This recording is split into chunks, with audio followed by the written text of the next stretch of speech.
Yo, how's it going? How's it going? Welcome back, everyone. It's good to be back after a few days off. What's up? Crow, good to see you. Dwarven Rock Cake, Chrono, Identical, Gary, Billy. Did I say hi to Billy? Pug, how's it going, Pug?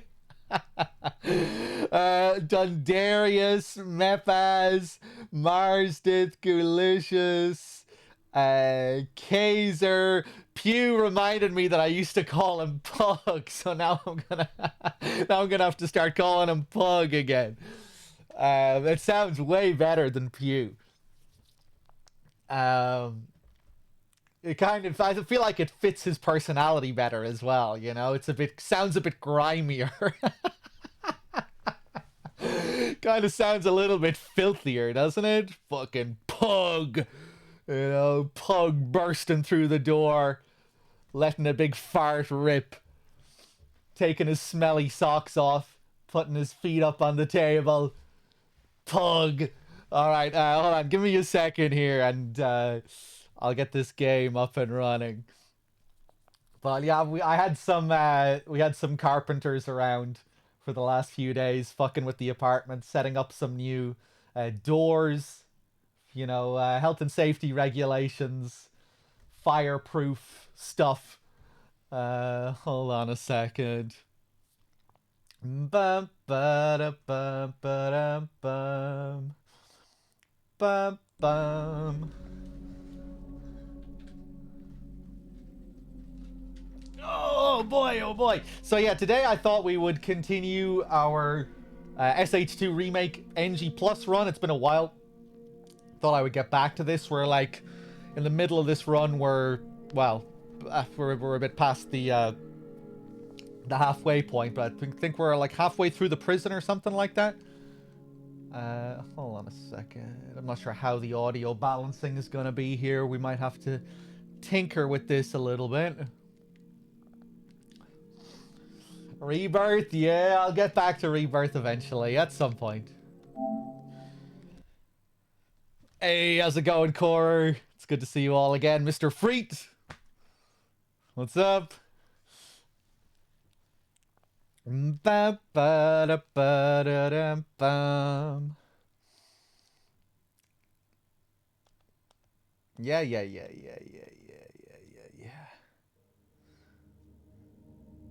I like those smudges on the VCR there. Kind of looks like a handprint at the bottom left, doesn't it?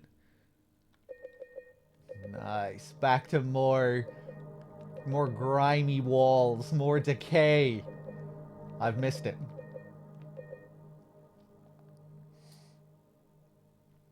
Let me just take a look at the. I guess I can continue. It's gonna be. I haven't been playing the game since off stream or anything. This should be the save file that we're looking for. I have not finished Slitterhead, not even close. I'm just like 8 hours into it. Haven't played it since the last stream. But yeah, that's probably what we'll do tomorrow. I would say maybe I'll probably get back to Slitterhead tomorrow. Finally caught up on the SH2 VOD, so excited to catch it live. Hey, welcome back. But so far, what do I think of Slitterhead? Well, I don't think it's that great, really. Um, but I really like the soundtrack. The soundtrack is exemplary. It's amazing having all those new Yamaoka beats. But yeah, when it comes to like the core gameplay loop of the game, I'm not so crazy about it so far. It has it has like a few novel elements, like the possession switching stuff is cool, but um, yeah, not super crazy about it. Some parts of it were getting a little bit more interesting towards the end of the last session. You know, when we were going back in time and doing some of the mission repeats again. It was interesting that some of those that one mission repeat had a lot of new stuff going on, like how we found a whole new character on that one mission repeat. And yeah, just seeing how some of that stuff changed was interesting. So yeah, it might grow on me the more I play at it. The more I play it. Hopefully it does. I was enjoying it enough to want to continue it at the very least. So yeah, we'll see how it goes. How goes the semen retention? Yeah, I was casting a few spells earlier to keep the retention up. We'll have to see how it goes over the next month. But yeah, I'm learning some new spells. How the hell do I even play this game? What did I spell? Like it's a ritual. It's like it's black magic. I learned it on Reddit. Yeah. Jesus, I need to remember how to play this. So L1 is how I sprint. Yeah, we got some pistol action here. I seem to have a lot of ammo. R2 is to swing. Yeah, I completely forget the fucking controls and everything.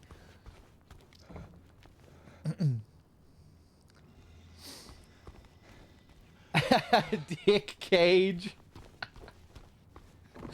A chastity cage. Right. Man, I feel kind of dazed. Morning route. Disruption reported. C-140. Oh, yeah. This thing about the 2 prisoners and...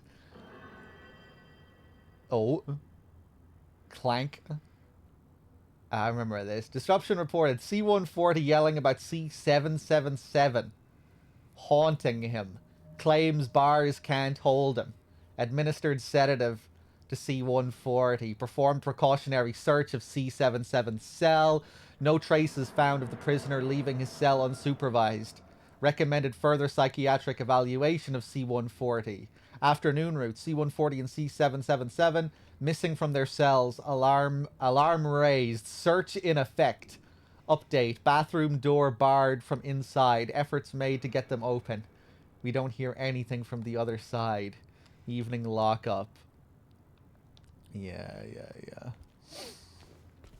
Hey, Ghosty. Not feeling like Slitherhead? No, today I thought I would get back to my NG plus Silent Hill 2 run because I was in the middle of this and I left it for a good few days, so... This has also been something that I've been streaming. But tomorrow I'll probably get back to Slitherhead. I haven't flushed it or anything.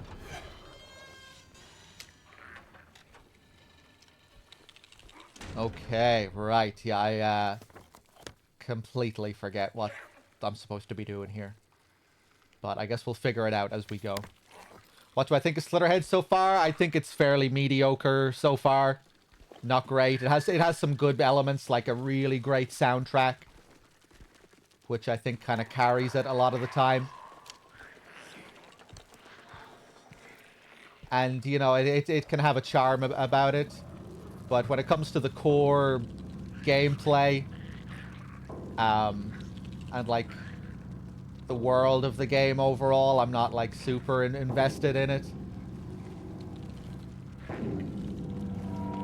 But it might grow on me because there were some cool things about it, and it seemed like it was opening up and doing some more interesting things towards the end of the last session. So yeah, we'll see. Yeah, it could grow on me. I was enjoying it enough to want to continue it. Right.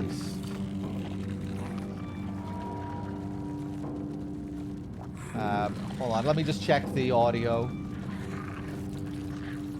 Yeah, you guys let me know how the audio is. I might need to turn it down a little bit if I'm getting drowned out. Wow. Elmans with the 39. Cheers.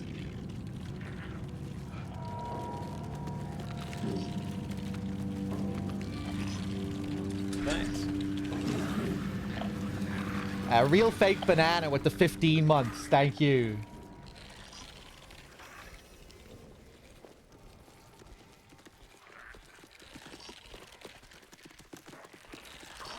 The Russian games to release. Yeah, I don't. I think it might just be more about the money, that they didn't really have all the money in the world to play with.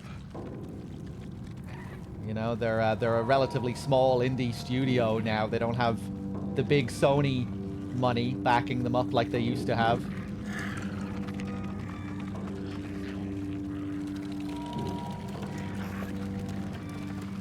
Their first game as an indie studio as well. Hello there. Look at you. They worked through COVID. I believe they were founded during COVID as well, weren't they? I think that's when they started. Yeah, I think they had a rough start. But yeah, man, I hope they do well enough to at least keep going.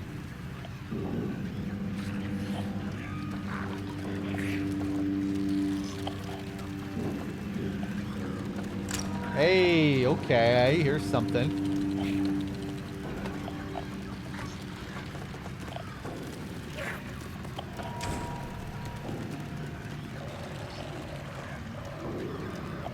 Hold on.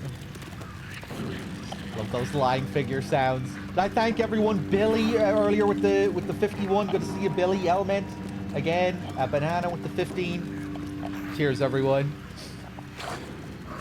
Oh God! That's kind of weird, isn't it? Sometimes they won't trigger until you point over at them. Well, I guess it's the flashlight taking effect, but surprised they didn't see me from there. What? Ooh, nice. Smack him.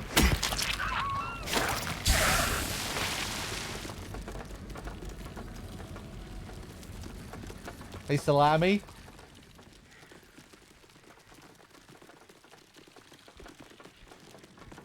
Love the design of these crimson lying figures.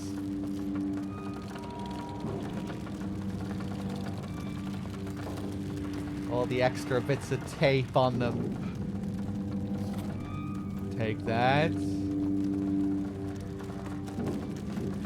Wow. Kind of feel like putting a little bit of auto aim back on. I've been playing in this playthrough. I've been playing without any auto aim whatsoever. Let's put low auto aim on. It's pretty awkward.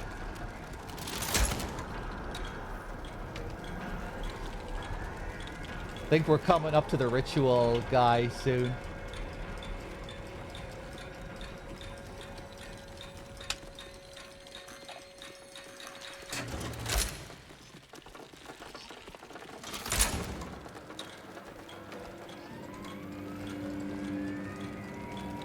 Don't even think about using auto aim, or I'll know. Okay, we can open that up.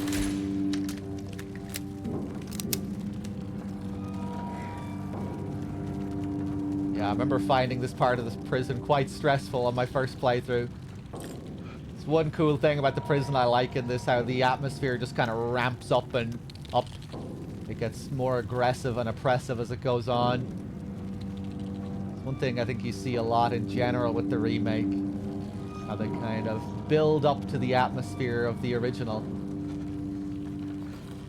Slowly. Hey.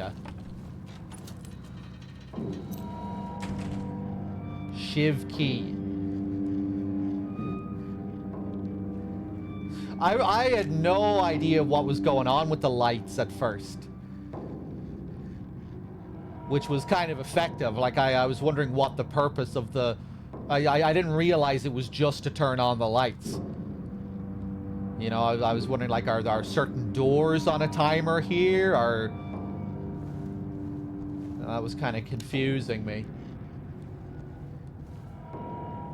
But yeah, it added to the atmosphere nicely. The confusion of it, I guess the sound as the ticking sound gets faster and faster. Not really knowing what was going on. I thought they were for a puzzle. Yeah. I didn't know what the deal was. Shame you didn't find it. Shouldn't you know this place better than I do? Now it's too late. I'm going for a walk. Clever boy, here's your reward. We could both use a bath.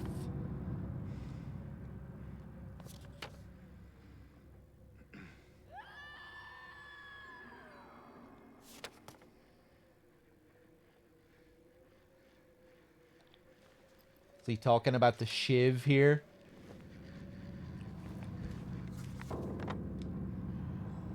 What room am I in here? D5?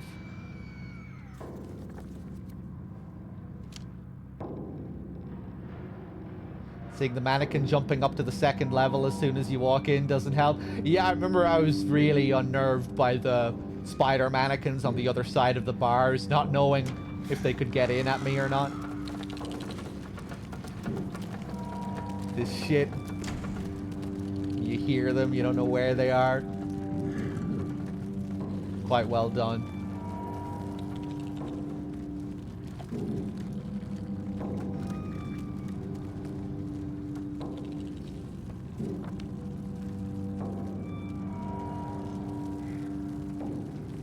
Okay, there's that stairwell door over there. I should probably check that. I think I can get through the shiv. I think I can get through C4 with the shiv.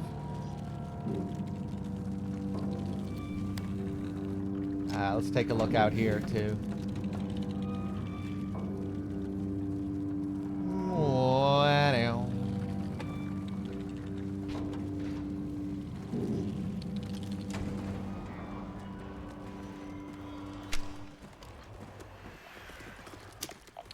Whoa, whoa, whoa, whoa, whoa, whoa, whoa.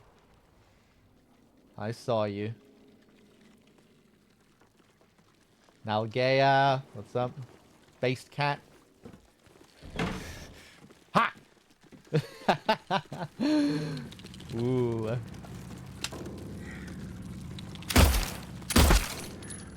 Fuck you. Hopefully he takes some fall damage. I think he's still alive.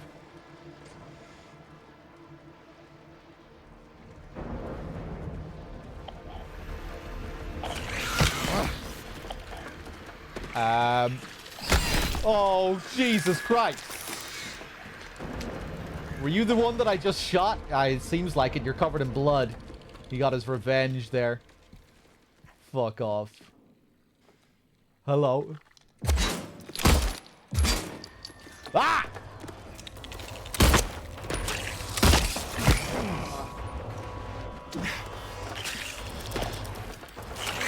Whoa! I forgot how to play this game. Man, they're awkward.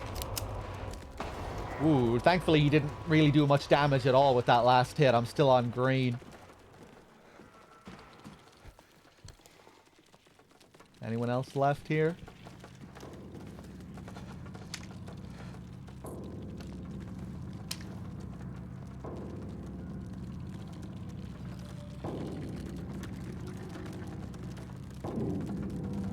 Ugh, two of them over there? Let me just grab this real quick. Saw someone walking around past lights out. Again. Whichever one of you that was, do I need to remind you that you must never leave your post without prior clearance? Next time I catch you, I'm reporting you to the warden. Catch me if you can! Bit of a blooberism, that one, I think. Let's see. Where are we going here?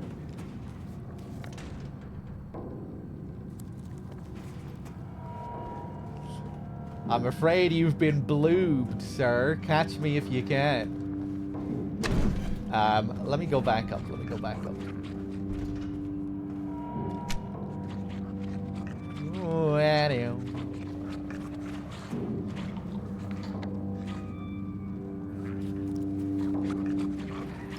What about this door over here? Probably gonna be locked here.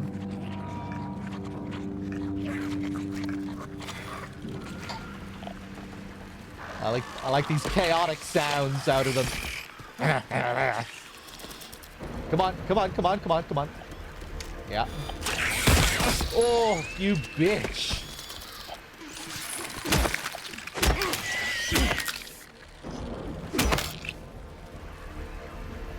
That'll do. No health drinks. May as well go back and save. There we go. Wow.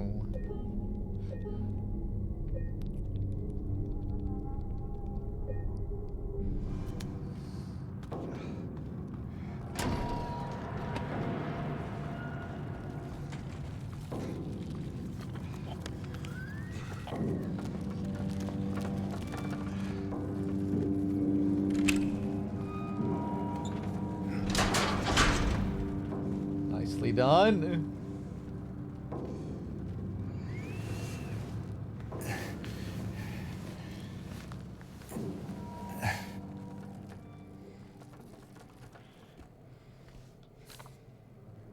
He's coming. I know he is. The bars, the walls, they can't hold him.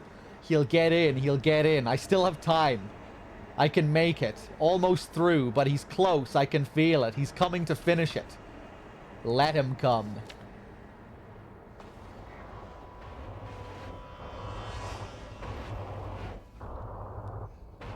These are all allusions to Pyramid Head, I think.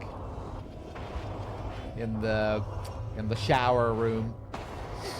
We don't encounter him there, but we get the implication that he was there.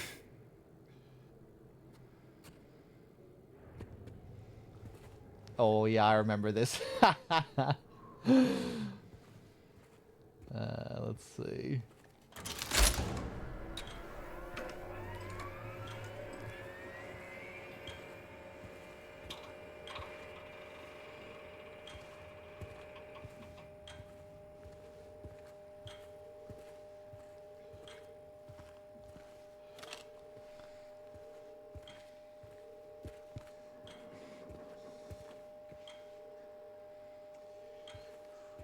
Hear that like faint alarm sound. It's like a breathy alarm sound. Bam, bam, bam. Ooh, this one lasts for a good while.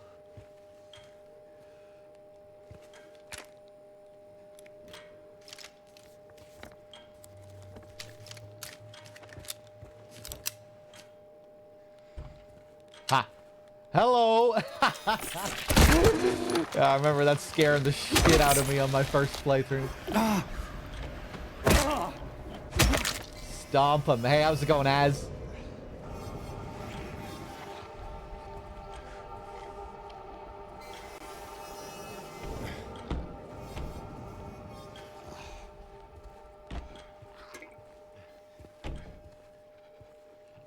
I think then I got confused by the one in here. Oh wait, no, this one is... Right, okay.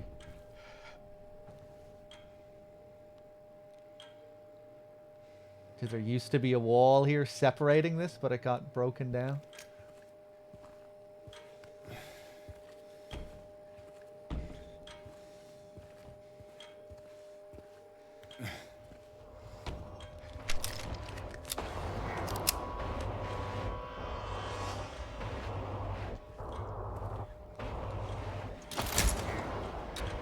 Weird, the timer they put on these ones. Ooh, hello, bitch.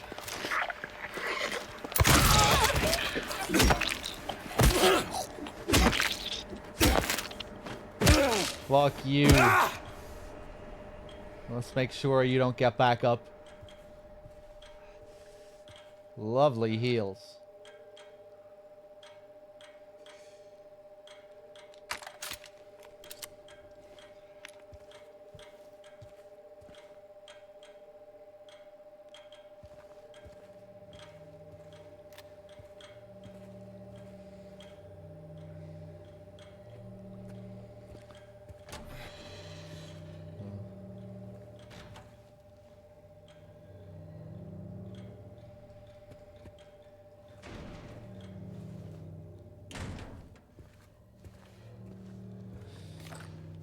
Yeah, I like the the mix of emotions you get from James when he stomps. I feel like you get a lot of different stuff from him.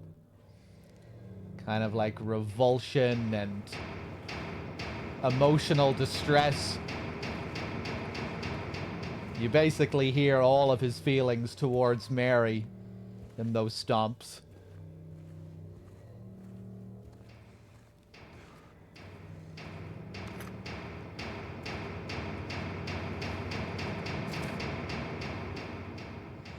I told you, I told you, I told you. He's here.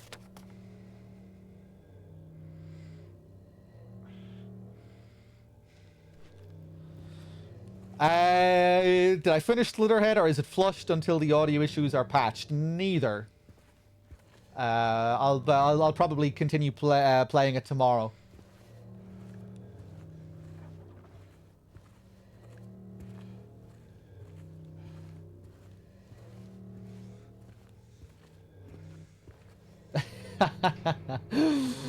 Did I kill this mannequin in that room over there?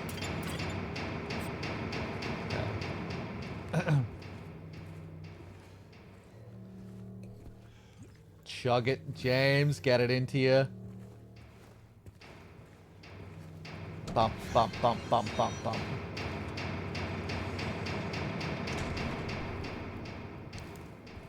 Ooh, look at those walls. Absolutely filthy. Damn.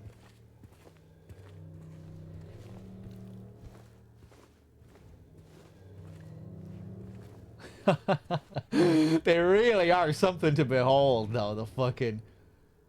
The decay in this. The filth and the grime is on another level altogether.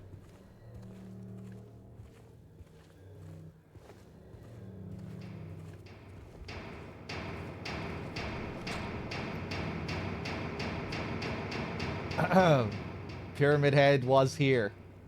His signature.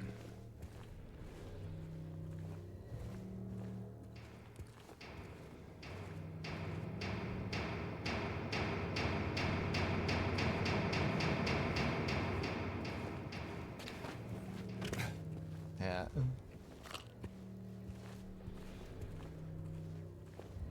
I wish we had more dripping sounds. We've reached the atmosphere of the original game now, but in the original game, along with this oppressive clanking, you have all those dripping sounds as well from the ceiling, all the water that's dropping all over the prison.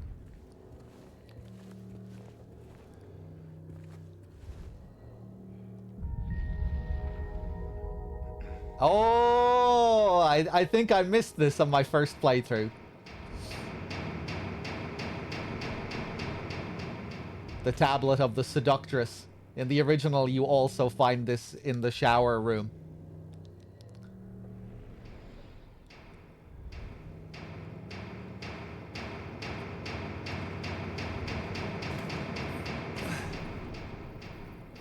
What playthrough is this? This is my second playthrough.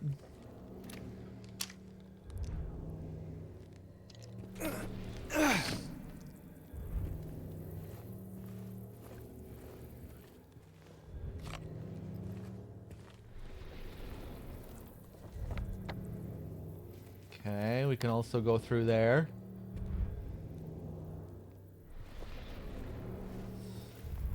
Thought you probably run through this a good 5 or 6 times by now. No, just 2 very slow playthroughs at the moment.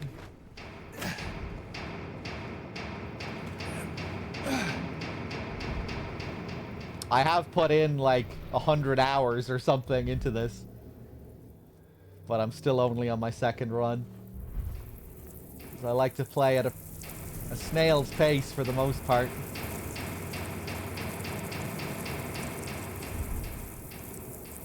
Ugh.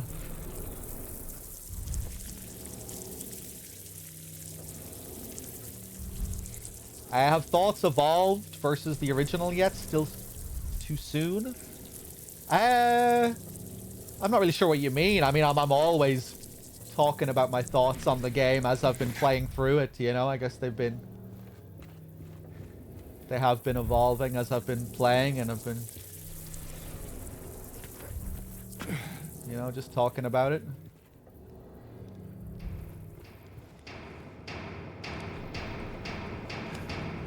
But yeah, I'm not sure if I have anything significantly new to say since I've been talking about it last.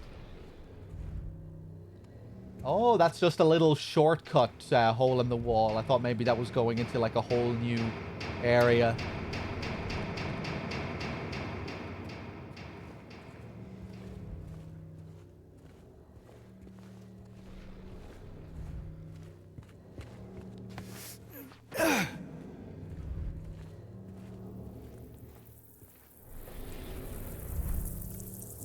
Right, I remember these guys coming to life now.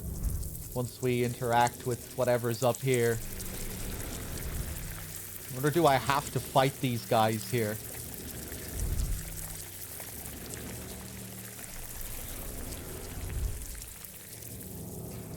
Yeah, I'm okay with the enemy frequency, like the amount of enemies. Maybe that also has to do with like how slow I play the game, like so I don't get fatigued by them maybe as much as other people.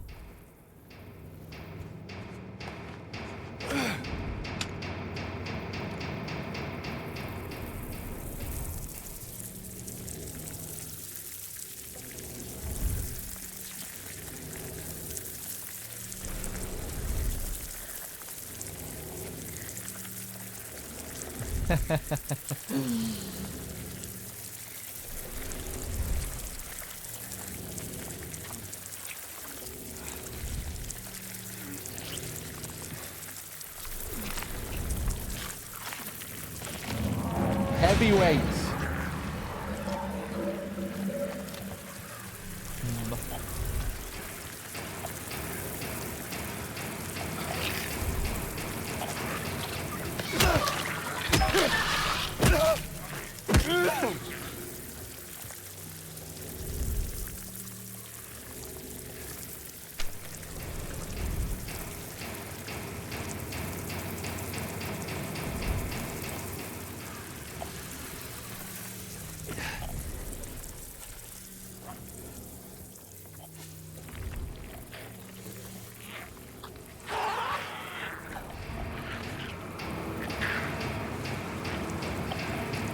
Christ. Whoop. You want to come over here, sir?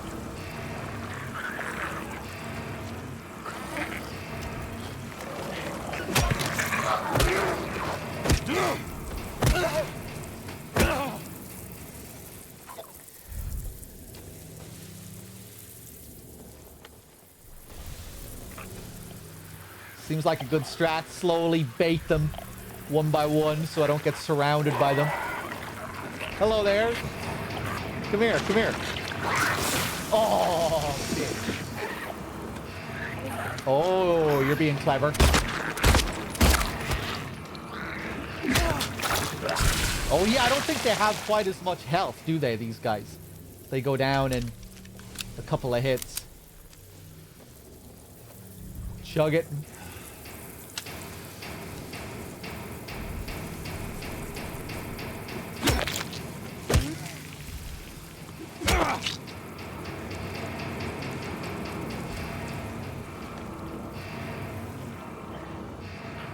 Oh, man. Is the combat on light? No, I'm playing on hard combat.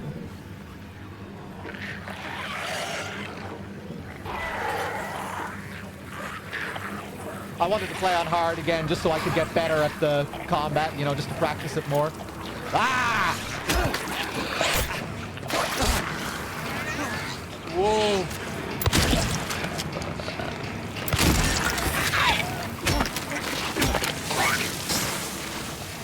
Christ. Ooh, did that even get him? Jesus.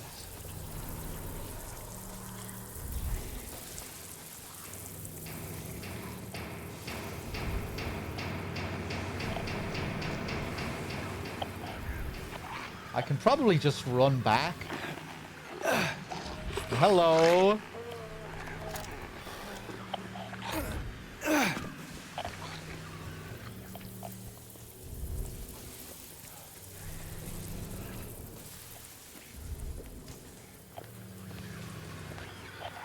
Yeah, I've been having fun with NG Plus so far. Seeing some new stuff. I'm really curious what happens with, Fuck, how do I even open my menu again? The White Claudia. This was curious, finding this. This will make it all right for a special time, a special place. Man, I don't even think I read this description for it. This will make it all right for a special time, a special place. Damn, maybe James really will just be getting fucking high out of his mind on this stuff. He really is gonna pull a fucking Dahlia Gillespie on it. He'll be chewing his jaw at the end.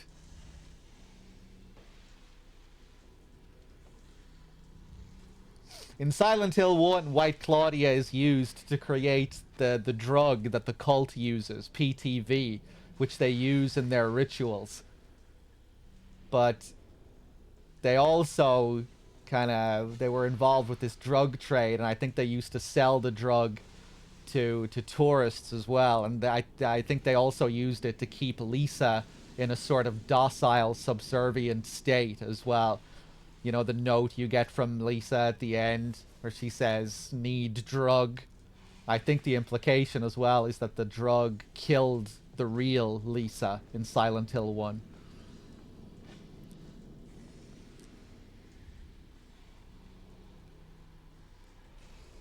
Maybe not, but I always wondered if that was how the real Lisa died.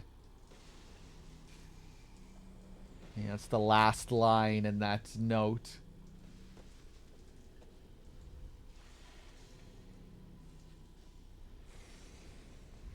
Interesting. Yeah, I wonder, are we going to see James getting high on this?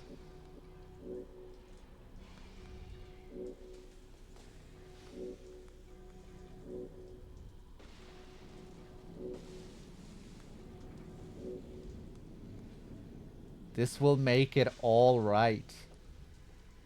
For a special time, a special place. Jesus. Maybe. Yeah, really curious to see this. What happens with this.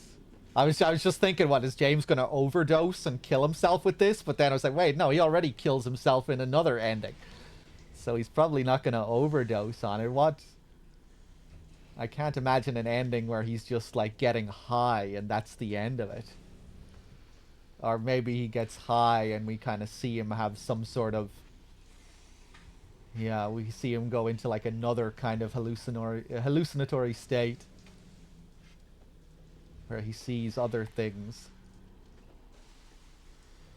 Or he sees something else. Anyway, I'm curious to see what happens with this White Claudia. I can't imagine it's going to tie in with the Rebirth ending. That's what I was wondering at first. Are they going to use this? Is this going to be another Rebirth item in this? But nah, I doubt it.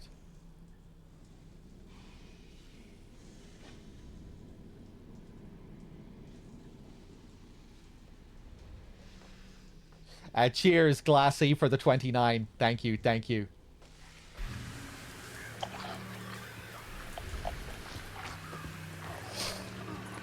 Which endings have I done so far? I've only completed the game once, so just the leave ending. I'm kind of shooting for the in-water ending this time. That reminds me, I should stop healing.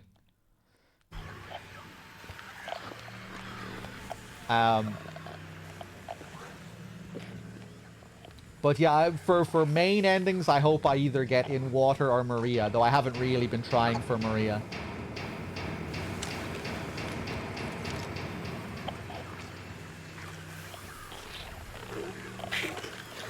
Hello there.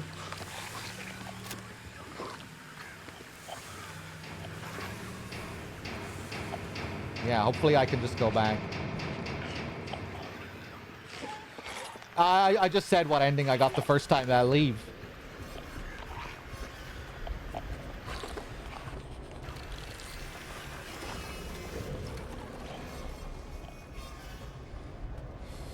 Which is what I was hoping to get. It's what I was aiming for the first time. saw a big list of the variable modifiers for the endings, some crazy stuff. Yeah, I'm really curious to see how they differ from the original game. It's one of the really cool things about Silent Hill 2, the way the ending system works. It's quite unique. How the game just kind of takes all these little things that you've done throughout the game and calculates the ending based off that. Yeah, the leave ending was really nicely done in this, I thought. The presentation of that whole final scene between Mary and James.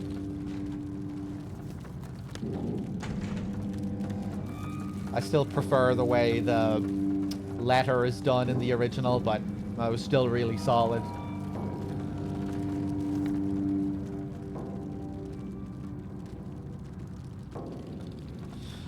I assume there are some new things that can alter the ending you get. Yeah, I would imagine so. And there are 2 new endings in the game as well, which I have yet to see. I have a feeling the White Claudia stuff is going to relate to one of them.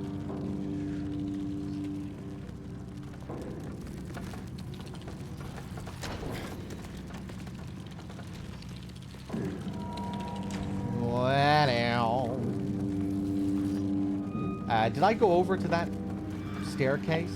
Oh, I'm at the staircase. So I guess we can go down this way. Did I think there was new endings? Oh, I think I found out that there were new endings very early on, like before the game came out.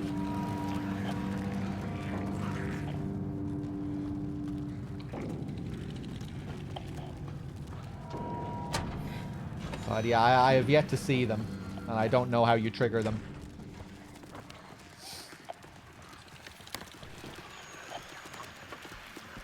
Oof. Hello. Ah, Jesus.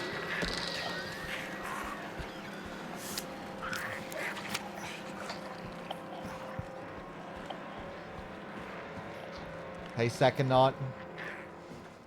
Turn on the light here, maybe. Fuck these little spiders. Ah!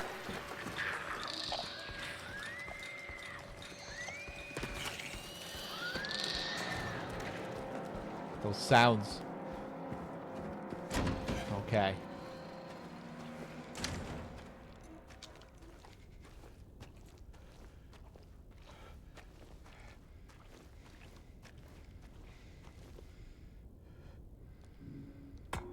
Okay, we got the heavyweight. Now, where do I need to go to? I think we still need to go to the dove door.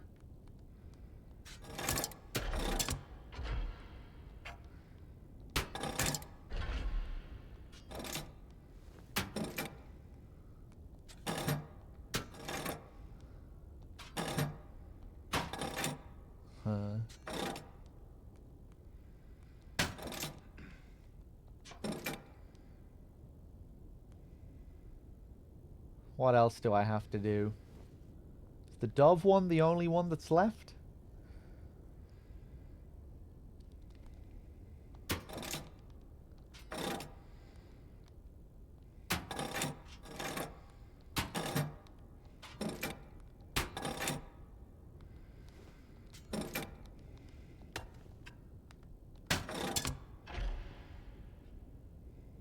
Okay, hopefully that's new.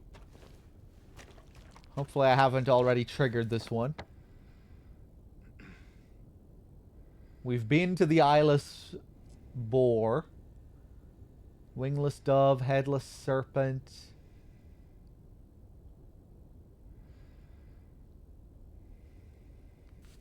Was that the hornless ox? I hope so.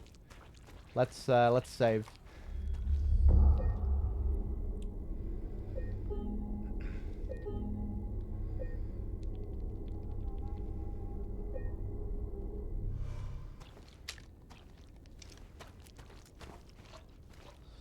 Yeah, Shattered Memories does a similar thing with its ending system.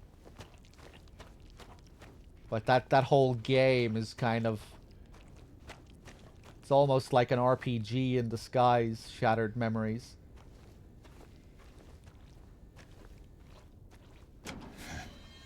It's constantly changing things based off all these minute little actions that you take. But it affects more than just the ending. It affects like your character and how your character reacts throughout the whole game. Your dialogue and the kind of person you are will change based off all the little things that you look at and ways that you react. And it will also affect the ending on top of that.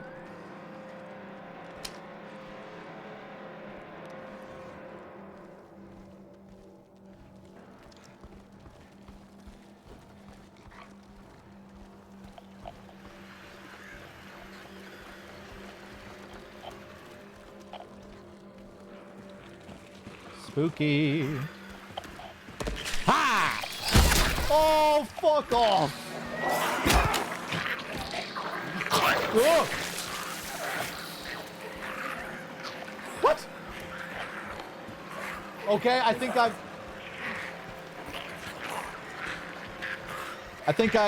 did the wrong thing. Unless I haven't been through here, but I think I've been through here, right?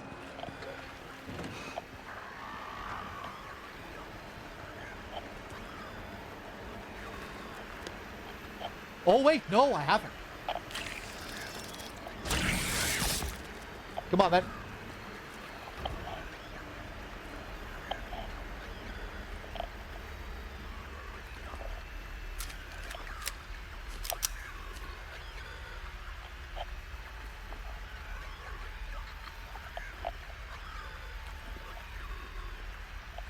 Okay. Hey, you know...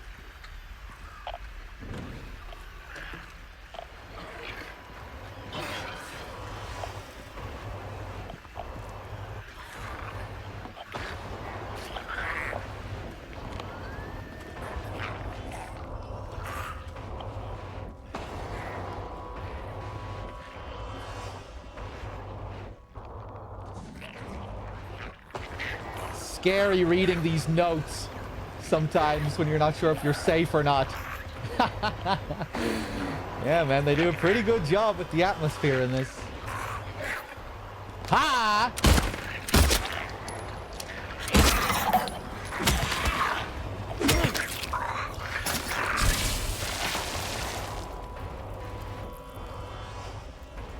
Oh, boy. Incident at the infirmary. D-183 assaulted medical staff. Attempted to steal medication. Situation under control. Noon lockup. Rumors of disease spreading among the prisoners. Reported to administration. Afternoon route. E-130 had a coughing fit. Reported to medical staff. And nothing for evening lockup. Hey, Nico.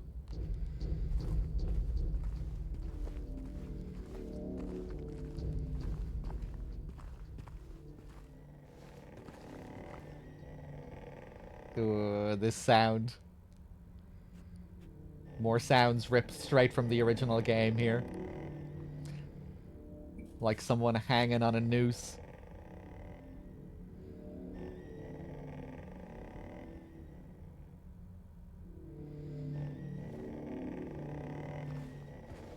Great sounds, really unnerving.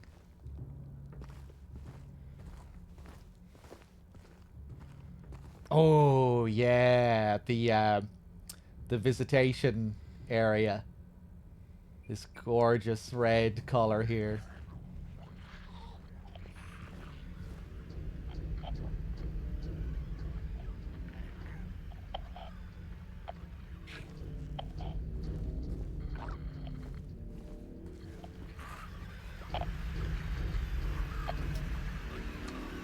Really nice.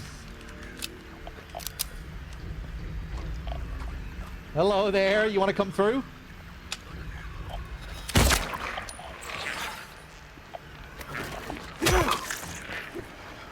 Whoa! Wow, okay.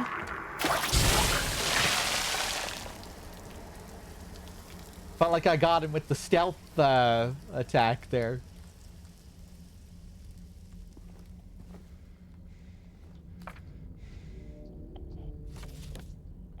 Guards think we're lepers now. Don't know why, but they stay away. I don't complain.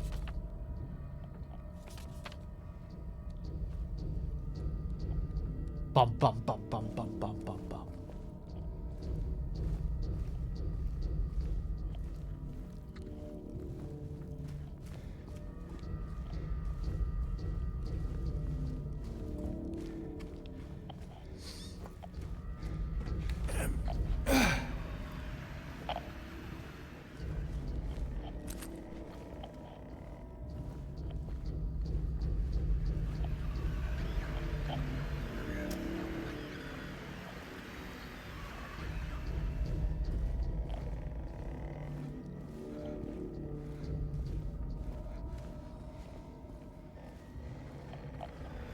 Ooh, man, really nice use of light and color here. Oh, I don't remember looking at these on my first playthrough. More images of the water, of course. You little shit.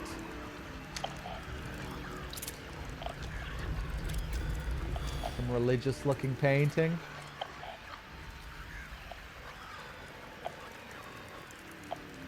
The pier, maybe?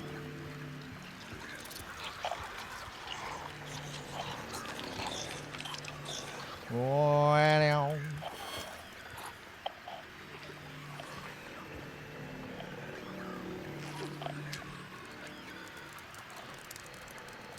Whoa!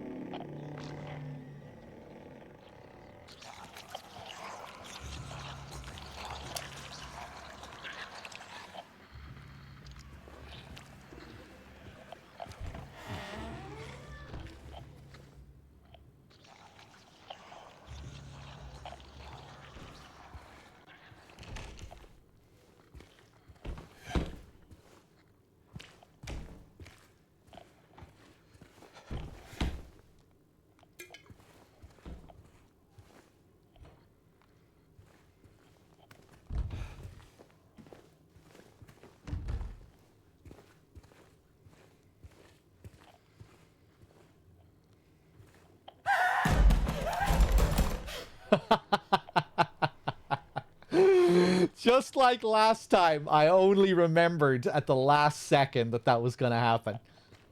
Right before I took the last couple of steps, I remembered where I was. That's really good.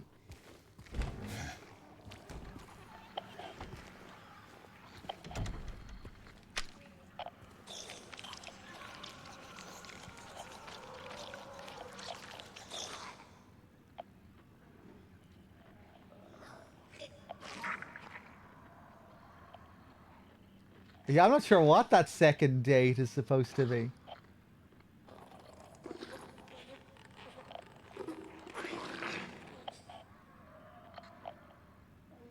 Looks more like 2-2 to me, the last couple of numbers we see.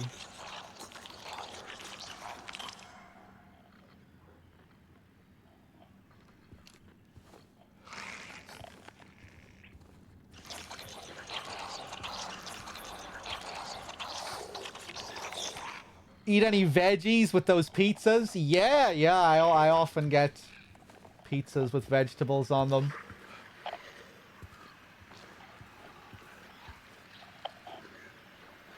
(1850 to 1892).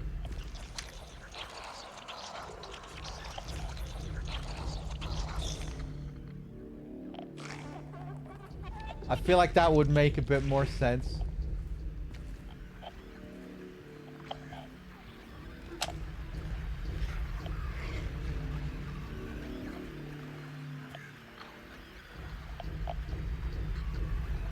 (1856 to what, 1891 or something?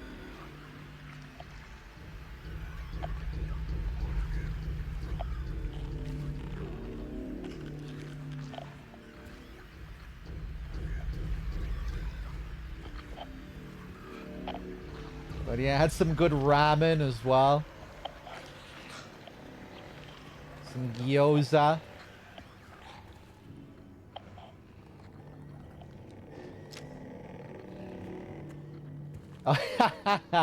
You reap what you sow.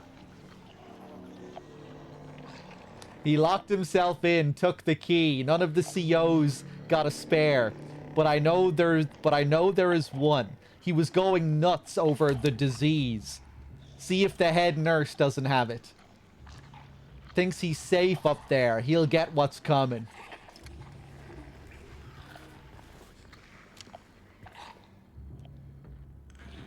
Reap what you sow.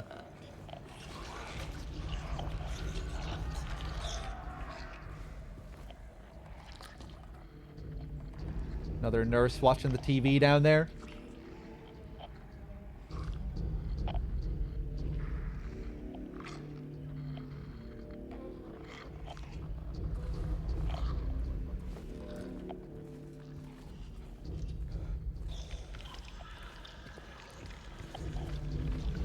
Let's go down, take care of her.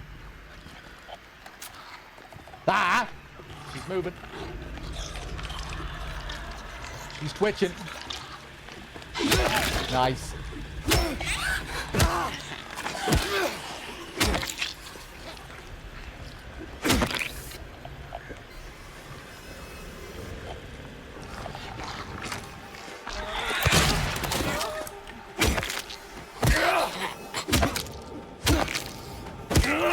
Fuck you.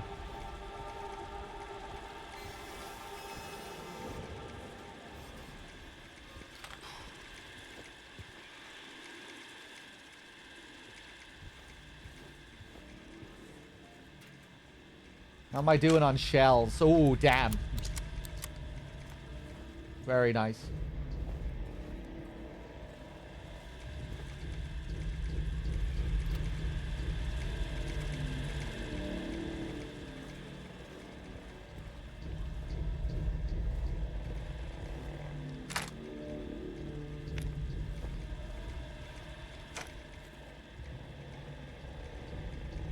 Another clock. Can't even really see if it's 10 past 9 or not. That clock is just busted. Are there any hands even on it?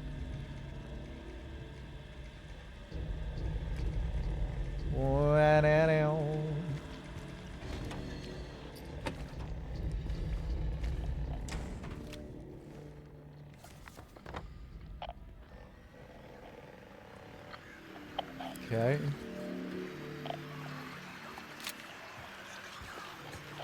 That crackling, breathy radio sound that's right up in your ear. Always really unnerving. Hey, Bellator. The PT effect.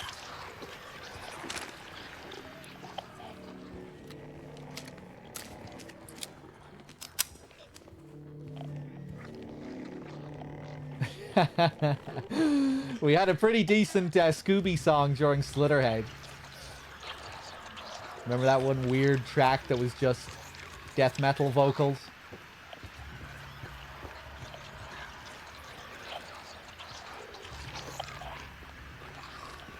Jesus Christ.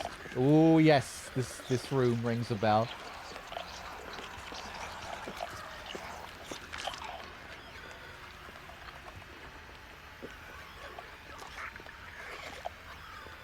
Some of these shots just look really nice. Nurses stumbling around, silhouetted.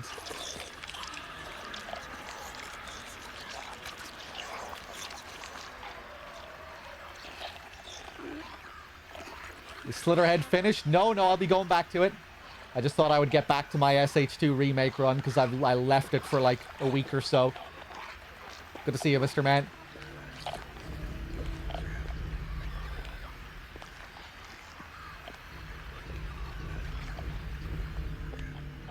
Dog U is broken. I can see it.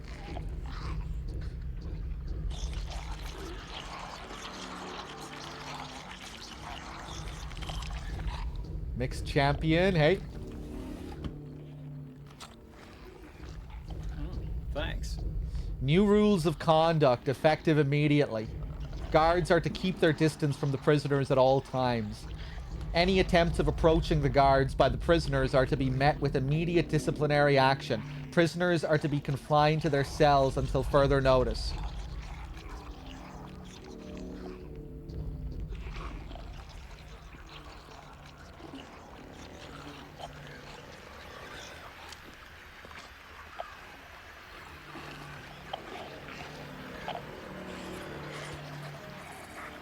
Whoa.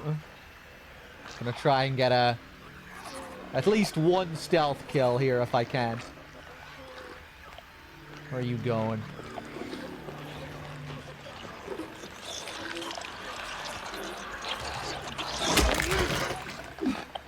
Fucking stop!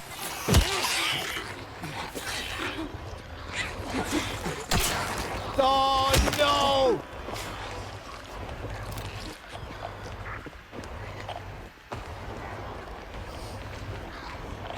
Chug it, chug it, chug it.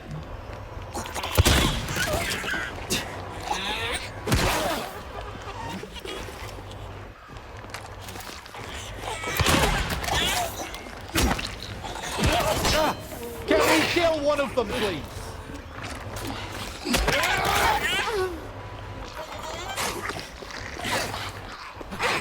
Christ.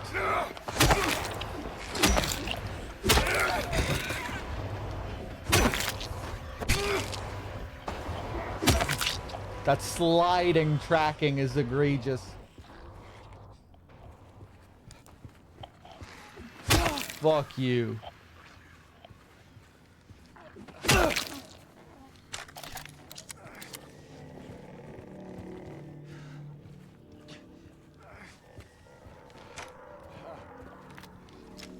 Okay.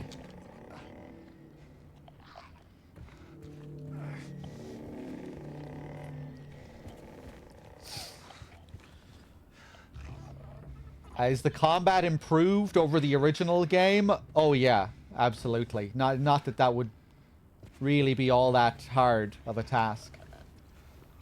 You know, combat really isn't where the original game excelled at all.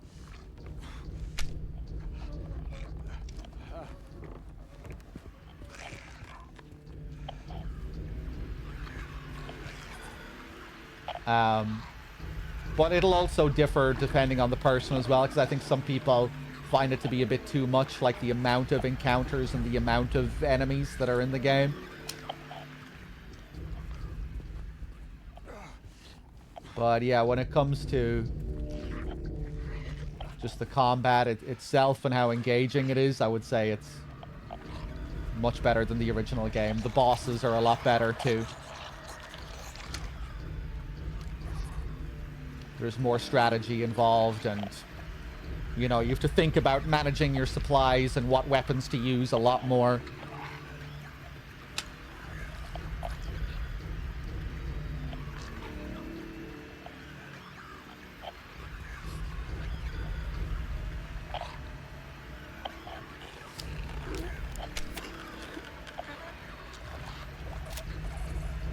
It's definitely not perfect. Like, I wouldn't say the combat is amazing, but it's pretty good.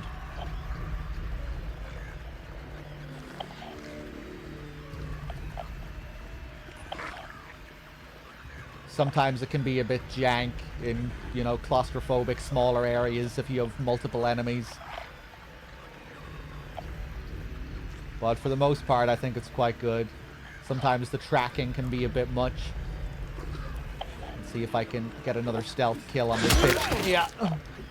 Nice. Fuck you.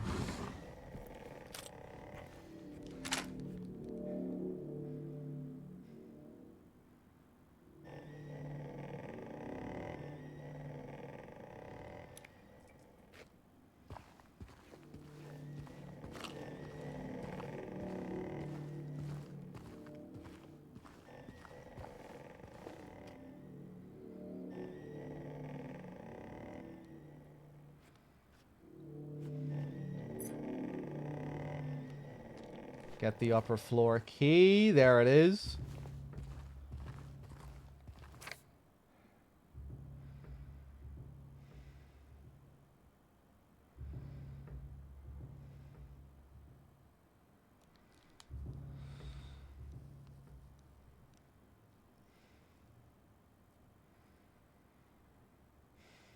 Repeat examination reporting.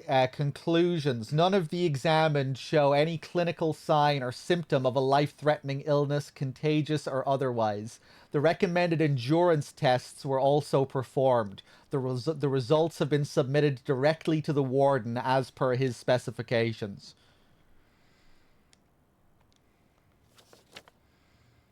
Why are we doing this?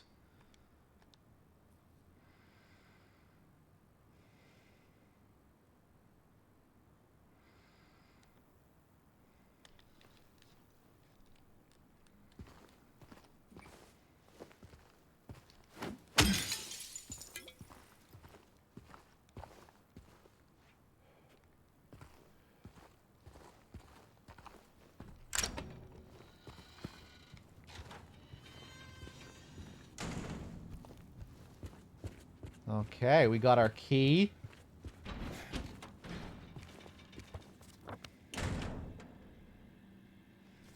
Nicely done. Let's check the other door up at the end here. More walls to admire. Nice colors. Oh, yeah, it's the memory of the horseshoe here. This absurd little puzzle from the original game. Making a handle out of a horseshoe and candle wax.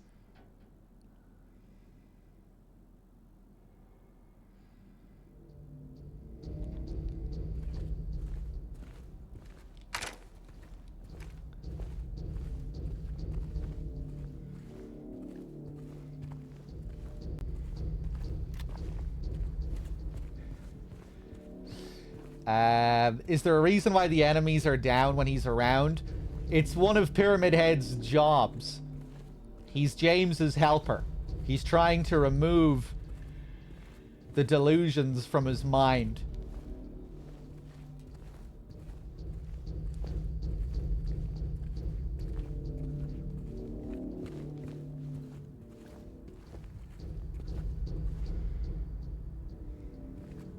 That's why Pyramid Head is always killing the monsters.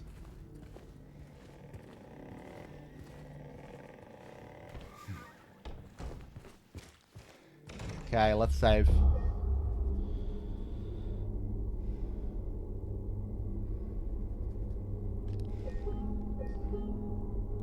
Yeah, that's exactly what Ito said about it, Cabby.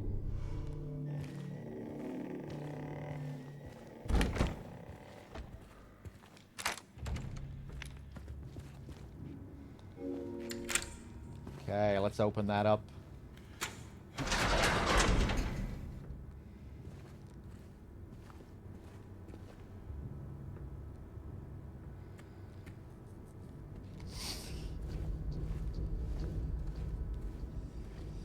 Yeah, it's just that in the remake, the monsters demand much more of you compared to the monsters in Silent Hill in the original game.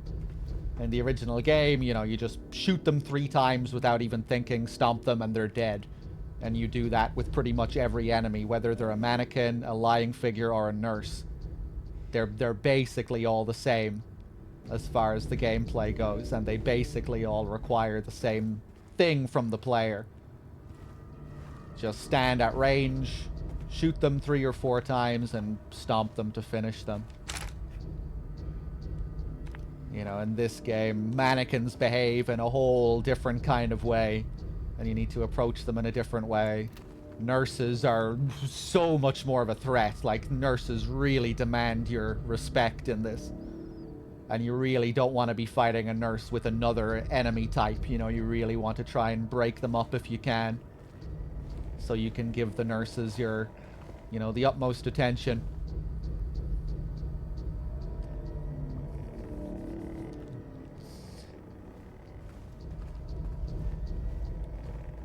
Pyramid Head is our bro. I don't know if I'd go so far as to say he's our bro, but yeah, in a strange way, he's a sort of helper. He's like a therapist with very unique methods.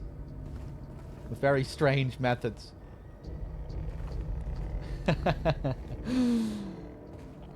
But like Maria, he is also born from James's own desire. That's another weird thing about Pyramid Head, is that Pyramid Head is also another one of James's monsters.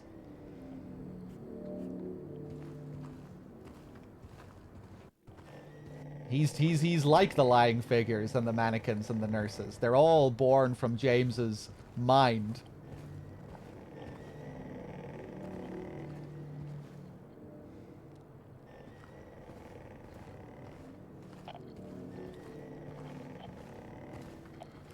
Although maybe you wouldn't say that the other monsters are born from his desires, like you can with Maria and Pyramid Head.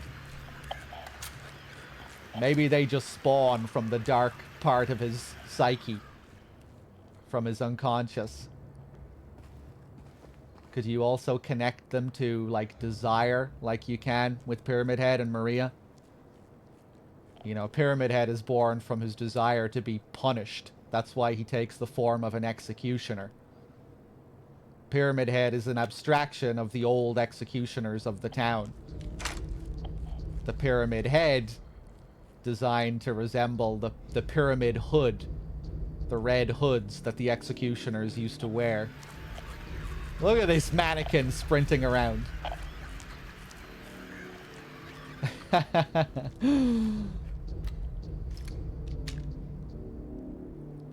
Flesh Lips represents bedridden, verbally abusive Mary. The bedridden Mary that James used to fear visiting because of the state she was in. Flesh Lips is like this, you know, it's inside this bag, it's inside this bed frame, and you can just see the mouth poking out at the end of it. And I think the final Mary boss is like... It's kind of like you're seeing Flesh Lips again, but it's been uncovered. And James can see more clearly what the monster is. Whereas when you're against Flesh Lips, the whole body is covered up and you can just see the mouth poking out. That's kind of how I see it anyway. That, like, the final Mary fight, or Maria fight, is like an evolution of the Flesh Lips. Where it's... where the symbolism behind it is more clear to both the player and James. Because once again, it's a representation of Mary inside a bed frame, except we can actually see the face and the body and everything more clearly. I think you could say that in the remake they emphasize that even more, you know, because that second phase is literally the Flesh Lips phase, you know, with the cage coming down and the way it grabs you as well.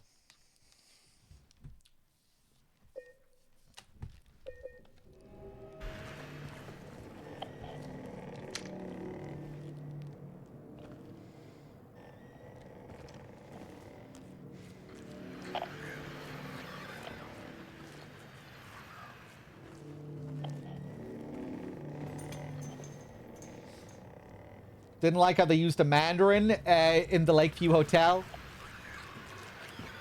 Do you have to look at it as being the exact same monster? I thought it, like, looked significantly different, that Mandarin.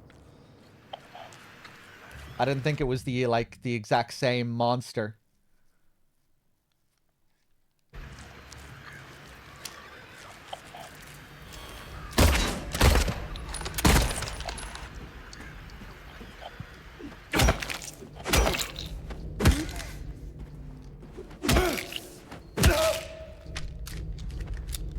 It's a different model? Yeah, I think so. I could be wrong, but I think it's a different model. I really liked that fight just seeing the design of it. I thought it was a really cool design. I thought it was different. Maybe it isn't.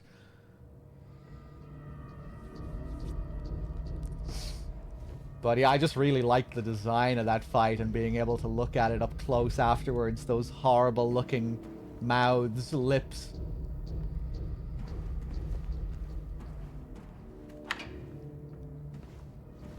But you do also see other Mandarins that are, like, on your same level. So maybe your criticism could still be applied to those other Mandarins that you see in the hotel.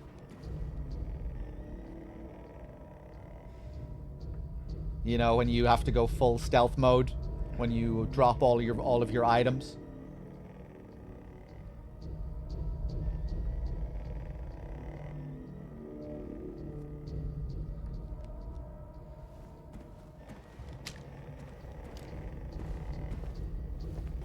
But yeah, I wonder if those ones have slightly different designs as well.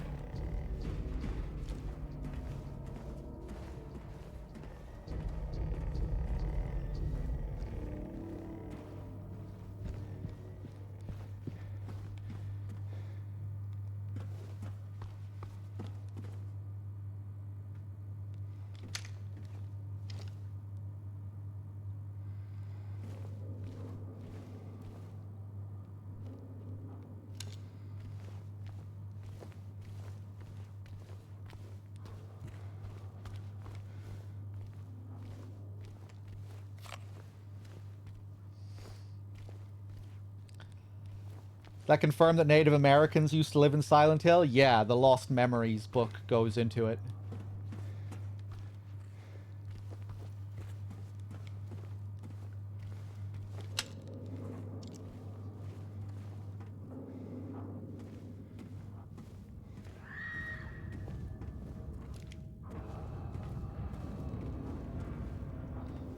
Is this something that comes back again in the labyrinth? Remember in the labyrinth you go into like an office room? I don't think it has a typewriter on it though. I think it's more like a more modern little office cubicle with a computer.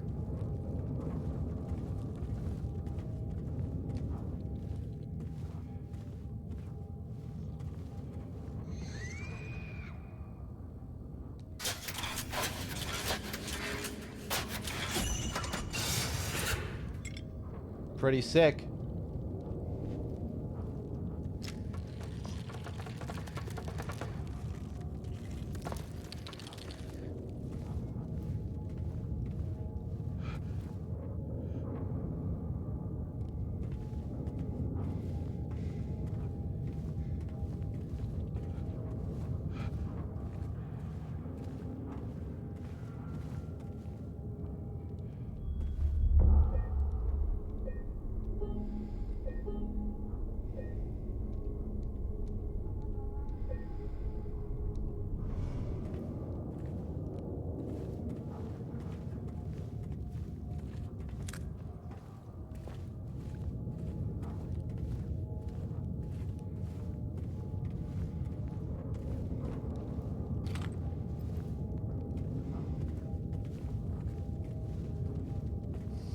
Have I seen what the walking animation is like without the jacket covering his hips? He really moves them a lot? No, I haven't.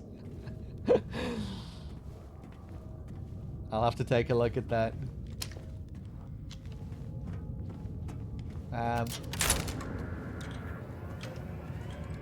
Okay.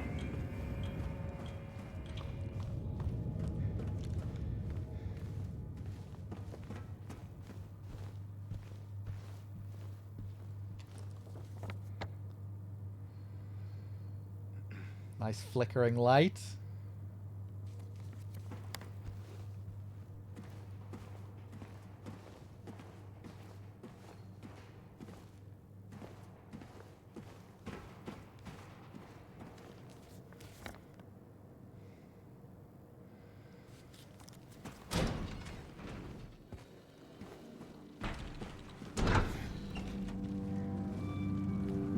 Okay, let's go back down. Where am I?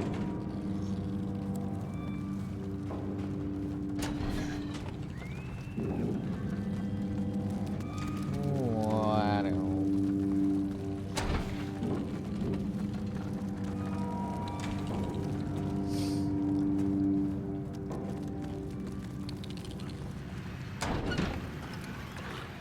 know. What? No, no, no, no, no, no, no, no. I'm gonna give you the runaround. Let's turn on the light here. Be extra safe. Oh, hello. Fuck it.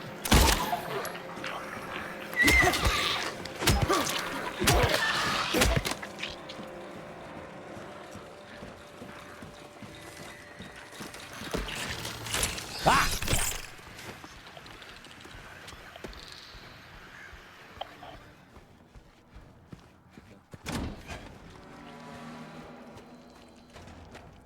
Okay, so now it's the dove, I think. Now we should be able to do it.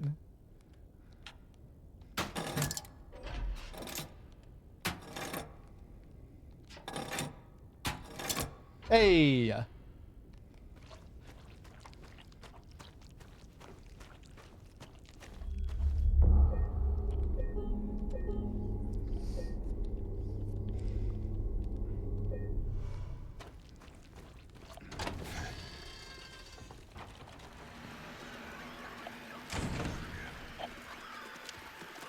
Yeah, how is the game on PC now? Is it a bit more stable?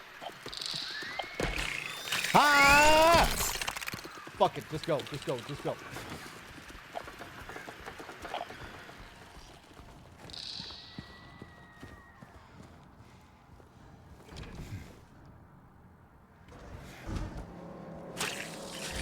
Ah. Are there new weapons? I don't know. So far, from what I've seen, there are no new weapons.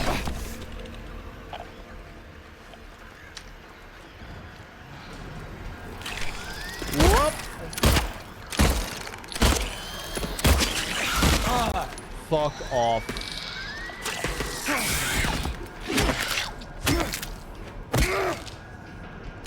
Although, personally, I can't say new weapons were a thing that I really wanted from the game.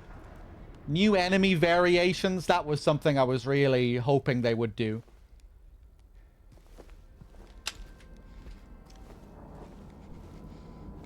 So I can't say I'm particularly disappointed by a lack of new weapons.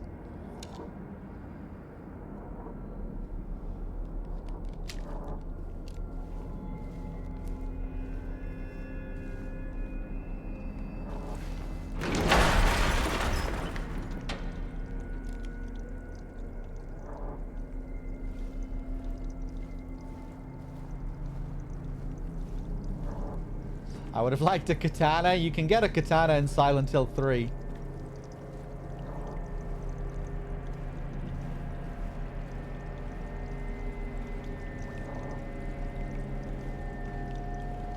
The splash effects really are not the best in this.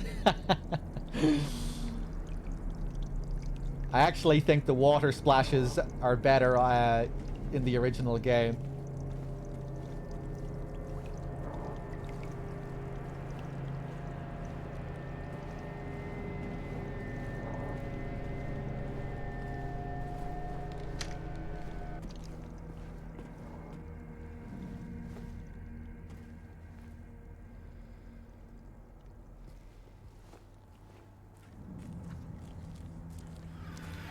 Whoa, whoa, whoa, whoa, whoa, whoa, whoa, whoa.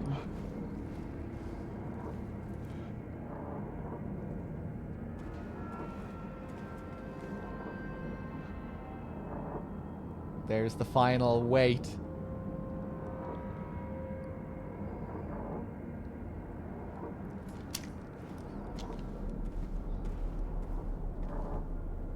Jesus Christ.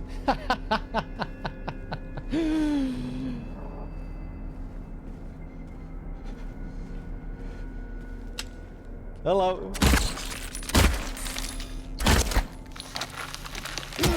Boom.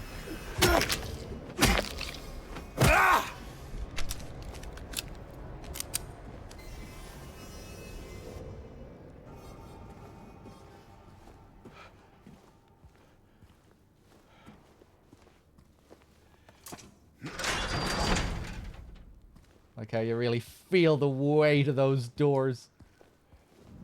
Anything in here? No?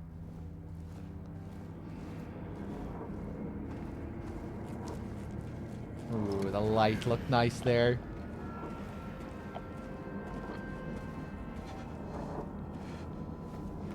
Those little shivers you get from James every now and then. Those chills. Ooh, hello.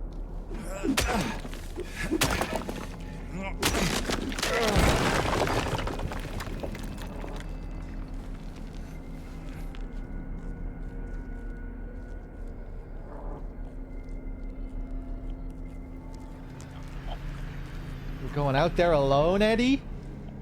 Yeah. I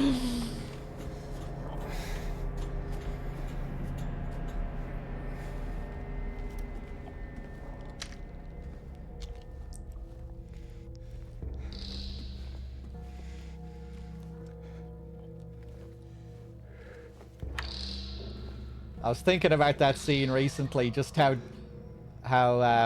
subtly different James is there compared to the original. In the original game, he's much more taken aback. He's like, Eddie, what are you doing? But in the remake, you know, James is almost like a cop in that scene. He's like, whoa, whoa, whoa. Now this fucking guy lying dead here, what happened here? We need to get to the bottom of this. So tell me, how did this happen, Eddie? But wait now, hold on, let's rewind, because I thought you said he came at you. Now, which is it? You know, he's like, he's really here, and he's here to get to the bottom of this. He needs to get to the bottom of this murder and what actually happened to this poor young man. Right after he jumps down into an abyssal hole. It's kind of funny.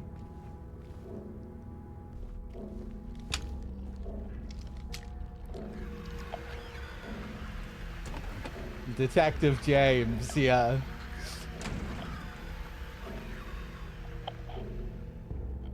It just made me think of what they do with him as, you know, taking the role of the Brookhaven director in this, and how you play the role of the director, the doctor in the Otherworld hospital examining the 3 different patients.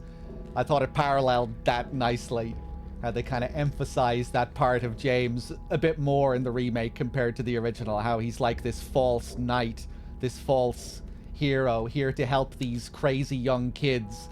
But he's not like them. He's above them. He's here to help them, but not really. I think they do a lot of that stuff pretty well in this remake. A part of James's character that was there in the original, but they emphasize it a bit more. I think it's also why I find this version of James a little bit harder to sympathize with. So I guess maybe I just see, yeah, see the sour sides of his personality a bit more.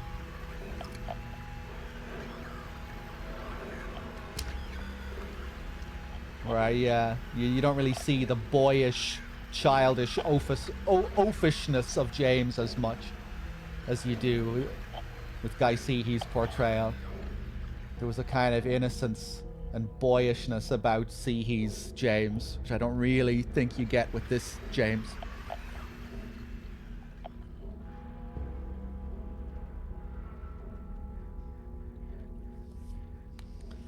Yeah, I like what they do with his body language in that scene, the remake, Nico. The way he's standing over Angela with his head held high.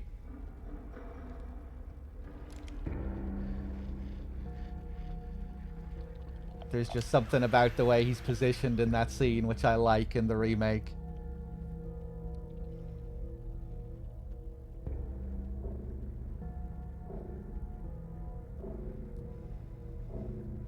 I like when Angela pulls back in that scene as well. You know, she's starting to press on him, and then she apologizes when he says I'm not like you, and then she backs off and she says I'm sorry, which is very much like the original. But I really like James's reaction to that when she apologizes in the remake, when he's like, no, it's okay, it's okay. And to me, I don't really see it as James sympathizing with Angela there or like trying to help her. I think James is just happy that he's, you know, he gets to have the high ground again, that Angela is backing off and that she's not continuing to press on him. You know, because Angela's really trying to make James face up to who he really is there. And James isn't happy about that. So I think James is relieved that he's, you know, that she's easing up on him. And he's kind of, you know, pushing her back into that more subservient state. I'm not sure if that's what the intention is with that, the way he delivers that line, but it's what it makes me think of anyway. Now, it's really less about James caring for Angela and more about James being relieved that he gets to have the high ground again, that he gets to have the power in the relationship.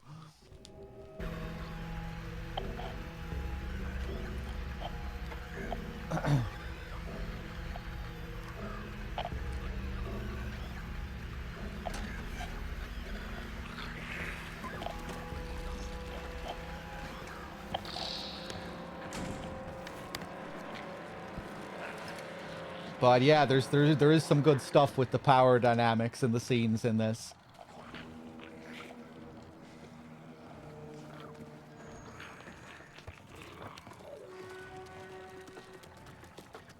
Ah! Jesus fucking Christ.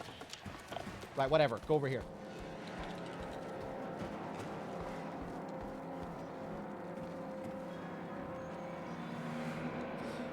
Was that in the original where Angela's trying to make him own up to it or whatever she's doing? Oh, yeah, it is. That's a part of the original. It's just a bit different in this, where you kind of get some different feelings from the characters.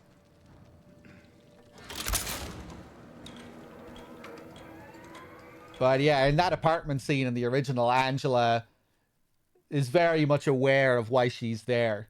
You know, both Angela and Eddie are faster to realize why they're there before James. But yeah, in the original game, she says that, you know, you're the same as me. It's easier just to run. Besides, it's what we deserve. And then James denies it, claiming that he's nothing like Angela. And he does that both in the original and the remake.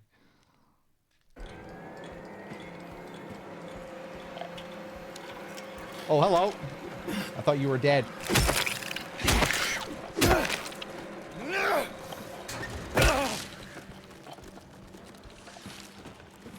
Ooh, it is dark here.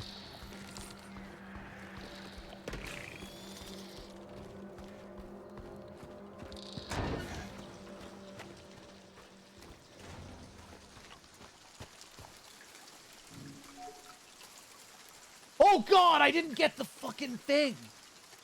Why did I come back? I didn't do everything that I needed to do. Oh God.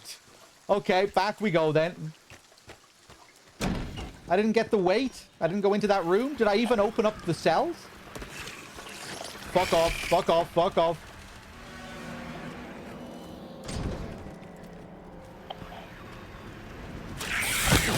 Jesus Christ. Where are you?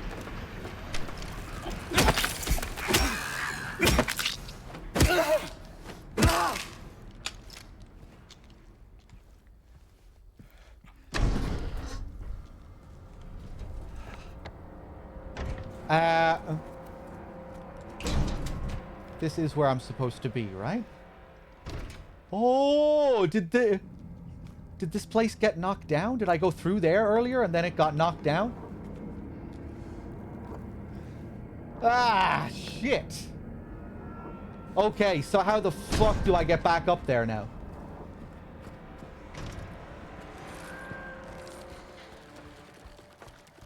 Well, I remember the way I came, just about. Whoop.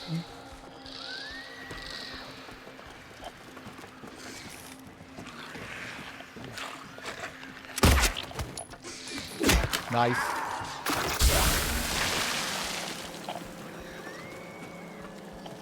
Good God. Okay, so up here, I think.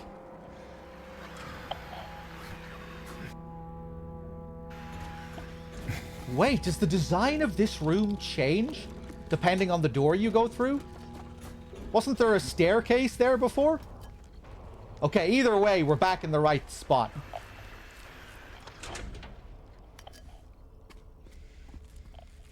Let's go through here. Yeah, we still need to explore this place properly.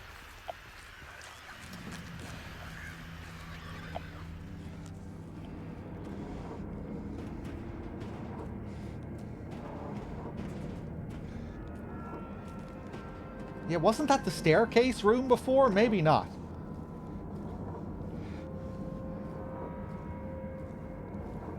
That would be cool if that little room changes. That little shortcut room. Hello there, Mrs. Mannequin.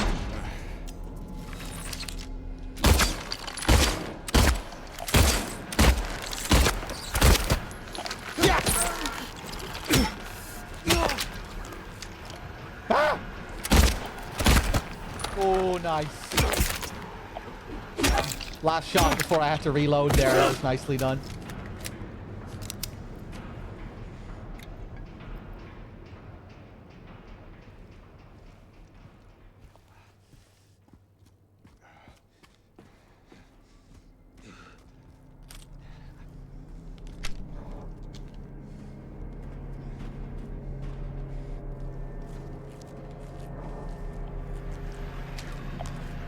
I really like this variation on the mannequin, those dark, bruised-looking legs that they have.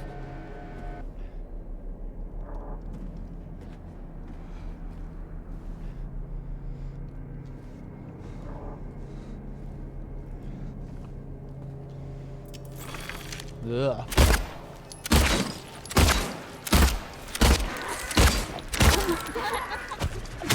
Ugh, that laugh.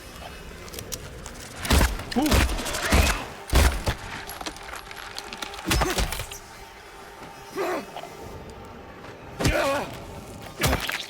Fuck you.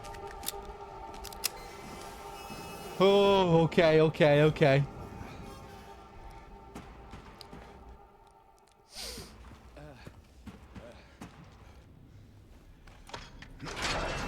Oh, here it is.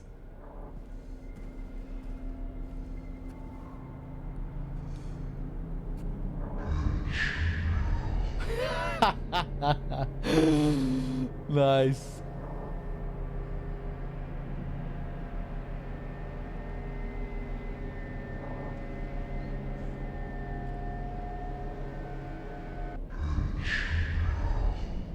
One cool thing about this, I think if we get really close to this wall here, it gets even louder, so it sounds like it's coming from this particular space.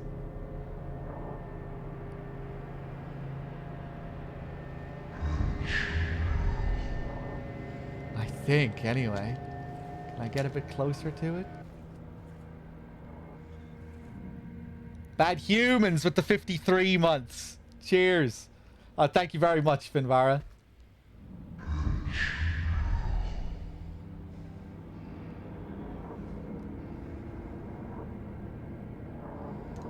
Thanks.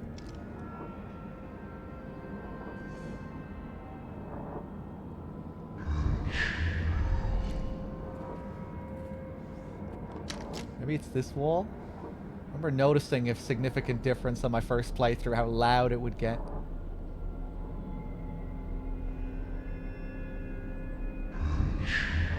Ooh, so bassy. For those of you that don't know, in the original game, there are invisible prisoners in the cells that say ritual like this. And you can kill them. They make much more human-like sounds compared to the rest of the monsters. And you can't see them. And in the remake, this is what you get instead. You just get the voice inside this cell. But you can't kill him. At least I don't think you can kill him. My first playthrough, I shot the wall here a couple of times to see if you could get a reaction.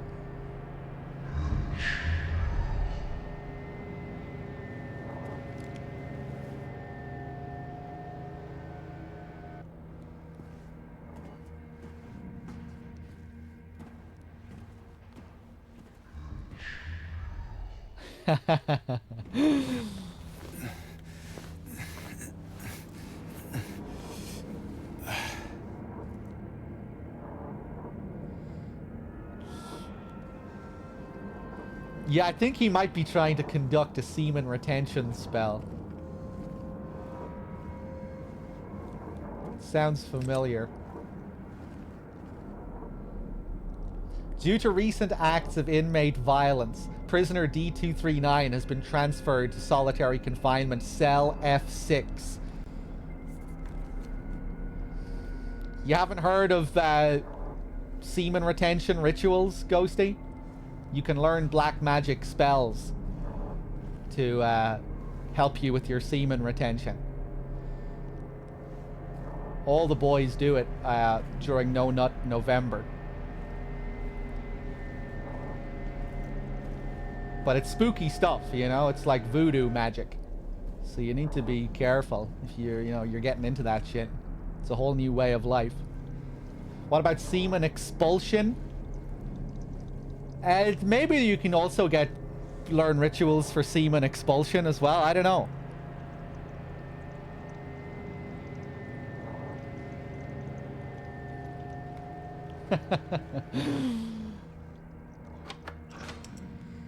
F5 and F6 have now been opened.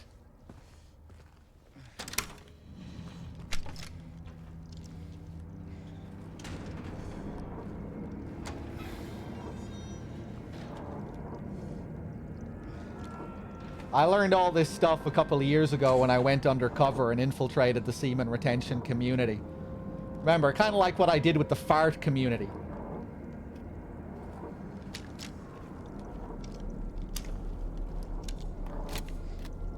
I learned that around like 50 to 100 semen retention YouTube videos got uploaded every couple of days. It was crazy stuff. Some of that stuff was wild. Like legit black magic semen retention rituals and stuff. It's a whole industry. So you need to be careful when you go down that path.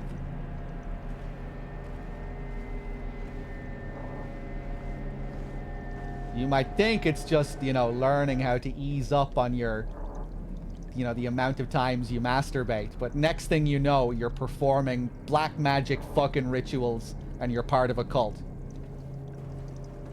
So be careful, okay?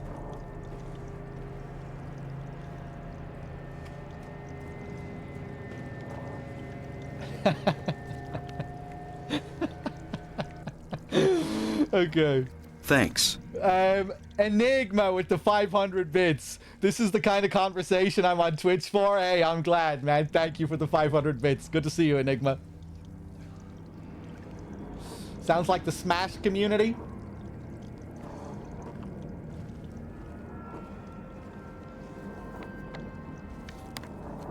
The only thing I know about the Smash community is that they are actually known for not having showers. They're known to be smelly. And that certain events did get shut down because of how they smelled. They have a very bad reputation. But this was many, many years ago. It's probably changed since then.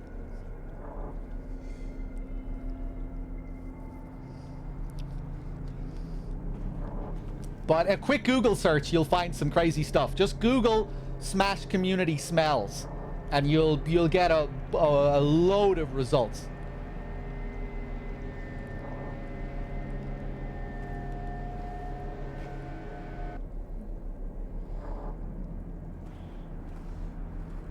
Now we're in the painter's cell here. Looks really nice, all the paint on the walls here.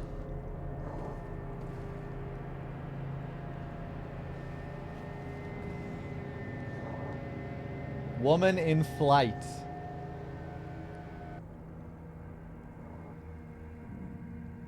Very ambiguous stuff here. This is just like the original game as well. 436 people at a recital here. Absolutely no idea what this is supposed to mean. I used to wonder if this one was just like a random child's drawing that the developers just decided to include in the game for the hell of it. But no, that's not the case. You can see online some early versions of this that looked quite different. So this is something specific that the developers made for the game. It's not just a random child's drawing. Bad Humans was reminding me about the other versions of this, the earlier concepts for this.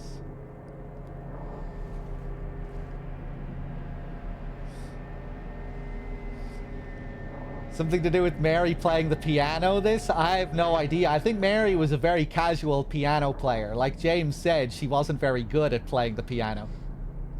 I think that was just a mild hobby for Mary. I don't think she was playing in front of 436 people.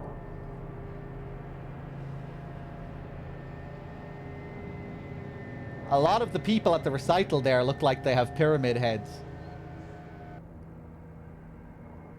I'm seeing a lot of triangular heads on top of those people.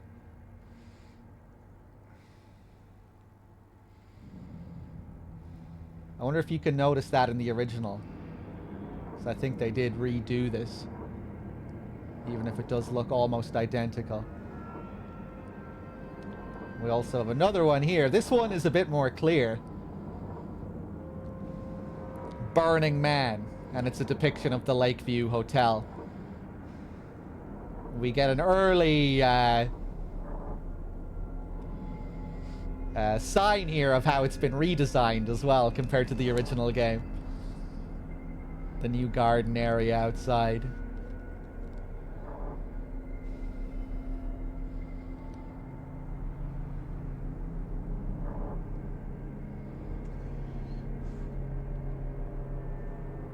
Burning Man. Maybe that's who James is supposed to be once he discovers the truth. Once he watches the tape and you see the hotel in its real state, in its real form.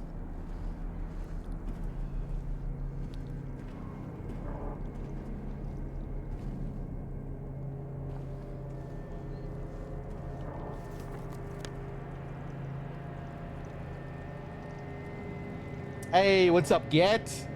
It's good to have you.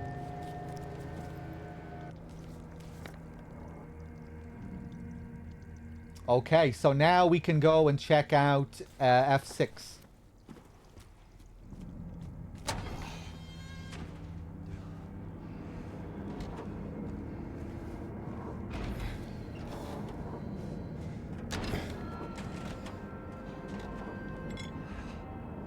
The lightest weight.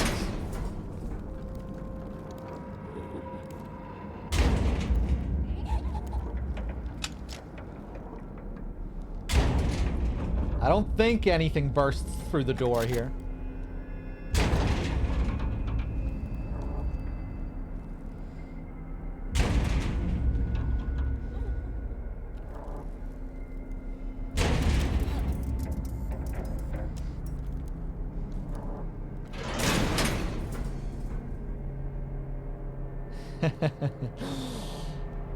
I like the moments in this where the light goes out for a few seconds or flickers. I feel like they do a good job with that effect generally in the game. I don't feel like they overuse it.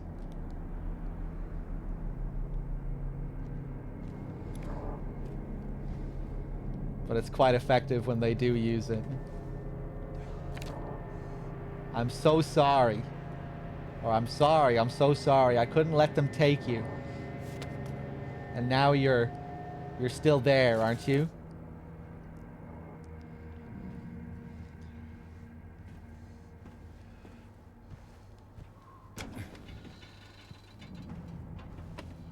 Okay, we have the lightest weight. I wonder, do you have to wait for that banging to stop before you can leave? Anyone know?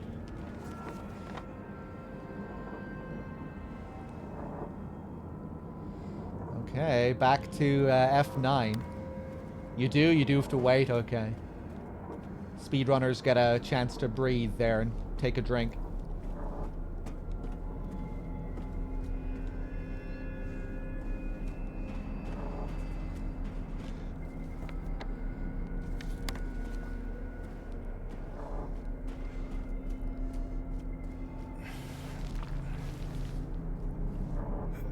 Ronald McDonald. Look at that evil bastard.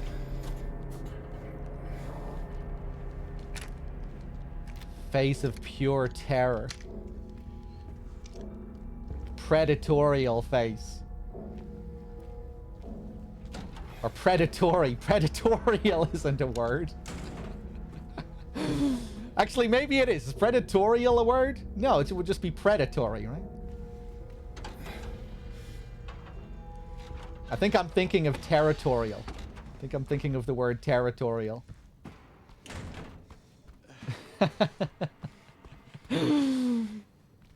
Predatorialism.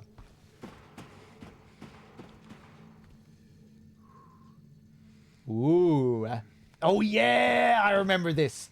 When you come back for the last time.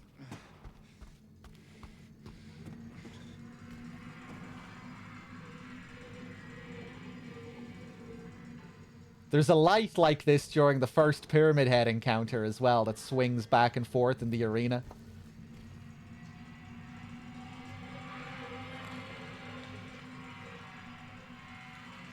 Even the controller vibrates slightly here.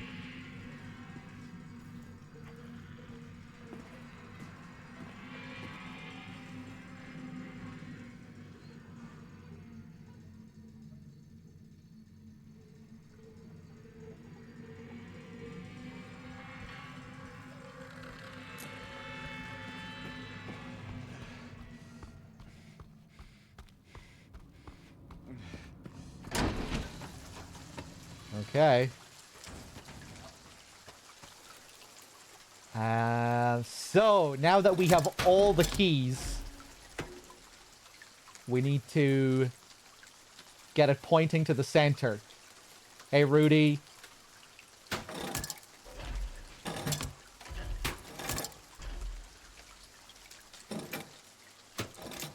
Ah, bitch.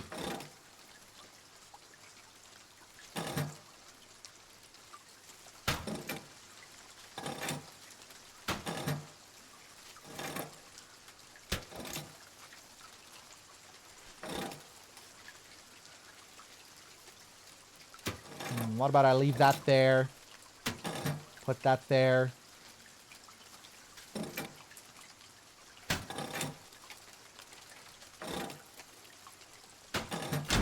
There we go. Execution lever.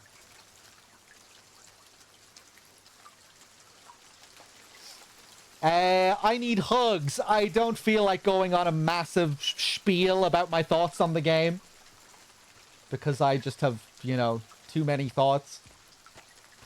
But I can give you a very unsatisfying TLDR.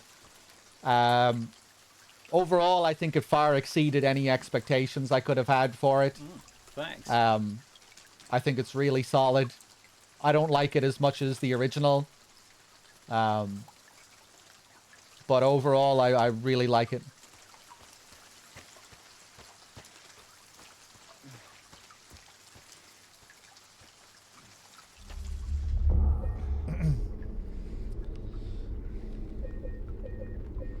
But, yeah, obviously, if you go through my VODs, you'll get to see plenty of rambles and rantings about the game where I go into more detail.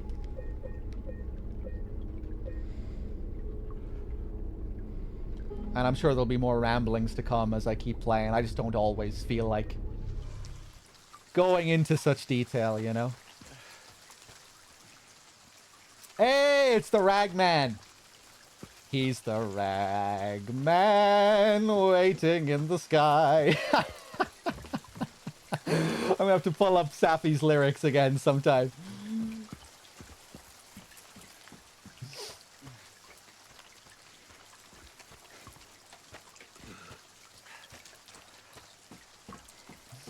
He's been looking for the trophies. He wants to blow your mind. He's the Ragman. Hey, there we go. So I'm playing on normal riddle difficulty this time.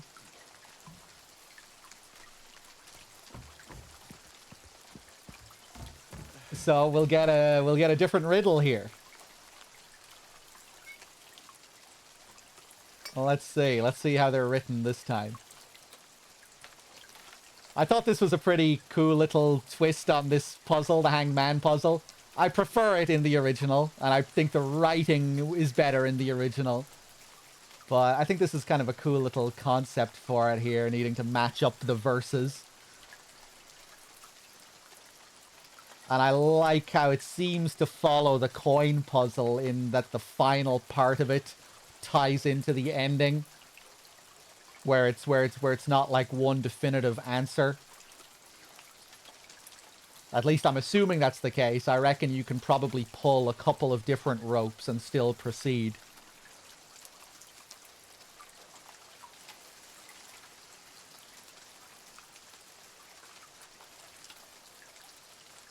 Puzzles all suck except on hard. Yeah, the coin puzzle is definitely my favorite. Just everything about it. How they reworked the whole concept of it, the visual presentation, the room and the music and the atmosphere of it all. Yeah, a nice challenge on hard and pretty nicely written too. And yeah, I quite like the little twist on the last part of it where you get to judge who was, you know, you get to decide who takes the blame, essentially.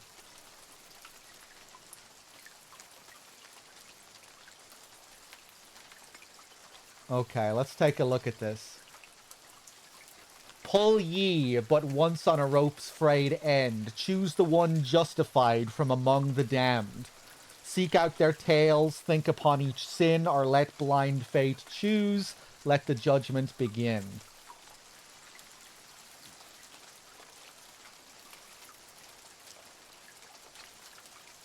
For your grace I do not plead. For the flames I did set free. Sisters shrieked and children cried. No one made it out alive. We have Angela's sequence coming up next, Abstract Daddy. I'm really looking forward to seeing that again. For the second time.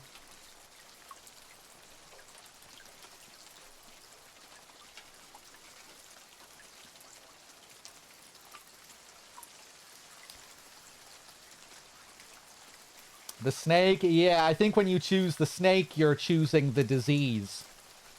You're not putting the blame on James or Mary. You're putting the blame on the disease, I think. I'm aware you can fuck up this puzzle, Nico, yeah. But I reckon there's probably still a few different right answers. Or, you know, I reckon there are a few that the game will accept as a correct answer. Maybe I'm wrong, but I think there are probably a few different possible outcomes.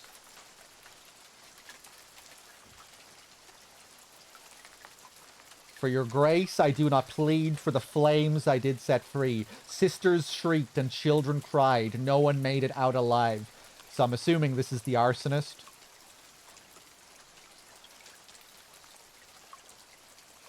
I watched them burn, I heard them cry. I felt a soothing warmth inside.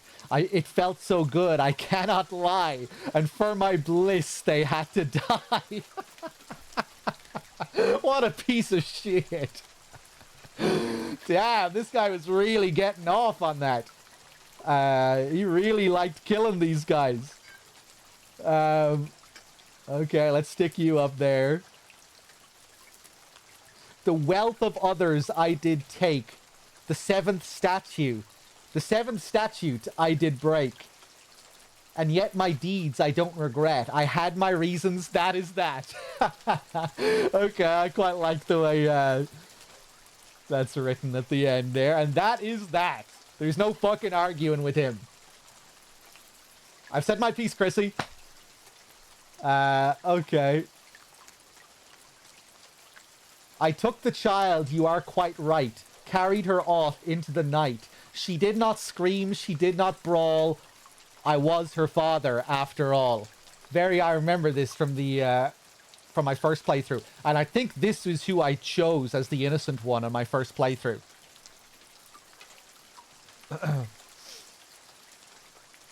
The kidnapper, because he took the child from a very questionable mother, if I remember correctly. But then the child ended up getting killed regardless. But I remember thinking that the father had, like, good intentions.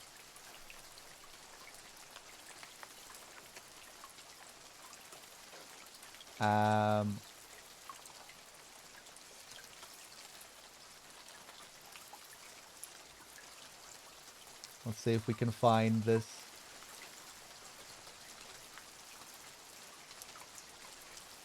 My only daughter, joy of days. They wanted to take you away. Hush, little baby, and be still. If I can't have you, no one will.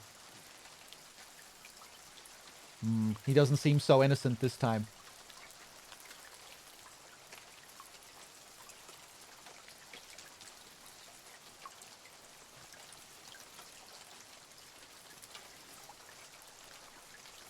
They wanted to take you away. Take her away from the father?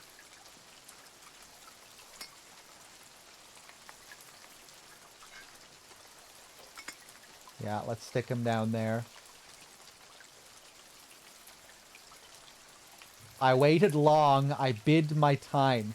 I waited to commit my crime. The man appeared, he saw me not.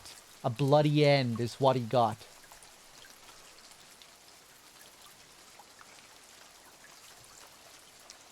Mommy dearest, mommy sweet, your love for me was so deep. Why oh why, you shouted out, when my knife pierced through your heart?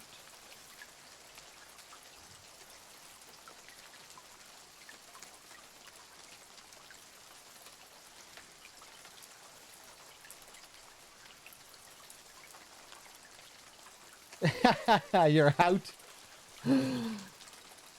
Once the sun has ceased its rain, I cut through the rusty chain, pushed the door and snuck within, filled my pockets to the brim.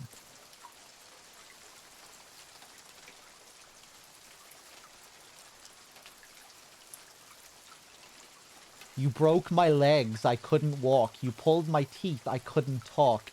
You fed me pills to slow my mind. I took your life, for you took mine.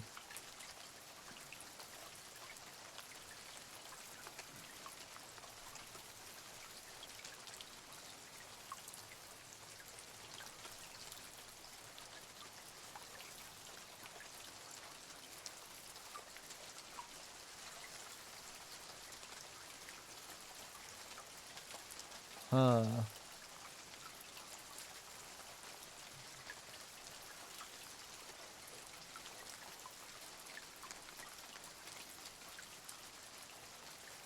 What were those reasons, you might ask?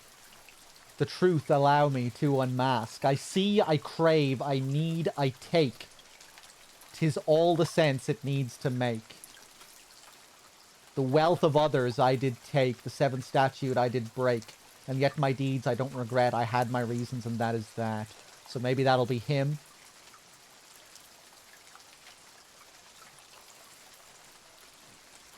Let's stick him up there for now.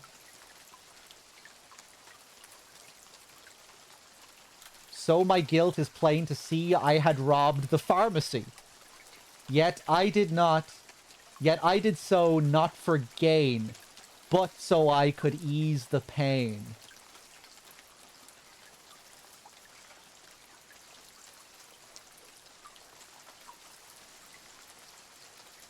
Maybe the guy who killed his mother here to ease the pain after he killed the mother?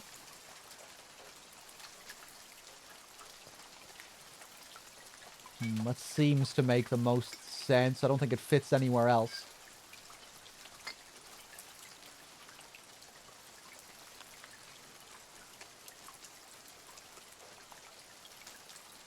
In truth, I did not hesitate, as my blade sealed the poor man's fate. He knew the rules, they are quite clear. Go against me, your end is near.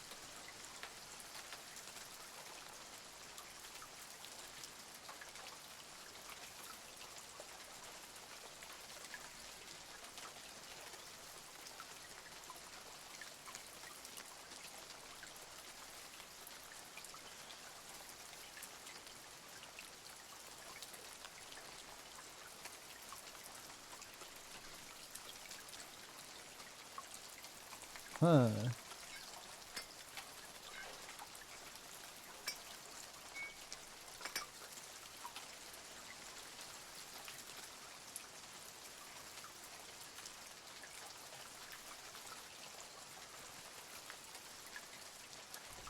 Thanks. Fuma with the 57 months, thank you very much.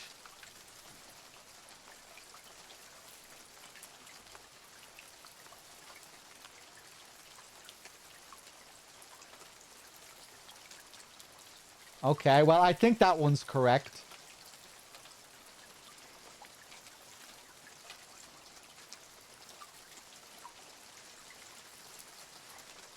What were those reasons, you might ask? The truth allow me to unmask. Yeah, I feel like that has to be correct for that one. I took the child. You are quite right. Carried her off into the night. She did not scream. She did not brawl. I was her father after all. My only daughter. Joy of days. They wanted to take you away. Hush, little baby, and be still. If I can't have you no more. I feel like that has to be right for him as well. Once the sun has ceased its rain, I cut through the rusty chain. Pushed the door and snuck within, filled my pockets to the brim.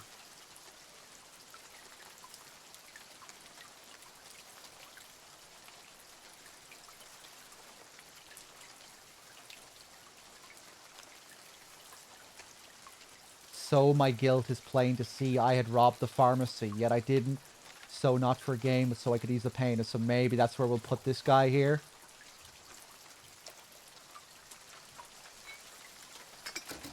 Hey!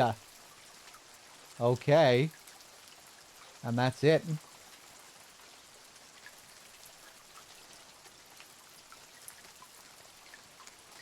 So, who's going to be the guilty one here?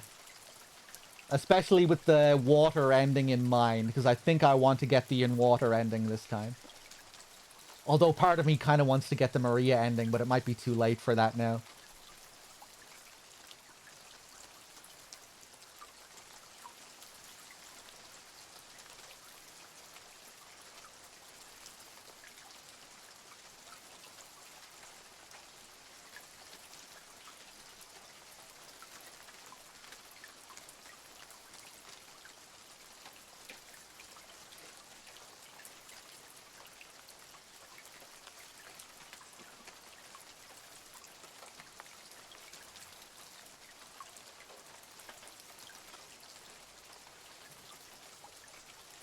You know what? Let's do a little bit of testing here.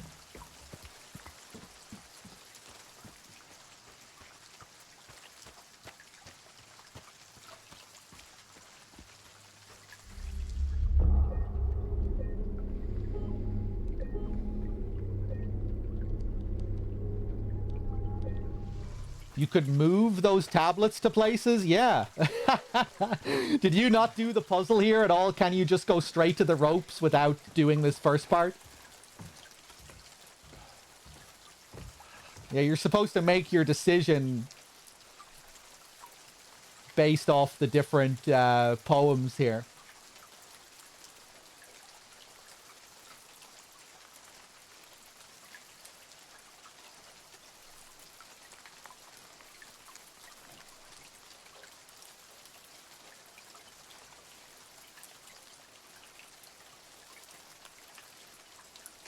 Oh, you did the puzzle, but you clicked the messages at the drawer?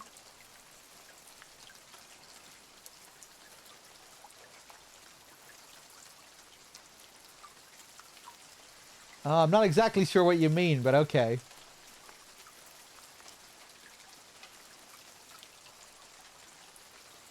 I'm just going to see where 5 takes me.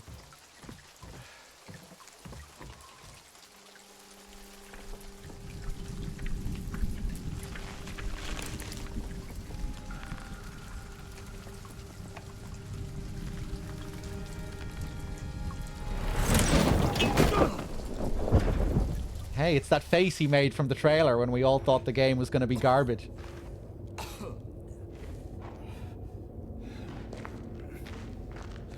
Okay, well, I guess number 5 is allowed.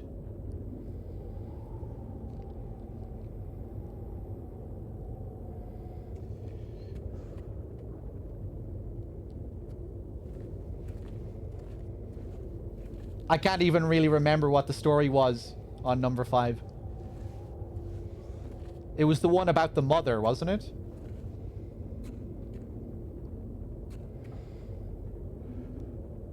Are there multiple answers for this puzzle? I think there are probably 3 possible answers that you can choose. And then I think the other ones take you to enemy encounters. I'm not fully sure, but I reckon you have a bit of a choice with that one. Kind of like how the coin puzzle. The last piece of the coin puzzle, you're just casting judgment and deciding who was most at blame for Mary's death. The old man coin, the snake coin, the prisoner coin, either of them will work in the final part of the puzzle. And I think in this puzzle you're also supposed to be casting judgment in a way with the rope you pull. So I think there are probably different possible outcomes that you can choose there. Yeah, I'm not exactly sure how all of this affects the endings. But the coin one seems pretty clear, that if you choose the old man, you're blaming James. If you choose the woman, you're blaming Mary. And if you choose the snake, you're blaming the disease. So I reckon if you choose the snake, there's a higher chance you'll get the leave ending. I have a feeling, anyway. If you choose the old man, I reckon that puts points towards in water. And if you choose the woman, that probably puts points towards the Maria ending. I'm not entirely sure, but it seems to be that way. And I have a feeling this puzzle also ties into the ending system. But it seems a little bit less clear how this one works.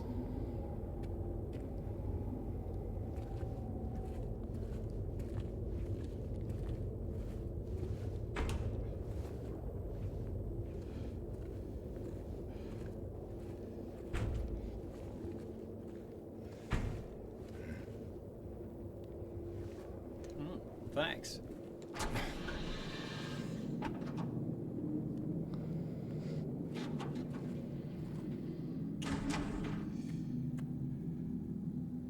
Hey, Wexford with the tier 2 and the 74. You're on the fence about resubbing this month, but the semen retention talk caught your attention. Cheers, Wex. This room. I think this area is a bit more effective in the original, with how it utilizes the fixed cameras and what you can see. I also really like James's thoughts here in the original. When you examine... Ah! When you examine the holes. This still is pretty nasty, though. Jesus.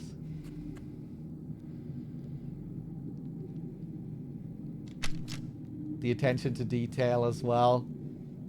Where you see the wheel marks from the gurney here on the ground. It was always a really nice little touch in the original as well. They do the same thing here. Look at the little tire markings, the little wheel markings.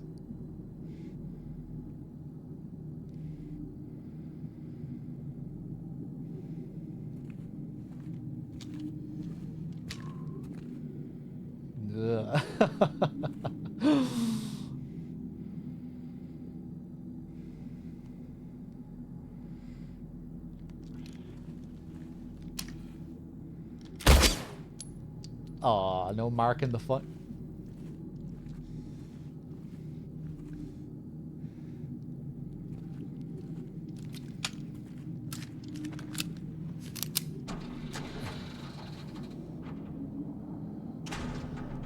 The Polaroid puzzle? No, because I don't want to know anything about that stuff yet. I'm still very, very blind on all the new stuff.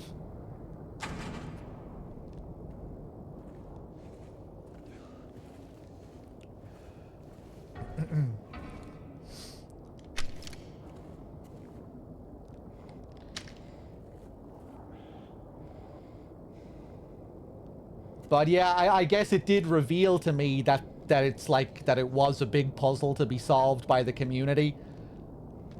So I guess I was spoiled with that. You know, I thought maybe you collect them all and it just, you know, it's something that's relatively easy for everyone to solve. But pretty cool that it was actually a thing that had to be, you know, that took a while to solve for at least just one person. But yeah, if it is something crazy, then I probably will just give up and look up what it is. Because I'm not sure if I have the time to really try and solve it myself. But we'll see. Maybe I'll try and spend a bit of time. Maybe I'll do one playthrough where I try and figure it out by myself, and if I can't, I'll look it up. We'll see. But yeah, if it took this long for one person to solve it, it's probably pretty crazy. I was wondering about the numbers, you know, and how they all apply to the different areas in the game. Because I think each picture is of a place in the game. And some of those places are probably hard to find. Some of them are pretty clear where it's supposed to be, and others it's like, well, where the hell was this picture even taken? Okay.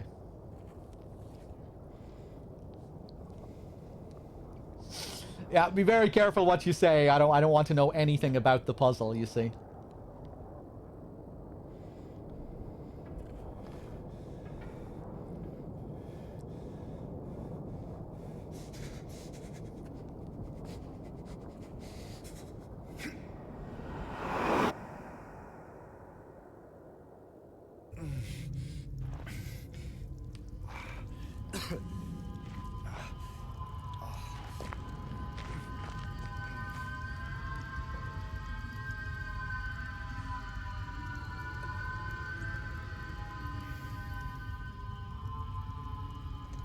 Thanks.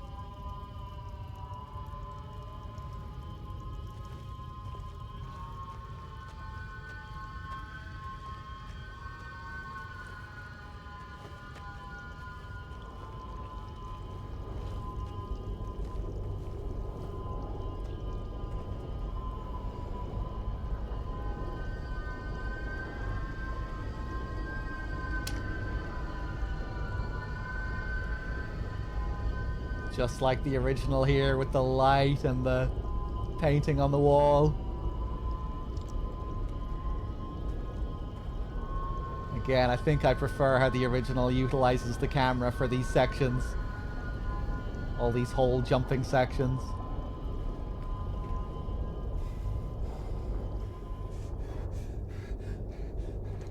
Thanks. Ruminator with the 40, thank you.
Thanks.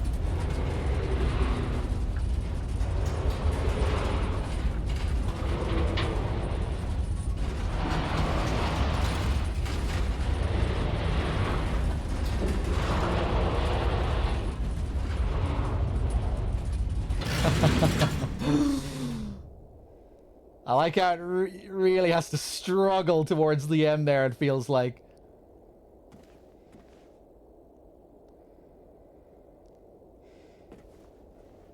Oh, man.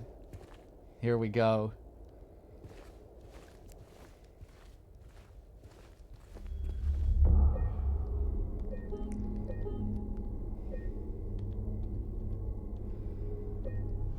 Okay, guys.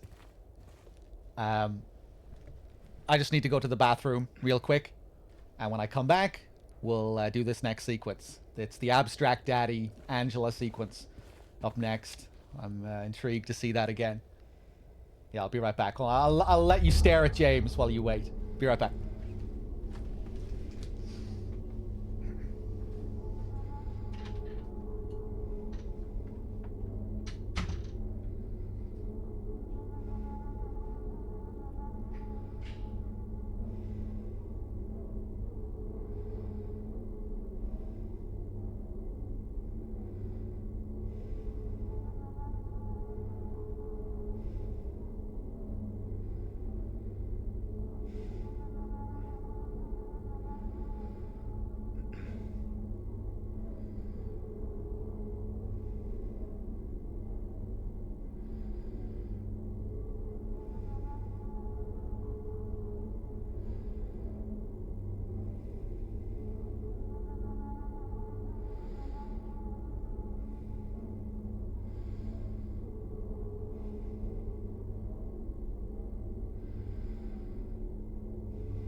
Okay, I'm back.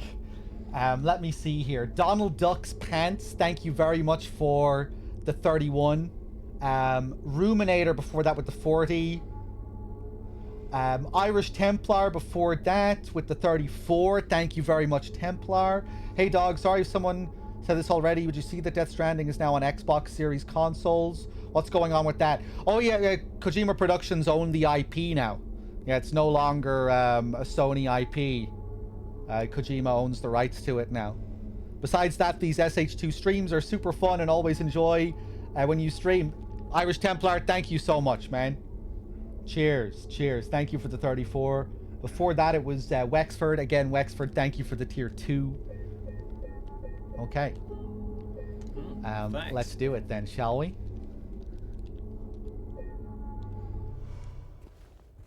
Visually, I just loved what they did with this place. I always really liked the design of this in the original. How it was so, like, normal looking, but it just kind of had a feeling about it. A really unique and strange feeling about it at the same time. These creamy, orangey walls. Love what they did with this in the remake with these lights. And being able to look up as well and see this, like, infinite ceiling. Actually, you can see the ceiling just about, but just how high it is. Just gorgeous, the colors and the light here. And I guess they make the place feel much more like you're back in an apartment building. I guess it kind of felt a bit like that in the original. But they really lean into that a bit more here. Like we're actually in Angela's apartment block where she used to live. And her room is no longer just a bedroom, it's her whole apartment.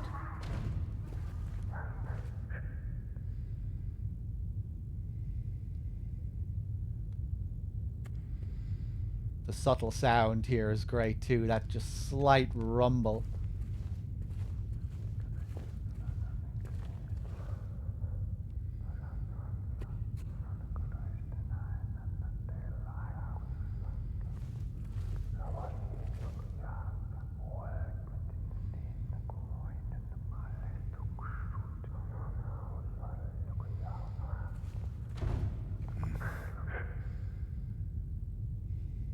Oh, does it stop when you try and interact with the door? That's sick.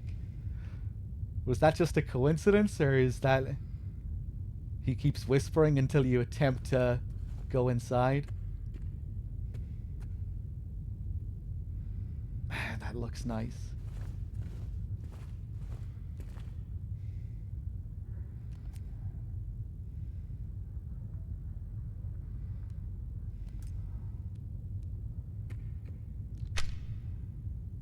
Fire extinguisher.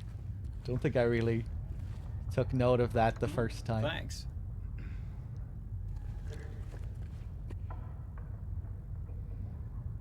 Iced coolie with the 3 and the 3 streak. Cheers. Huh.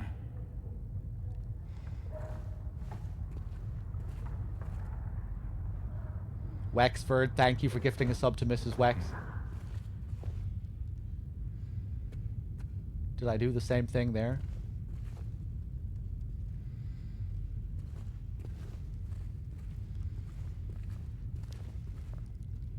Oh! Did I miss the newspaper on my first playthrough? I think I might have. Even though I was probably looking carefully all around this place. I probably just didn't press X at this one. Or notice this one specifically.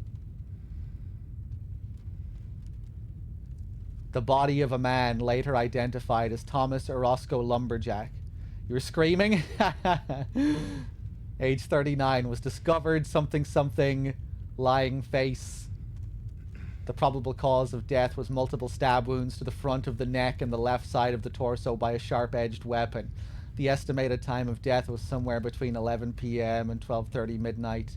Due to signs of struggle in the room and the lack of a murder weapon, police are considering this a homicide and have opened a murder investigation. Furthermore, given the fact that the cash in the room was untouched and Mr. Orozco had a history of drunkenness and violence, the police suspect that the motive was not robbery, but something crime of passion. That's what it's supposed to be saying at the end there. That they are of the belief that it was a crime of passion. So this is all about the death of Angela's father. Angela's murder of her father.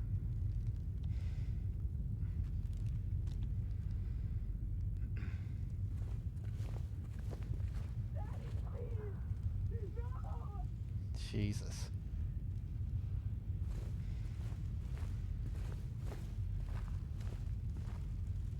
And as we get closer and closer to the apartment itself, we get more and more newspapers. All the guilt catching up with her.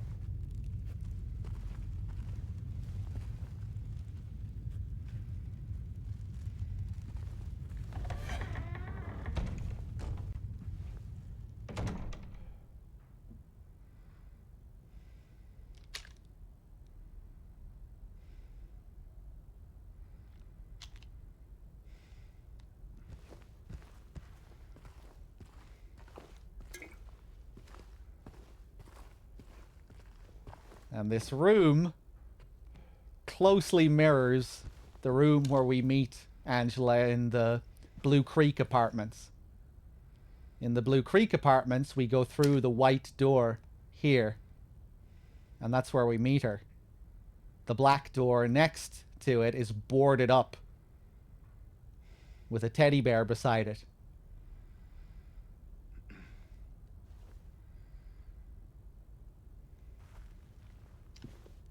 Where it seems to be symbolizing the door itself, symbolizing Angela's dark past.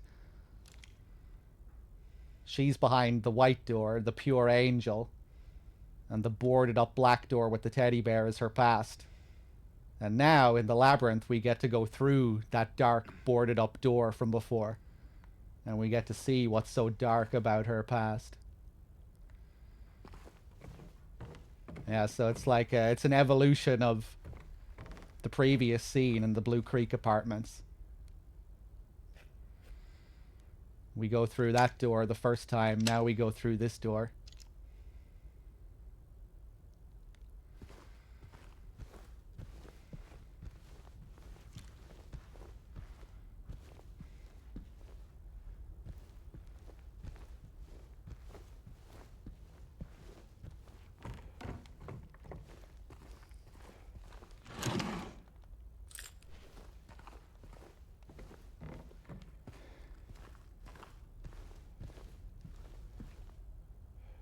It's kind of surreal seeing this, you know, because it's something I used to, or something I still do talk about all the time when I play the original game, you know, the two doors and the significance of it.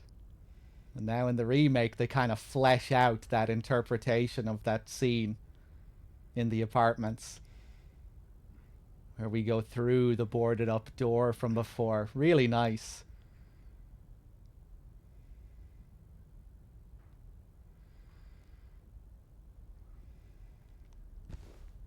This painting is in that same apartment as well, isn't it? Remember I saw some people talk about this on my Discord? The significance of the painting relating to, like, childbirth or something.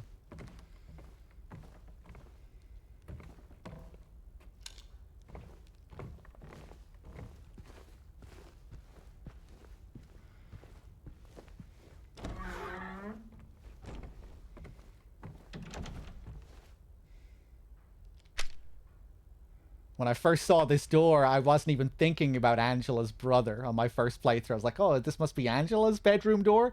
Thought it was a bit strange to have these kinds of stickers there, but yeah, this is Angela's brother's door, I would think. Also black.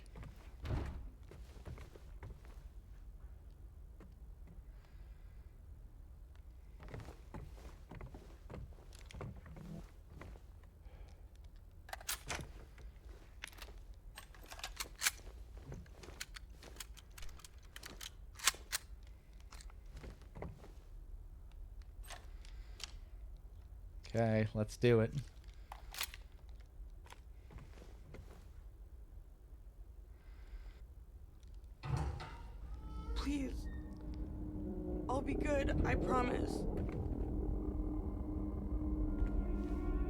Tell him I'll be good, please. There's the bear in the Angela? background. Angela, it's me. No, please.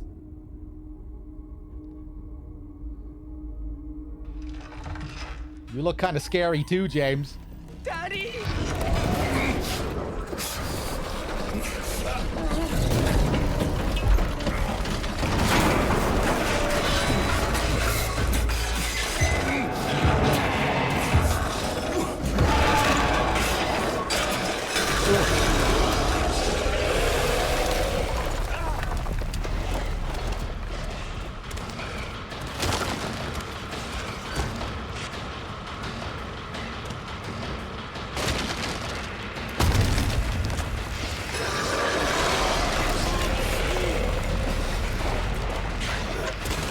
Jesus.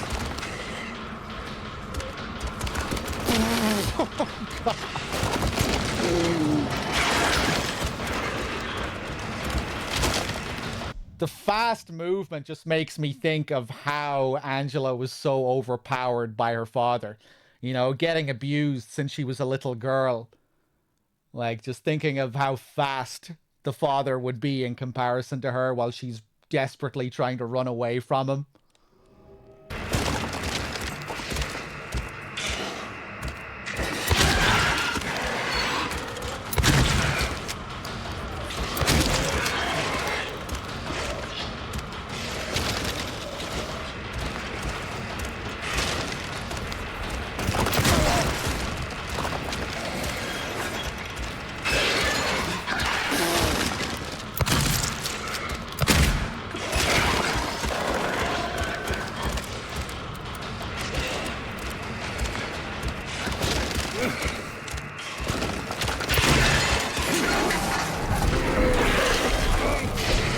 Get the fuck off me.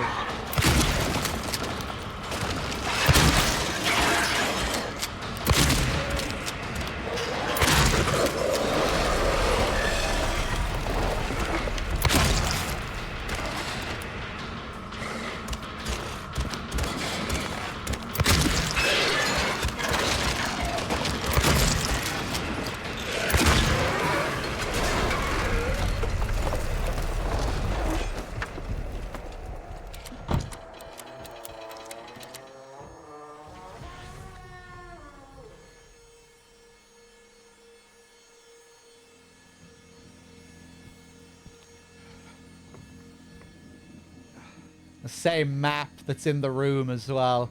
In Angela's room in the Blue Creek apartments. It's the only time you ever see it.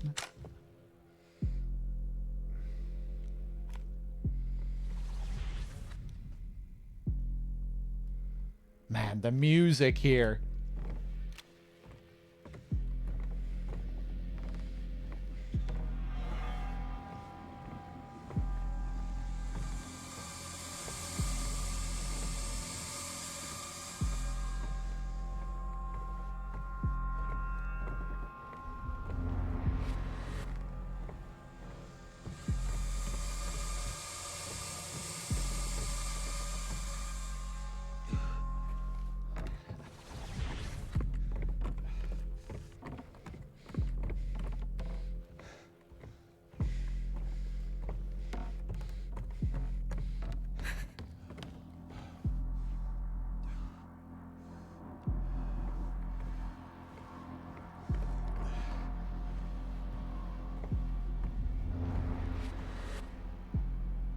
Really reminds me of that shot from the opening montage of the original game.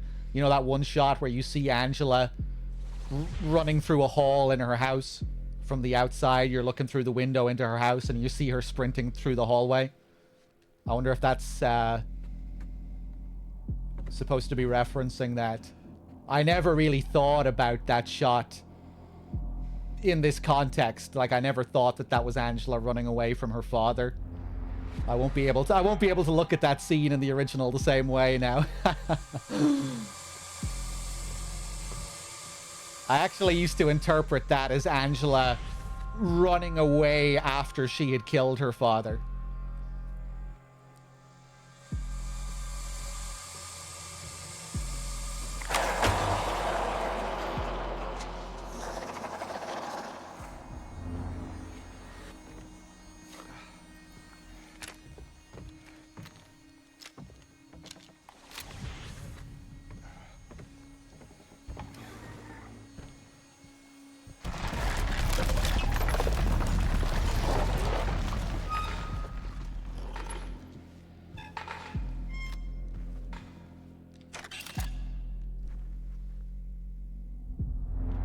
Oh god, I don't remember noticing this the first time through. Family picture.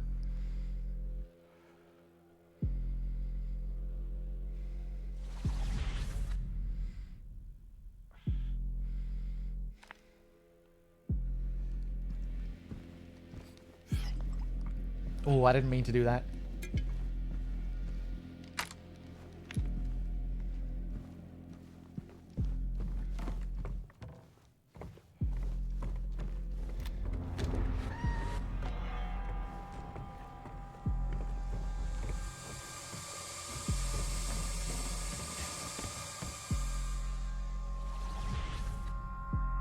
I think I missed her sprinting away again there.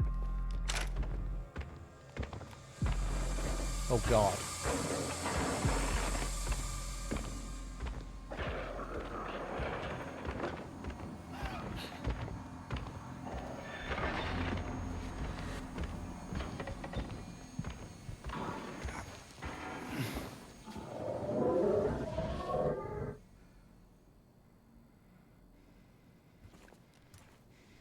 Here we have her little hiding place. There's the bear. The same bear we see beside the boarded up door.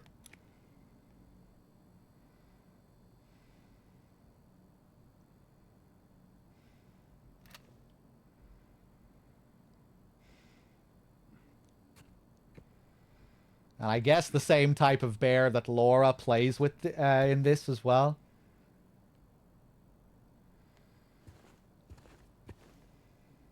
Yeah, this is where she went to hide from her father.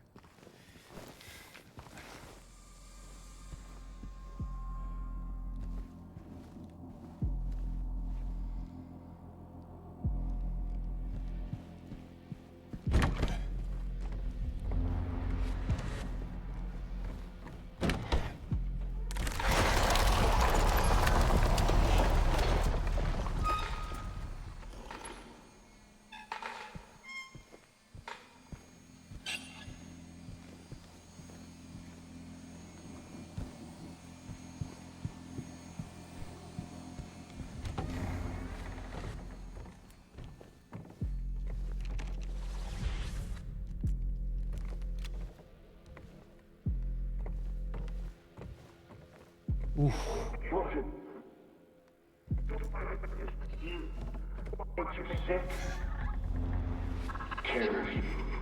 All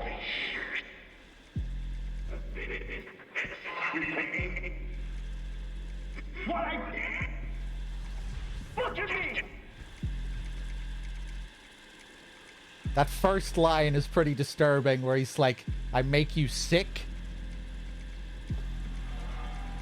I've taken care of you for all these years.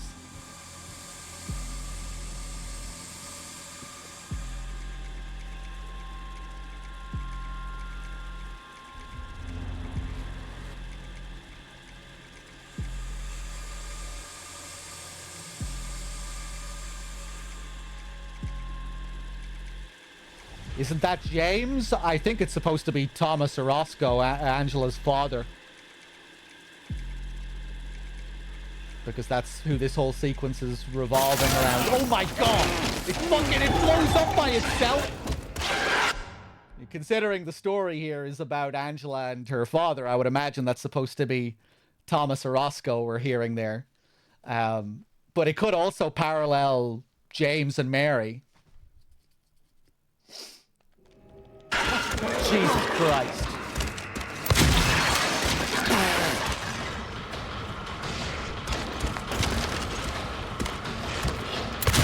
Oh, you can see the fleshy walls already here.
boy.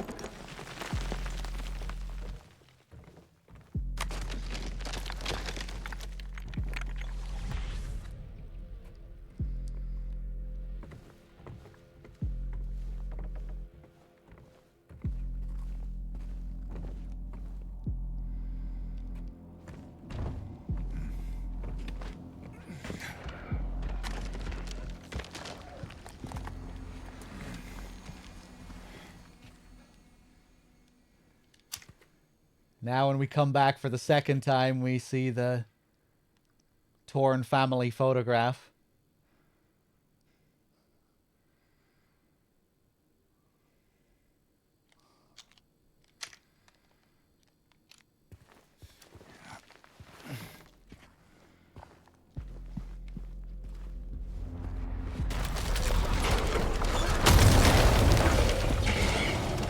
Hello.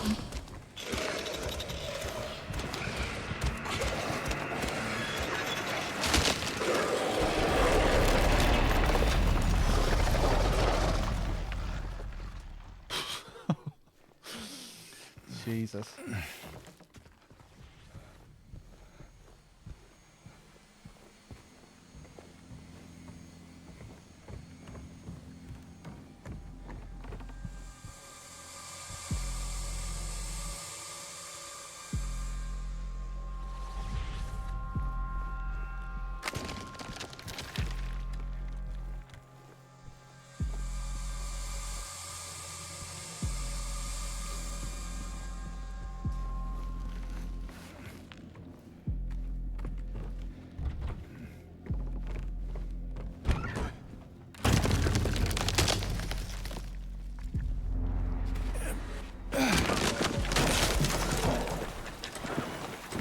Oh, man.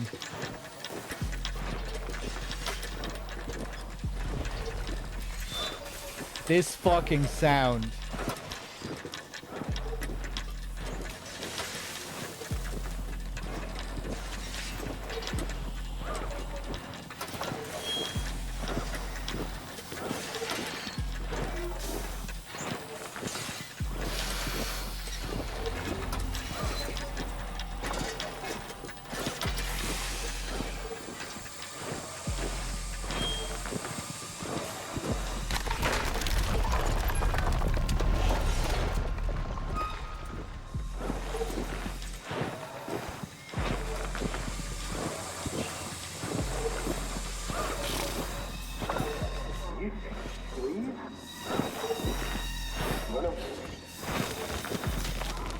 Where would you go?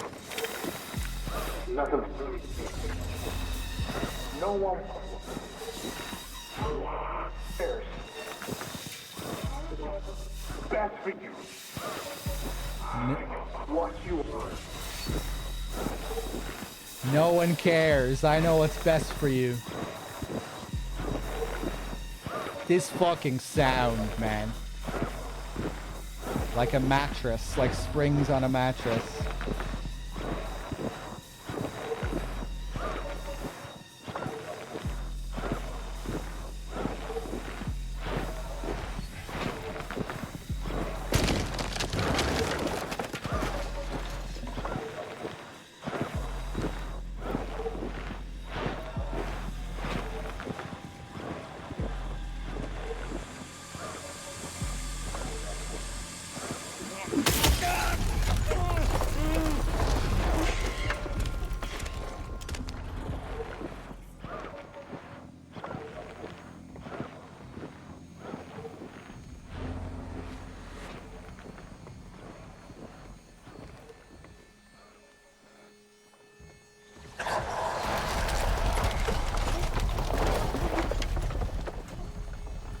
The sounds alone just make it so much more disturbing to me than the original, you know, because basically hearing Angela being raped Absolutely horrifying.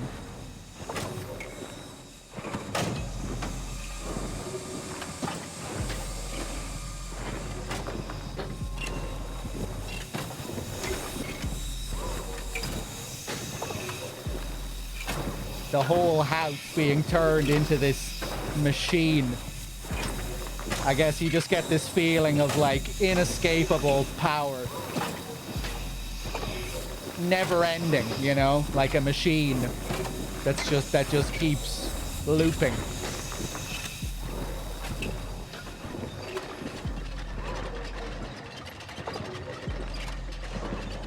Absolutely fucking horrifying shit here.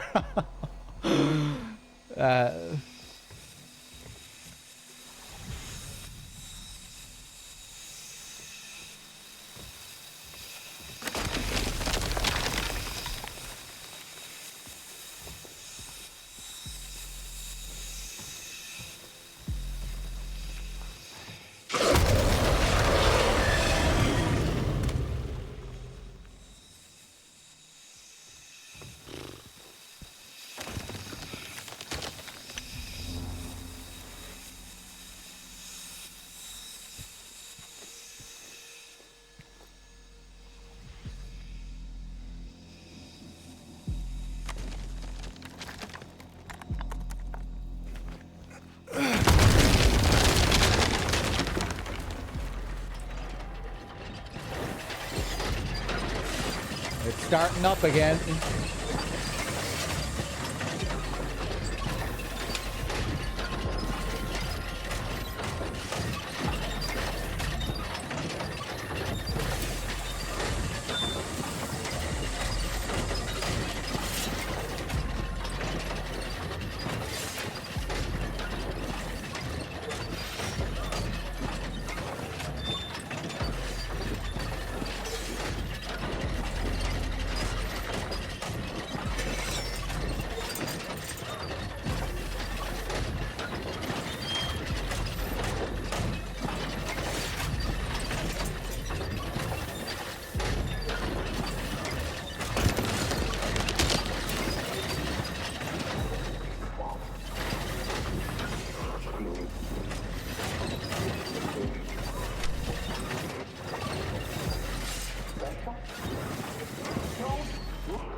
Here we get the call back to the original room with the pistons that are stuck to the fleshy walls, but these ones don't move here. Oh man, the detail on that though, the dampness. Fuck me, man.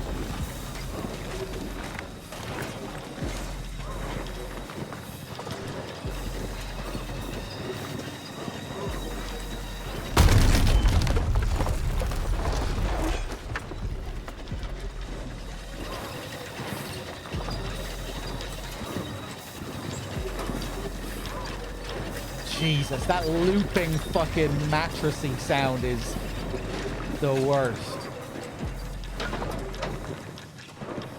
The kind of high-pitched squelching that it has almost.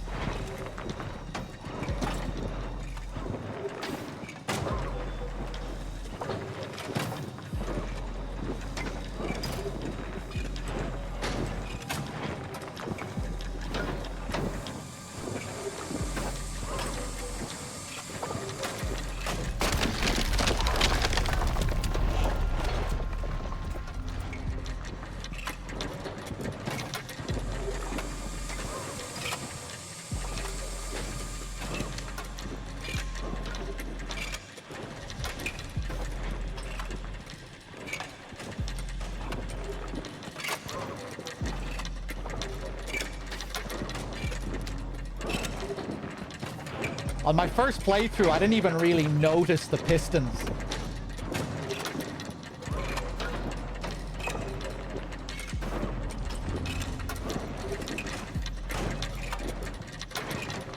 Get completely different sounds here as well. Christ.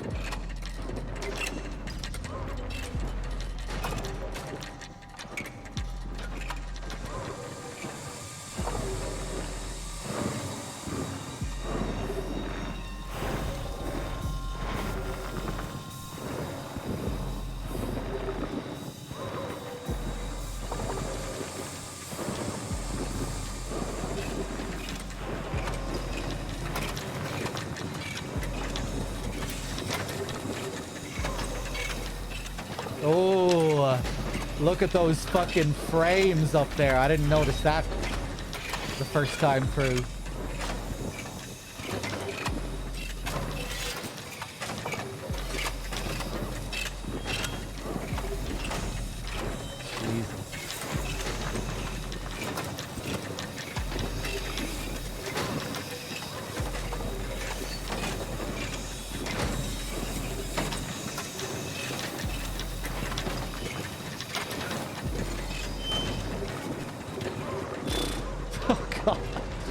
Fucking relentless power and weight of it. Jeez.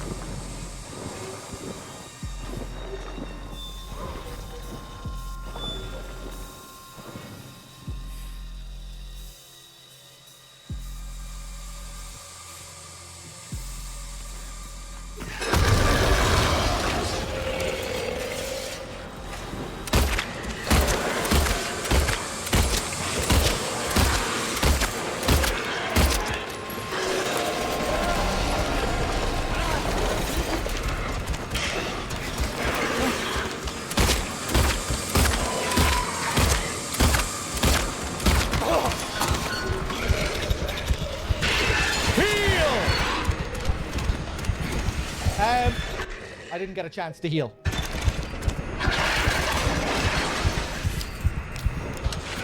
There we go, there we go.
It's okay.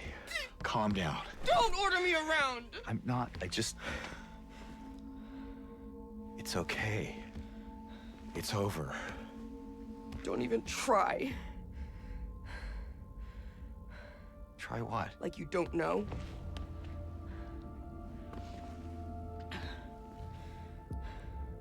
I see what you're doing. It's always the same with you. You're only after one thing.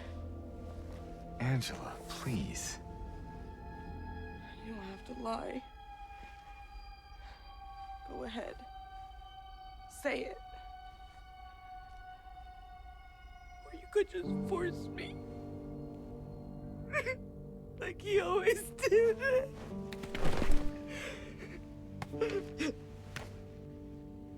You disgusting pig. I hate you.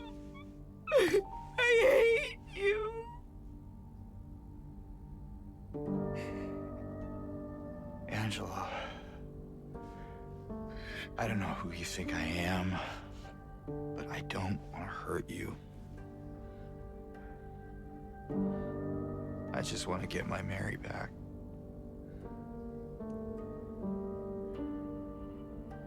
You're Mary. Your own little Mary. At least she was. For a while. What? Admit it.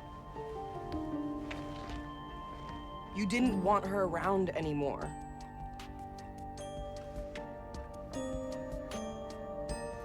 No. You probably found someone else. No!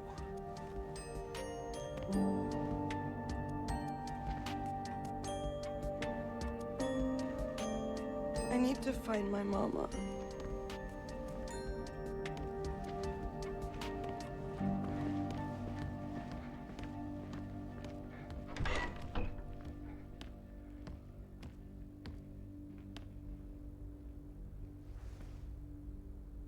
I never.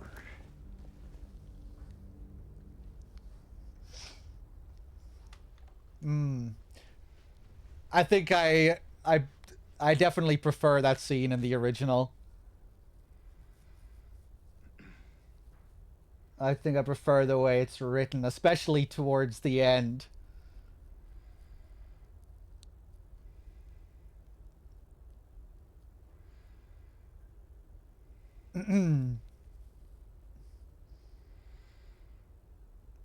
I do like how the scene starts and just how wild Angela is when she picks up the TV and her body language there. I also have my issues with that scene in the original game because I think Donna Burke it's maybe one of her wonkiest scenes with some of her line deliveries. But I really do like that moment towards the end in the original where she's like, "I know about you." And the dry retching when she says, "You make me sick," and she gets on the ground and she starts heaving. You probably found someone else. And then she kind of laughs to herself as she goes out the door. She's like, I don't know, there's something maybe a bit more manic about her in the original that I prefer there.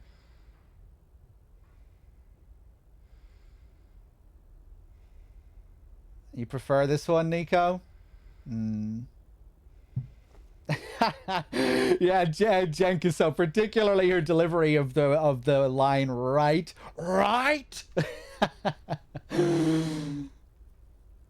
It's not one of Donna Burke's best line deliveries, that one. But yeah, I think just overall the mood of it, I prefer in the original. A bit mixed on how they use the music to heighten the moment here.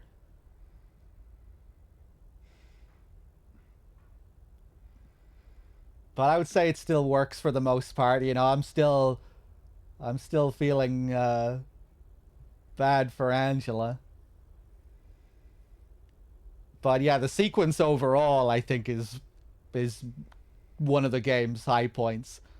The whole fight sequence, the transitions between the phases when you're just going through that absolute nightmare. Some of the best sound design in the game, like just truly horrifying stuff. This redesign of Abstract Daddy, the fucking size of it.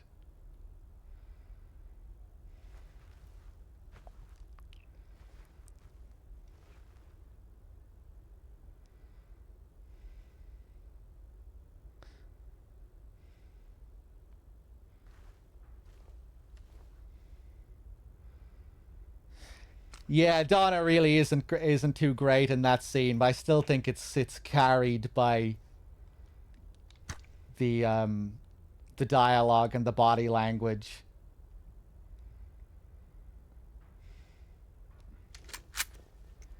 And I think just the pacing with the dialogue at the end works better, the way Angela leaves the room. I don't know, it just kind of feels a little bit more awkward to me in this.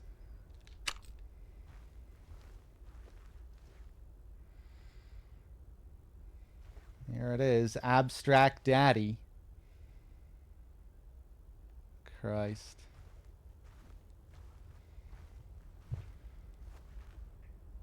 Ugh, those big stompers. Look at the size of those feet.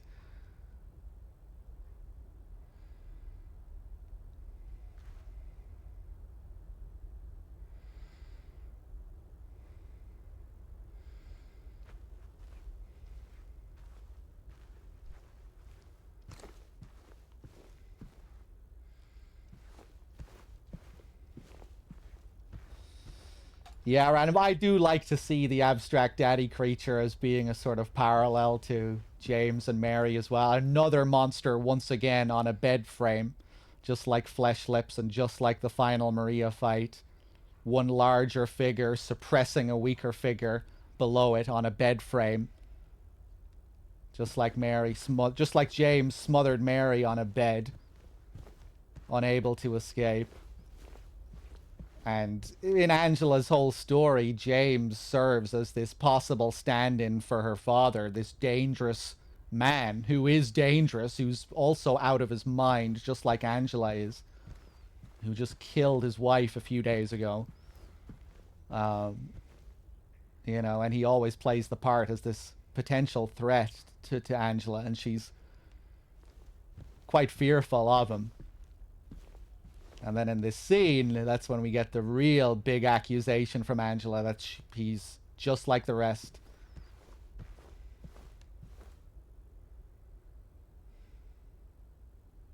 That he's only after one thing.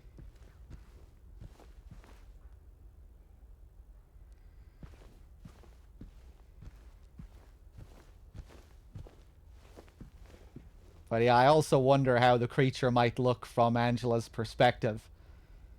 I think James is seeing it a bit differently to how she sees it. And maybe James's perception is also being, you know, warped by his own trauma.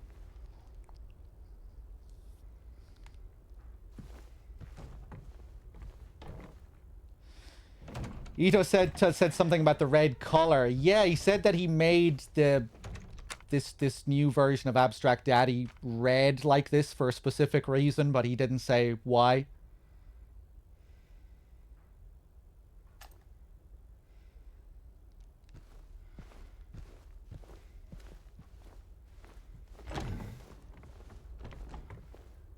Yeah, I always like to imagine that Angela sees the Abstract Daddy as something that looks much closer to her father.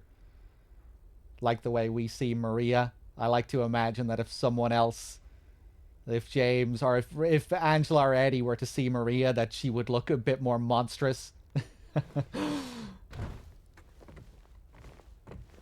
Whereas we kind of get this idealized version.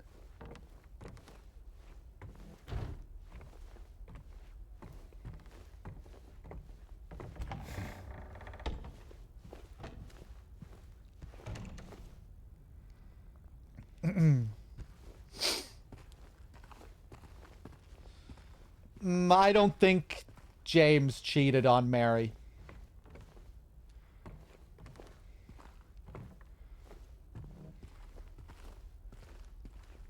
I like to imagine that part of James as being like deeply, deeply suppressed. Like he's trying really hard to deny these urges that he has for other women while Mary is sick. And I think even in the game, you know, James, it's not like he's fawning all over Maria in every scene. It's the opposite. He continuously tries to deny these feelings that he has towards Maria. And the only time before the Maria ending that he even is like any way receptive to her is during the prison scene up next. And even then, he just says that he doesn't know how he feels. You know, when Maria's like, "Don't you want to touch me?" And he stops. He says, "I don't know. Come and get me." You know, that's He's like a confused child.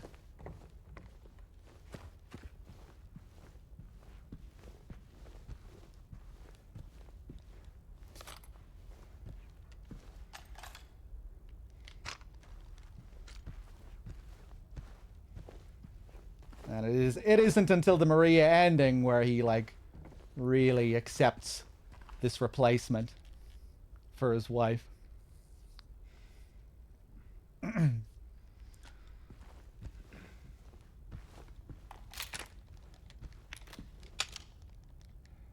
It's one thing I really like about the original introduction to Maria's character. You know how that scene ends and James is just like, fine, I guess you can come with me.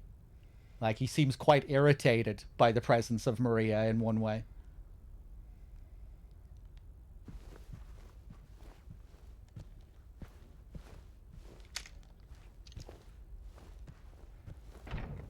You know, his denial to his attraction is a big part of his relationship with Maria, I think.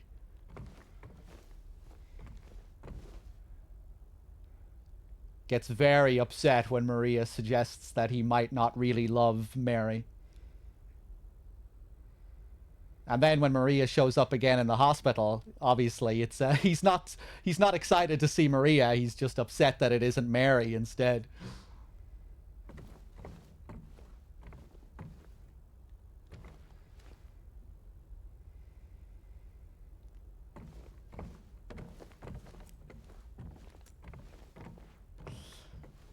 In this context, I miss Maria's sentence, "I can't do much through these bars," which is an outright lie. Yeah, overall, I think I just much prefer the original Maria. She is a lot more bite to her. And just Monica's portrayal is just... I don't think you can top that. Another thing as well is just the amount of scenes that she got in the original that were those handcrafted Sato CG cutscenes. They're just so expressive, those CG scenes in the original. All the little nuances and looks that you get from Maria. How stylized it all is and how, like, just really expressive those scenes are. The mocap work with the actors in this just can't really top that for me. It's like comparing really good animation to, like, a live-action remake. Where I'm just like, you know, I'm just looking at it and I'm like, man, I just can't not think of the original during some of those scenes. Where I just really miss those handcrafted Sato scenes.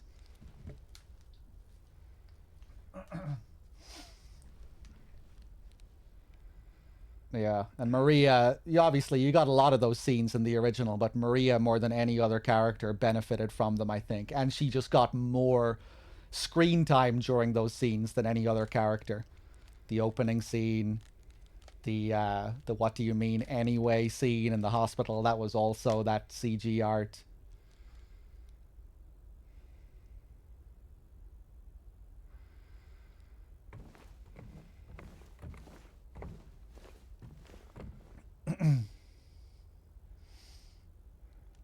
Man, they do an incredible job with these hallways.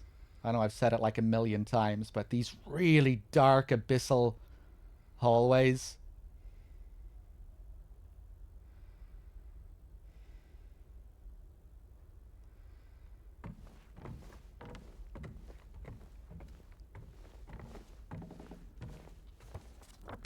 So much like the original games. And here we have the labyrinth. It just manifests. Suddenly we have the labyrinth map.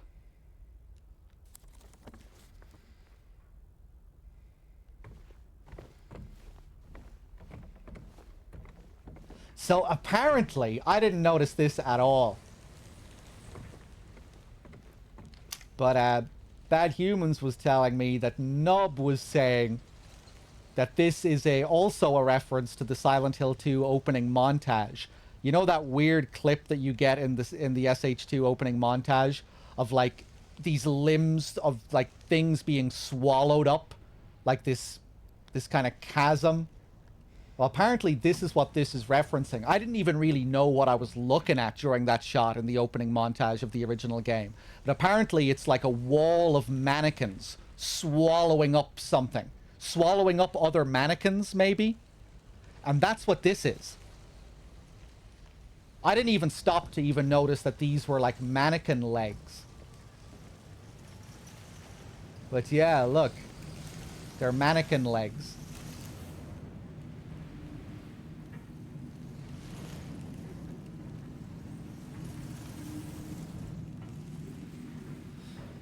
No, only in the opening montage, Procedure.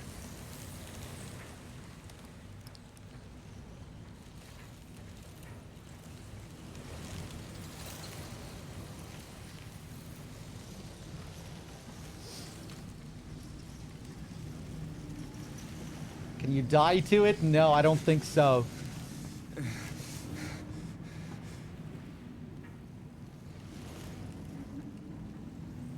But yeah, pretty cool, these little nods that they have to the original montage. I'm assuming that's what they're calling back to with Angela running through the hall as well. Just specifically the way she looks, the way she kind of turns back. The way she turns her head back while she's running.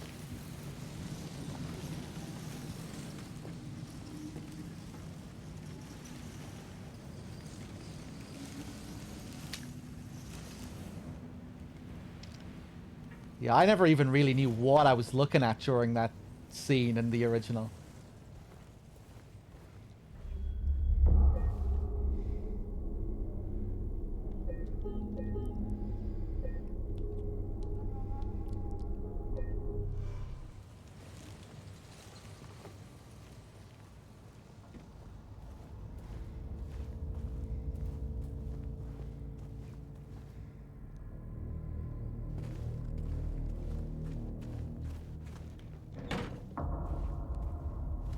Great ambient theme here.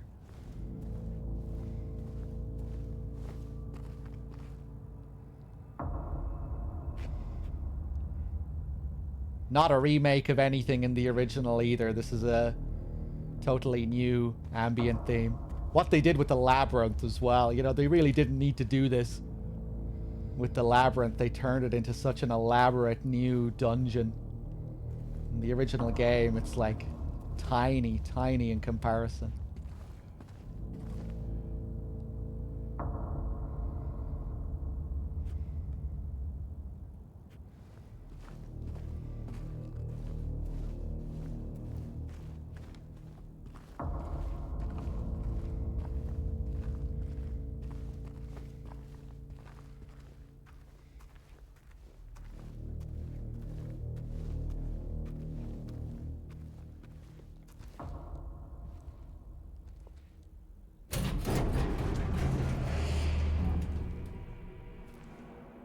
Maria?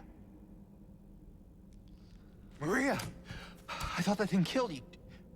Are you hurt? Not at all, silly. But the thing... It stabbed you. There was blood everywhere. Stabbed me? What do you mean? It chased us to the elevator and then... James, what are you talking about? Just before. Don't you remember? James? Honey? Did something happen to you? After we got separated in that long hallway? Are you confusing me with someone else? You were always so forgetful. Remember that time in the hotel? Maria? You said you took everything. But you forgot that videotape we made. I wonder if it's still there. How do you know about that? Aren't you Maria? I'm not your Mary. So you are Maria. I am. If you want me to be. All I want from you is an answer. Doesn't matter who I am.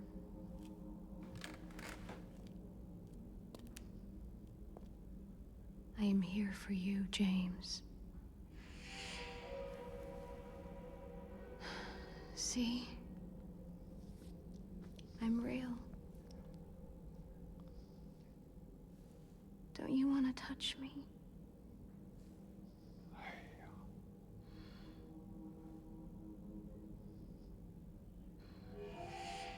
I don't know. Well,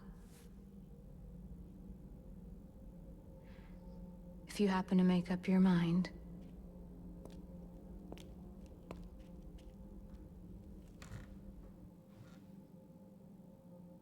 I'll be waiting.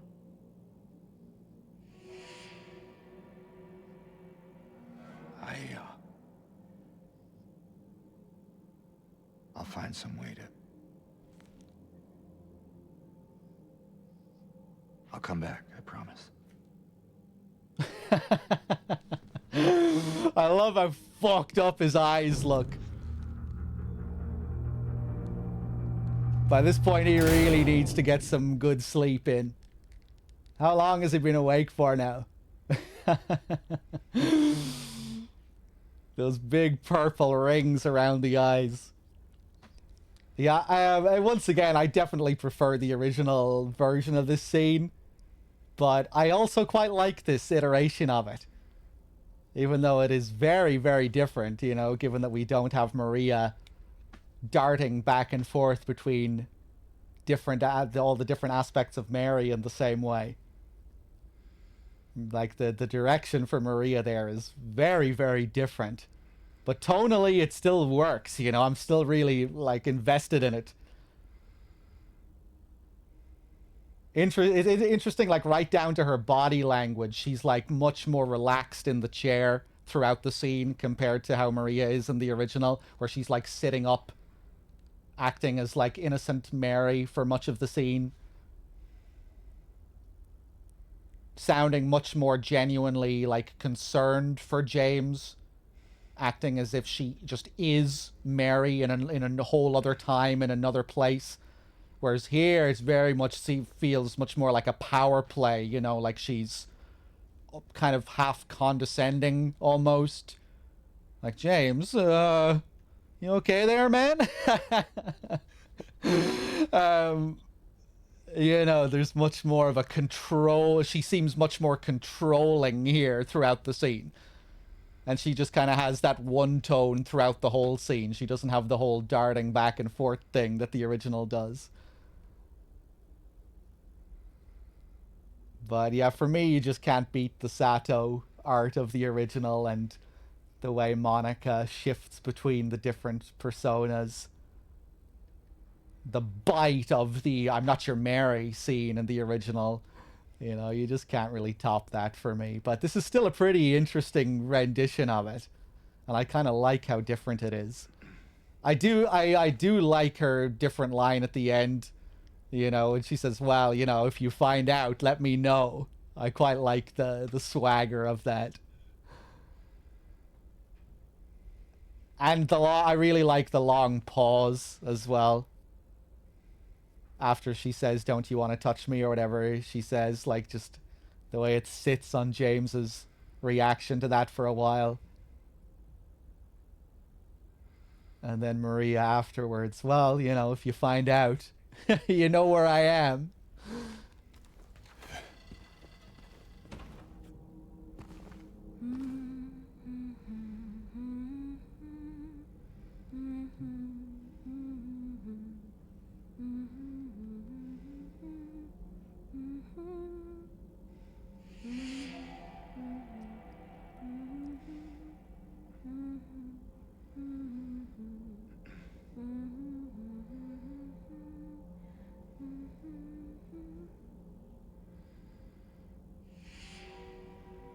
Humming Promise.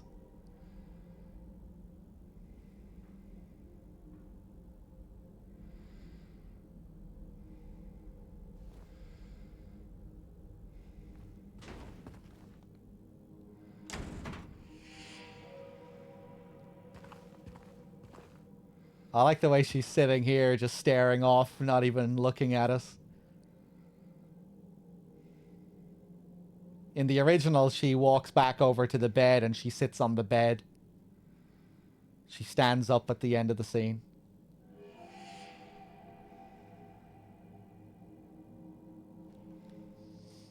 Yeah, she's humming the ending, one of the endings of Signalis there.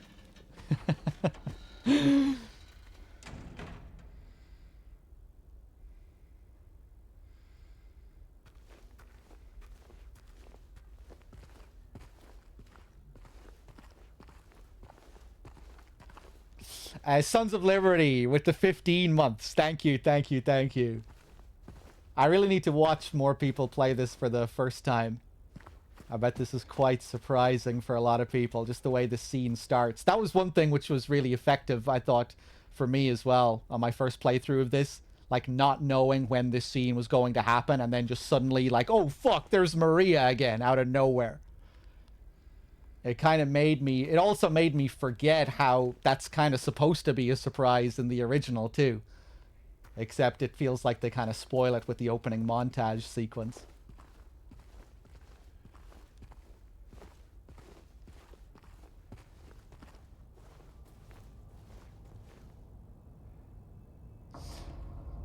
I like that she's kind of becoming a part of the terror with that scene instead of a companion. Yeah, but she's starting to become much more ambiguous as a character, coming back to life now after we saw her die before.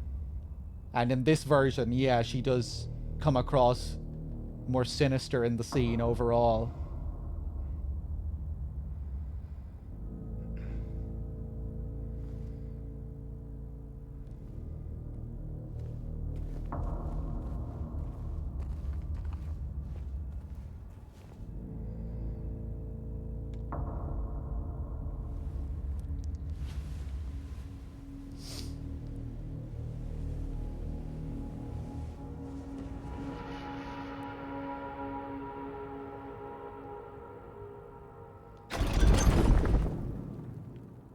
This is really cool as well, this presentation of this puzzle.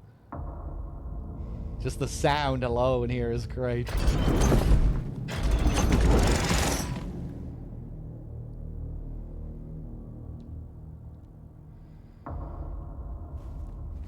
Yeah, really nice atmosphere here. Ooh, all out of pistol ammo. All out of shells. I decided to keep my rifle ammo for the Abstract Daddy fight. I wanted to hold on to it if I could, just so I can go ham at the end against Maria.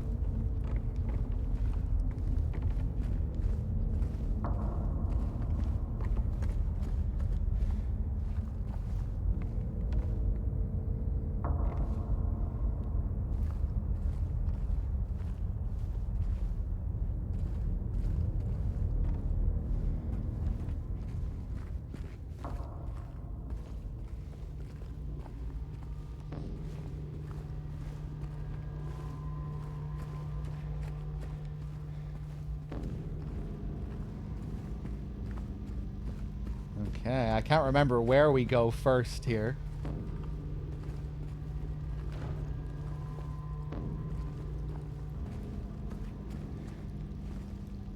Can I go through here?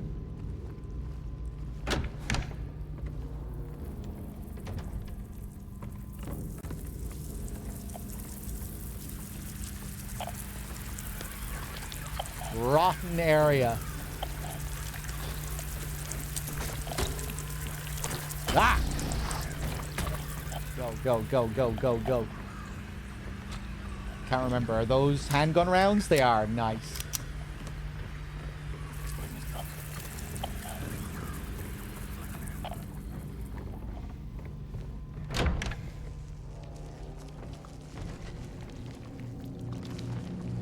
Yeah, I remember this. We have to light this on fire.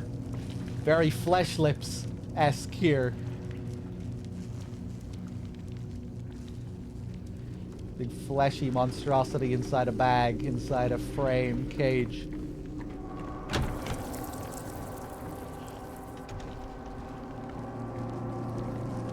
Okay, let's save.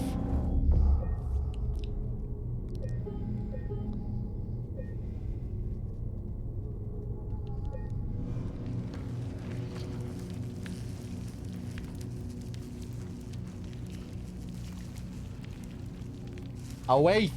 Hey, how's it going?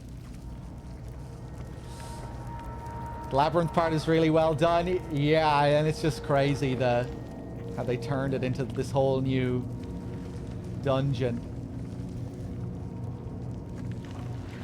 I'm not so crazy about a couple of parts towards the end. But I think they did a great job with it overall.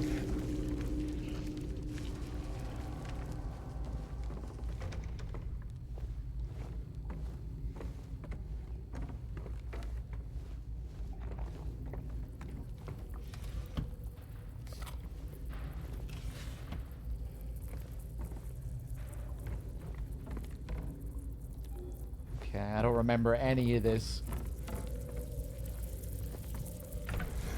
Ooh. Ah! Oh yeah, the mandarins here. Fuck these things. Go, go, go, go, go, go, go.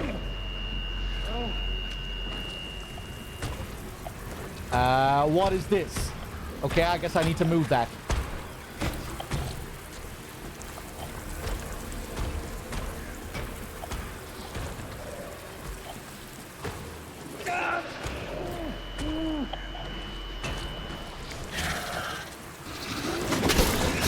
Whoop.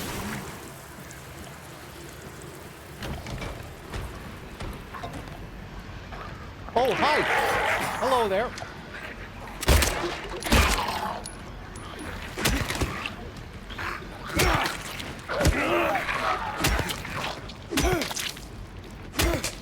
Oof. Aren't mandarins in Silent Hill 3? No, but they're a very similar kind of enemy. The closer from Silent Hill 3. It's very similar. Whoop! But not exactly the same. Oh, Christ. Whoop! Whoop!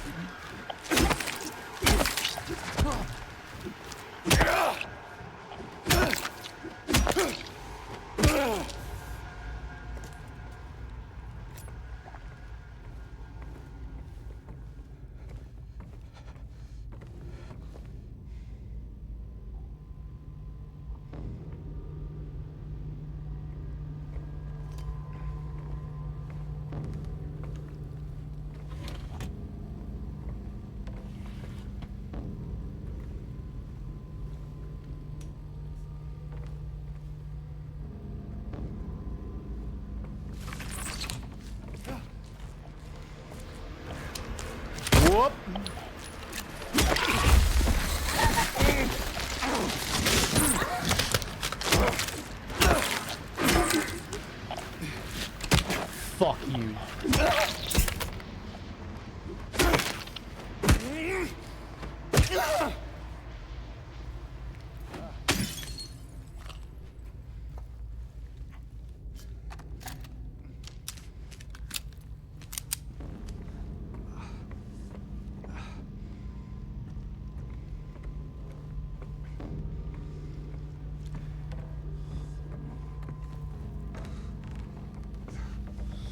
Yeah, you get some weird cries out of the mannequins every now and then.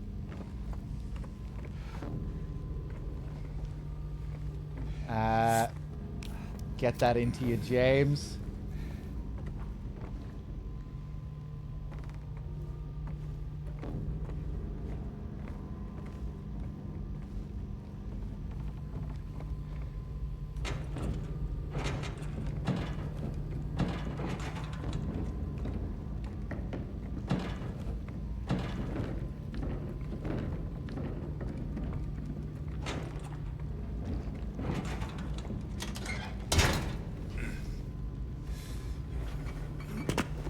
Oh yeah, I remember this. Another nasty fridge over here.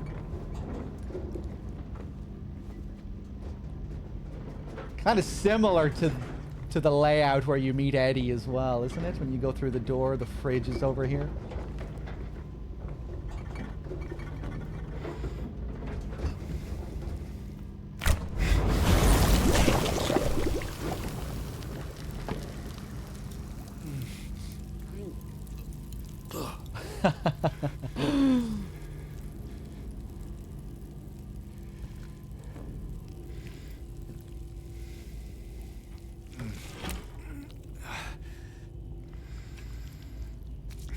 You know, I almost wish James wasn't as repulsed during some of the sequences like this.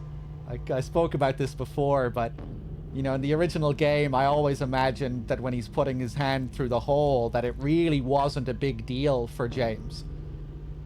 And that was kind of played into his detached and disassociated psyche. Like, you know, when you see him put his hand through the hole in the wall in the moth room, he doesn't really look like he's too phased by it. Or when he puts his hand down the toilet, it's like it's fucking nothing for him. But this version of James, he's really not so happy about doing this, you know? And you have to press the X button every step of the way. I think I prefer how those sequences are done in the original, even though they try to make them more, like, immersive in this. I kind of like how he just feels completely disassociated from what he's doing in the original. Lighter gas.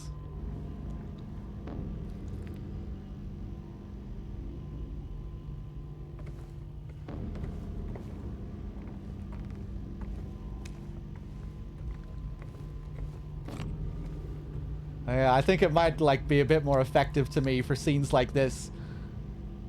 If you get, like, a shot from the side of James's face and you just see that he's, like, dead-eyed. This is perfectly fine. Nothing. Barely phases him.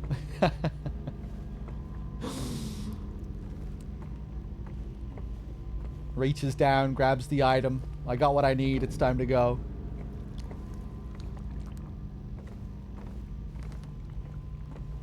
Or maybe it would have been cool to have, like, an evolution over the course of the game. Where he's, like, maybe a bit disturbed when he first puts his hand through a hole, but then it becomes second nature as he goes on, as it goes on. But I think he pretty much has the same reaction every time to the holes. I am really happy that we get to see him jump down his own grave this time, though. That did make me very happy. It was always the one little thing that disappointed me about that sequence in the original game. The painted door in this room? Yeah, that's cool. This kind of reminds me of... I think this reminds me of a door in Silent Hill 4. In the apartment world. That just looks like it's a part of the wall.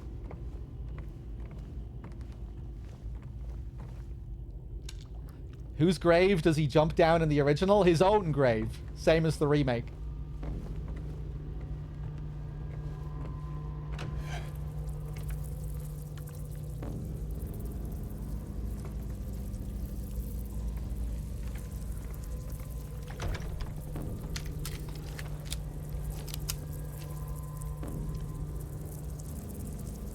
But, you know, not real, like, not his real grave. It's down here in the labyrinth, and this whole place is, like, totally unreal.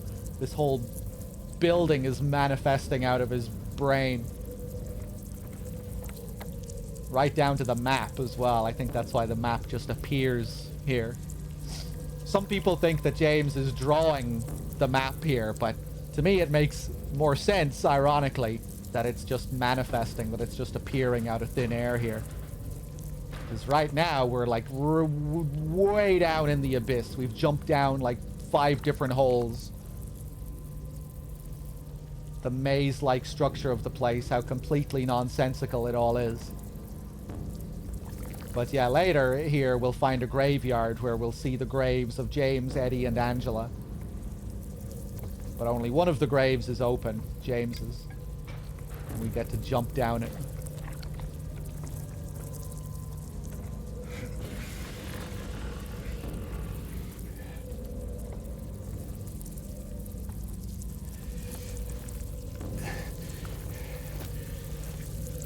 Okay, now where the hell are we going?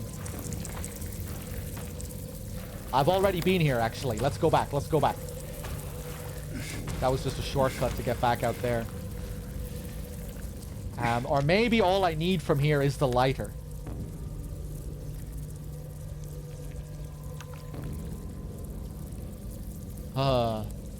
Yeah, that's probably all I need.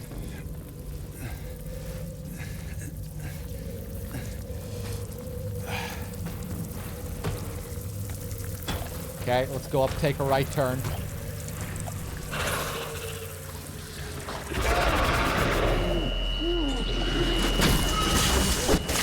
Oh!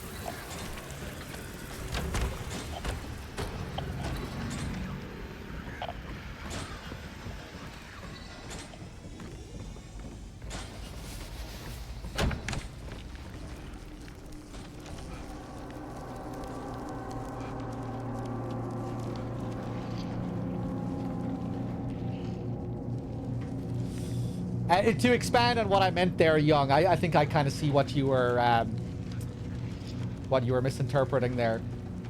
In the original game, in both versions of the game, you jump down your own grave. It's just that in the original, you don't get to see him actually jump. You just get a loading screen when you're asked if you want to jump down into the grave or not. You don't actually see him jump down the hole like you do with all the other holes. And that always kind of disappointed me. But in the remake, we actually get to see it, which is cool.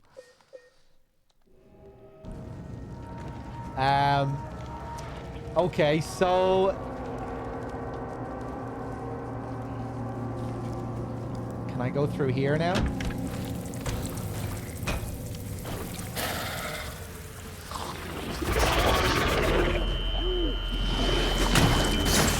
Wah! Man, it's dark.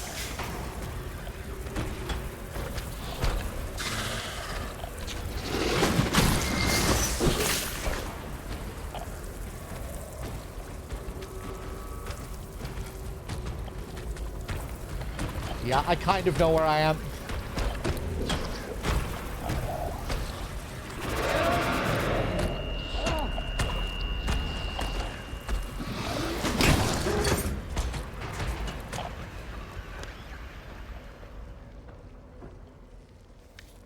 Yeah, this one takes me down to the same spot. Wow. Okay, I don't really know where I'm going, but we'll find it. What about this? No?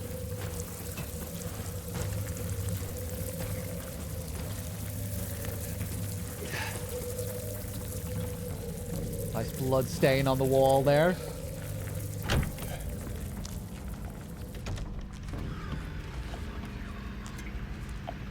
Another health drink. It's so dark.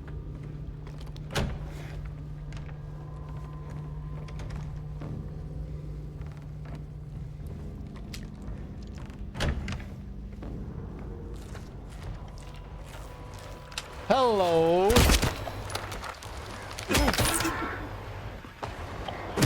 Nice.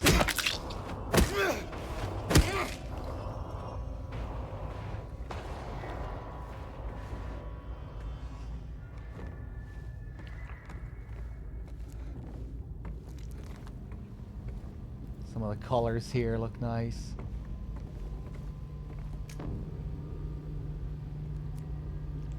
Kind of sickly looking green mixed with the red.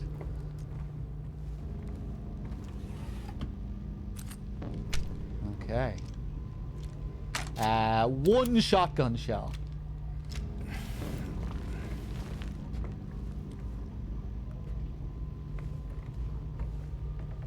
Hey, yeah, this is the thing that I missed on my first playthrough.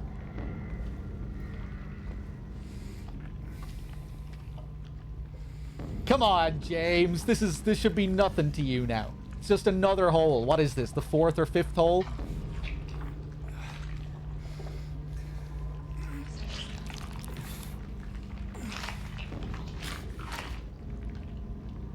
Lighter wick.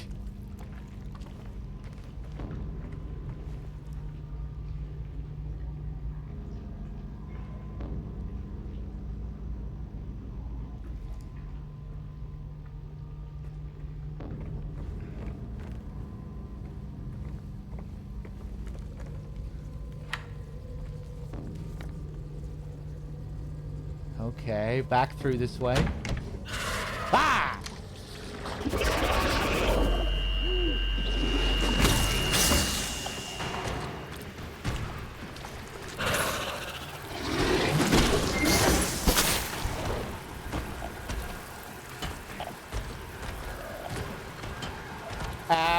go through. Go through.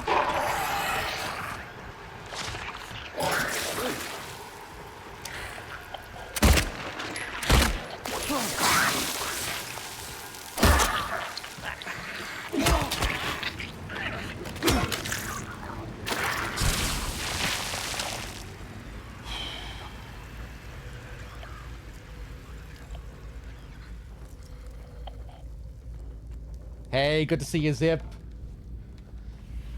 What time is it? 8:30.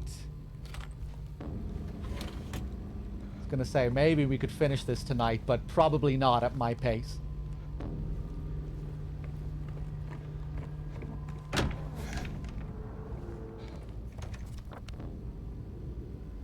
Ooh, this loops all the way over here. Okay. Ah, would that be... I wonder if this would be like a faster way of doing this, if this connects into this into this area over on the right side.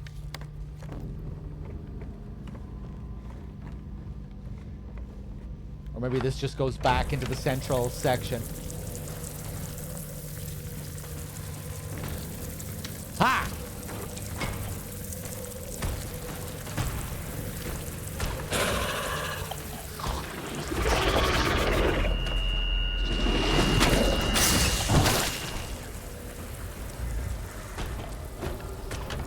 As annoying as those mandarins are with the stun, at least the audio cues are on point.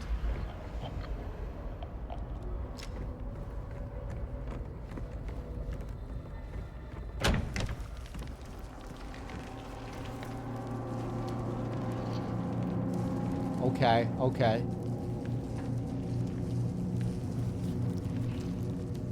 I think I remember the flashback hanged man room being over here.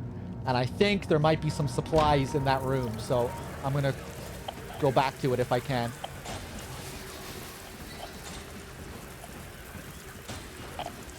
Ah, shit, I forgot where it was.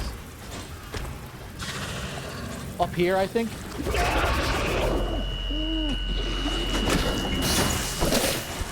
Fuck.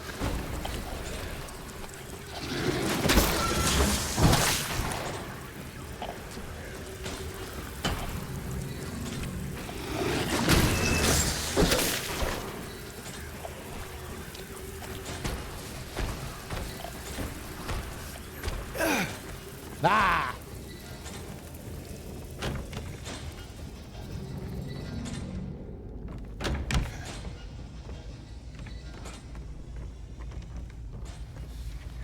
Crap, I ran past it earlier. I just don't remember where it is. Now I'm back in this room. Where am I going? Christ.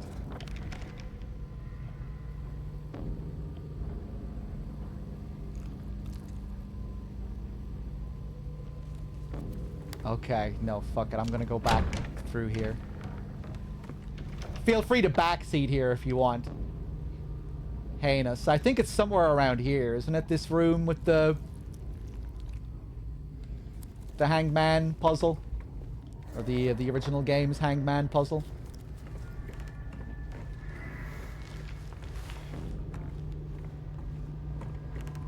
That's bait! No, no, no, no, no. Feel free.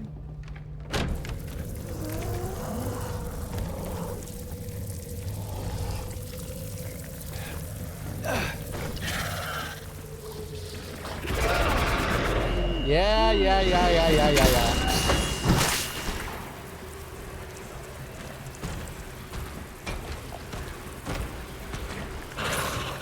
It's breakable in a big mandarin room. It's here. Here it is. Here it is. Here it is. It's exactly where I thought it was. I must have just ran past it by mistake earlier. For the second time.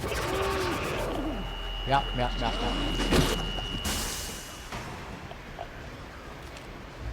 Ooh, quite a bit of ammo here.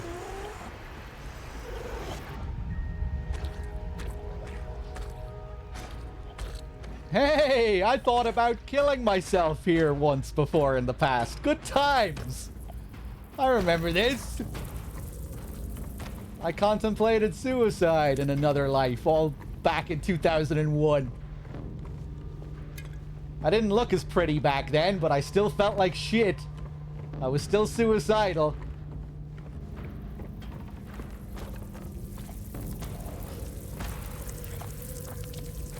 Okay, back to the central section.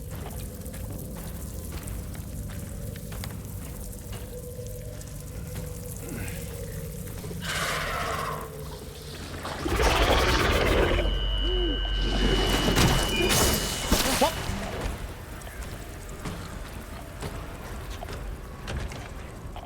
Okay, how much ammo did I get?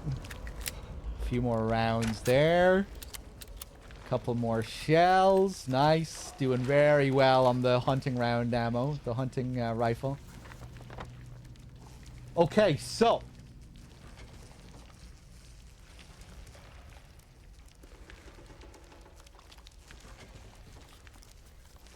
Do I have everything I need now to light this? Maybe I do.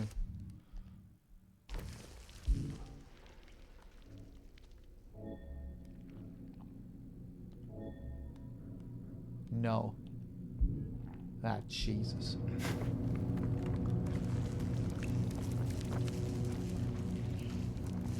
Huh.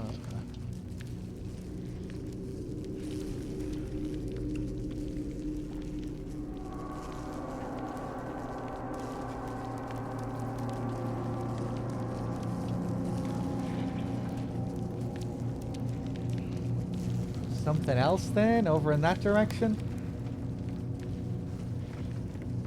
Wow.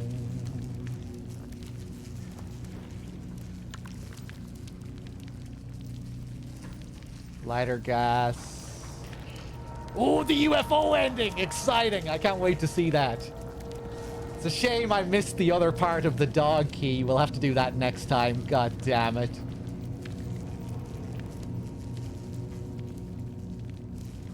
Let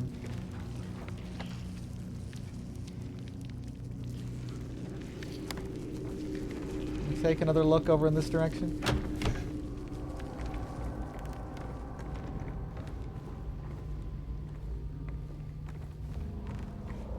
If you can backseat here, by the way, if you like.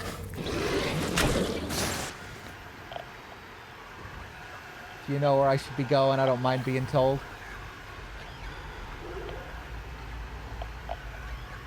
Oh, it's the square room at the bottom. Yeah, I just realized. Man, I don't remember going in there at all. I'm surprised there's an arrow on the map showing that I went through there. Yeah, I just realized because I remembered the office room.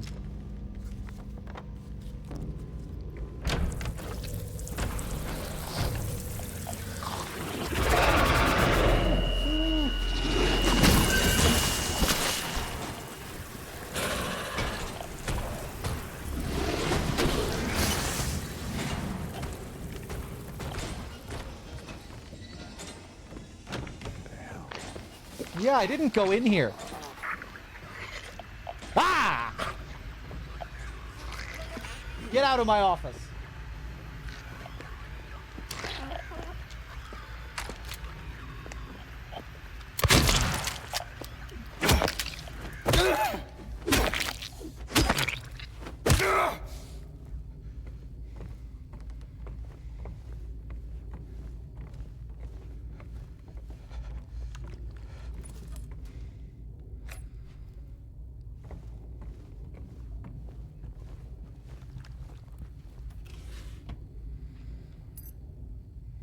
And the iron key. So what is the what's the consensus on what this means? That this is that this is alluding to James's work life? Because he's supposed to be an office clerk, which I think the Bloober developers might have wanted to lean into a bit more.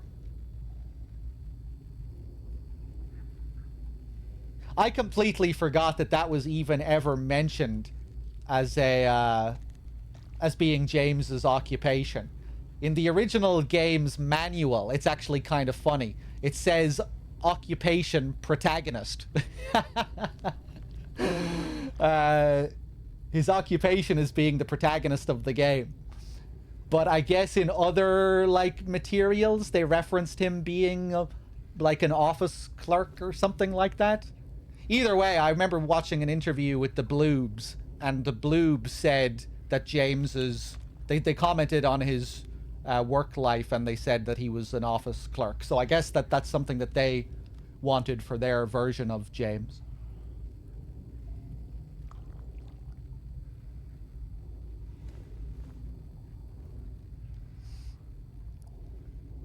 I can't read that message in chat.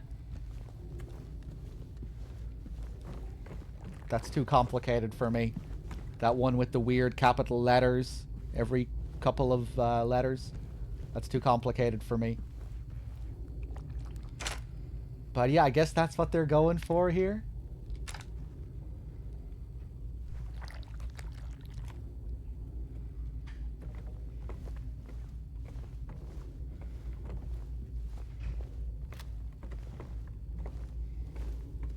But yeah, I can definitely imagine James working here, that's for sure. It's a fitting job for suppressed, repressed James Sunderland.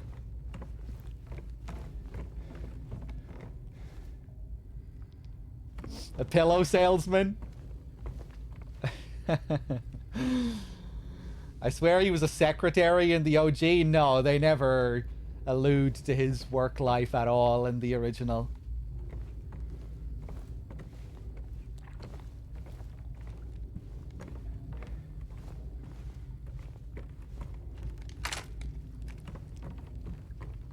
But that's interesting.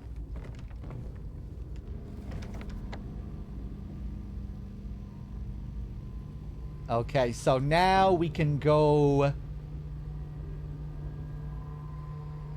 to that locked door.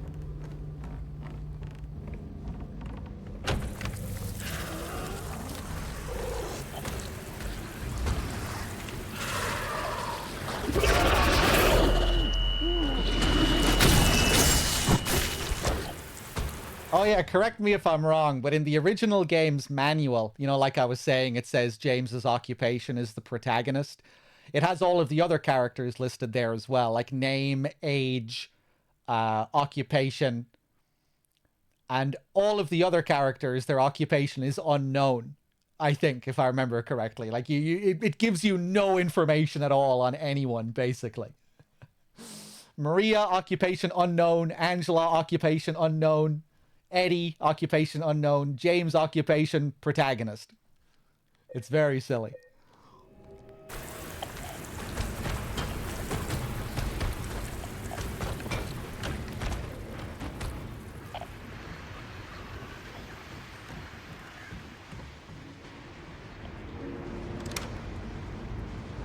Okay. So the key we get from James's cubicle leads into another bathroom.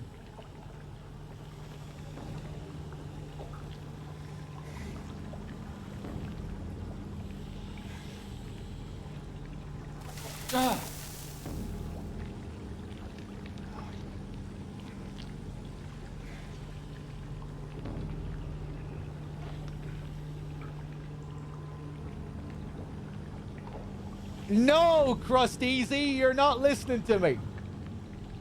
In the original game's manual, it says his occupation is the fucking protagonist. So now I'm going to have to say it 10 more times. Maybe I'm wrong. Now I'm going to actually have to look it up because it's been like 5 years since I've read this manual. Silent Hill 2... Maybe it changed. Maybe it's different, like, depending on the version of the game. Silent Hill 2 manual.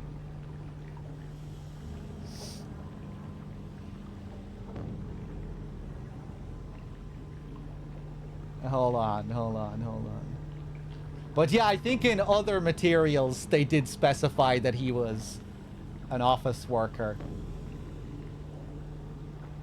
But it's never alluded to in the game itself.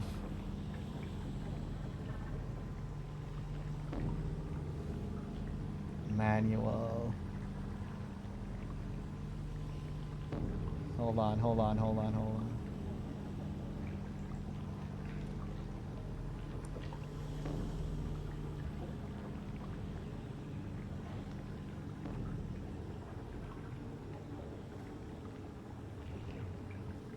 Okay, I got it. I got it.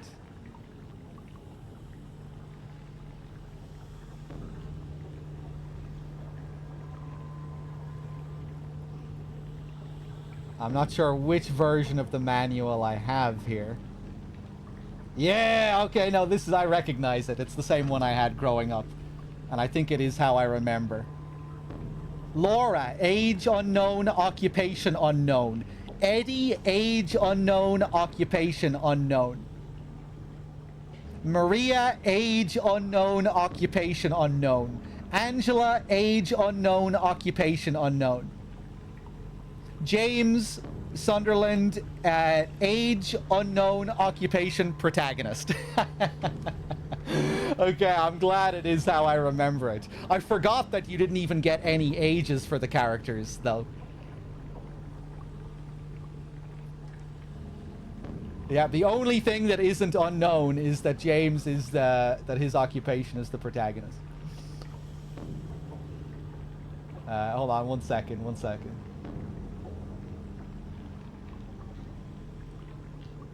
I also need to resume my alerts. Thanks. I turned the alerts off during the Abstract Daddy sequence. Thanks. Why even have it in there? Yeah, that's why it's so funny. The character bios, they don't give you anything. But I guess that's the joke.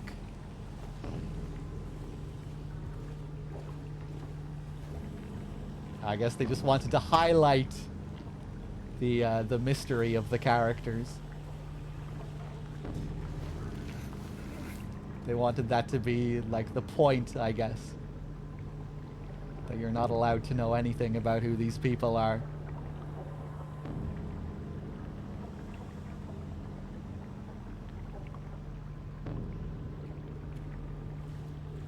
Nice dark hall, skinny hall.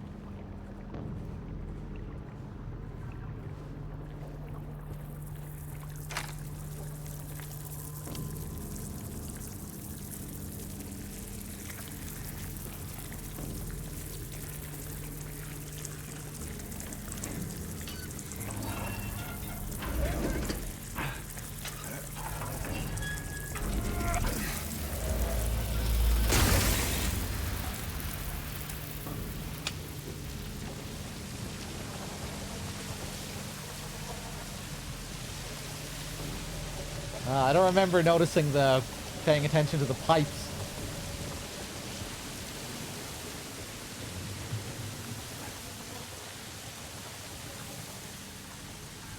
Lovely.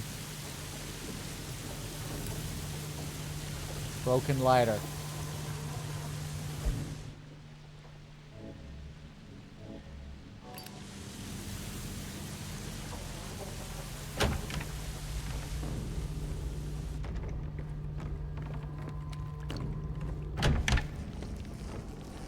Okay.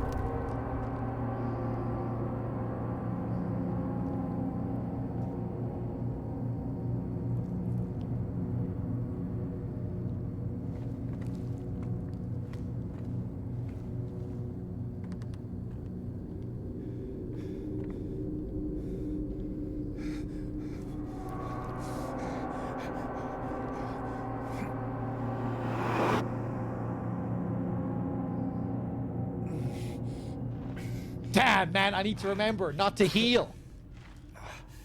This fucking in water ending, man. I better get it.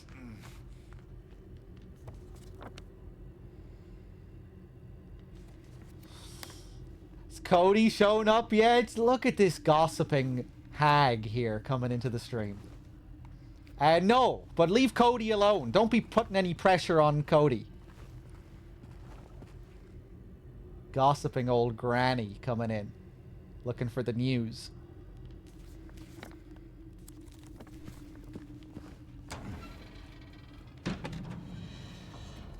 Bah! Love this ambient theme.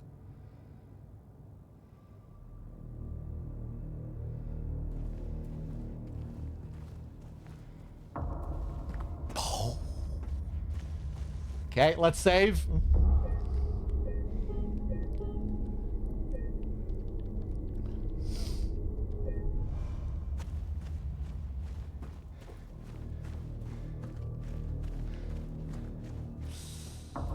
That same sound is in Slitterhead. Yeah, I was commenting on that.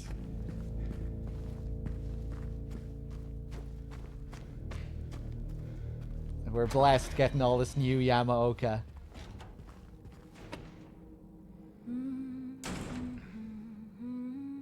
I wonder if this affects getting the Maria ending. If you come back here every time and listen to her hum. That'd be cool. And if you had to wait for her to finish the song for it to register.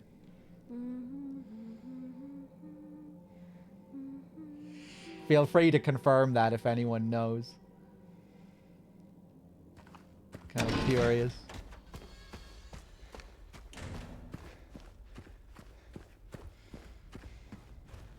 Ba-dum, bum, bum, ba-dum. She's humming Promise, yeah. Miss Scratch, it does. It puts points towards the Maria ending. Will it do it every time I come back? Like, if I come back after going through the next part of the labyrinth and go and listen to her hum, will it add another couple of points? You don't need to wait until the humming ends. Okay, but it will add points every time I come back. Okay, I think I'll come back every time if that's the case and see if I can... Because I don't really care if I get Maria or in water. I'd like to see either of them.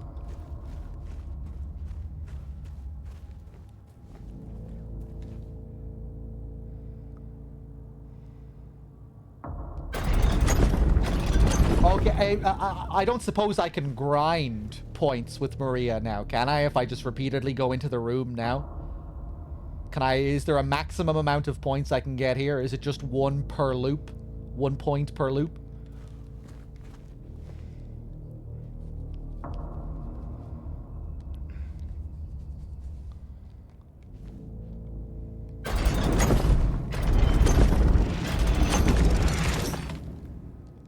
Okay, this is probably going to lead to nothing.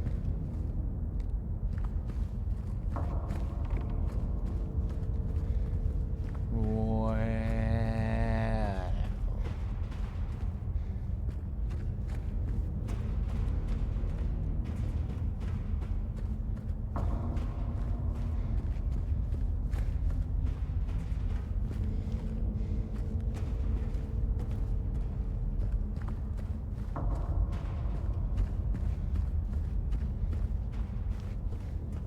Just hoping I could get some ammo or some shit.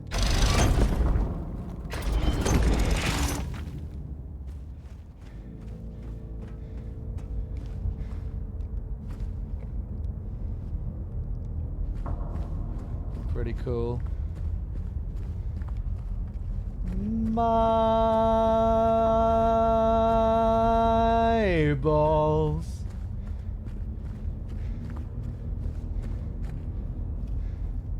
Your balls.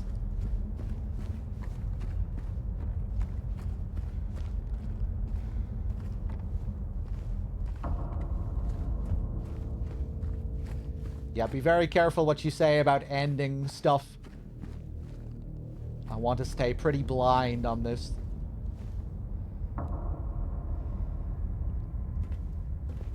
Only when I ask questions do I want to know something about how the endings work.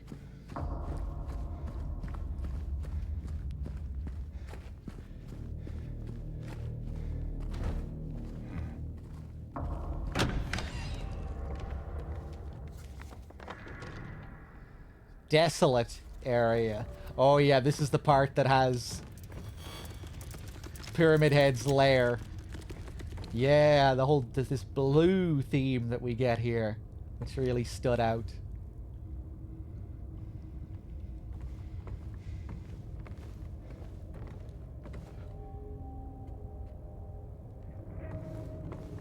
Alchemical symbol for brimstone. That's the last one we went through.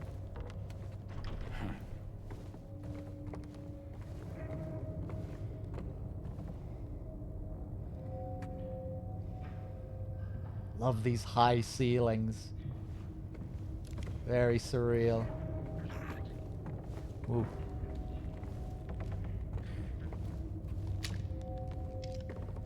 I can't even remember if I saved.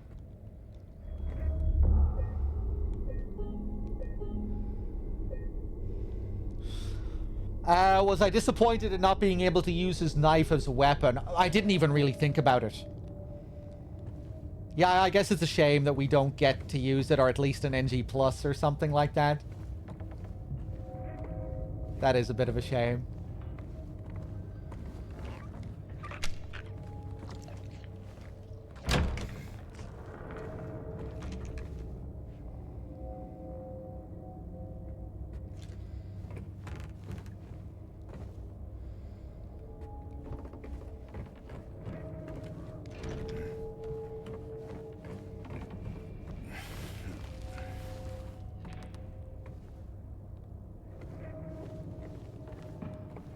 Another nice ambient here.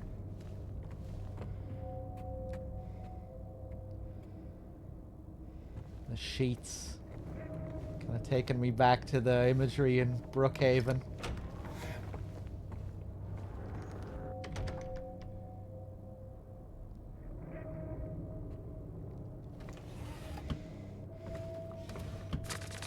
Ah! Jesus fucking Christ.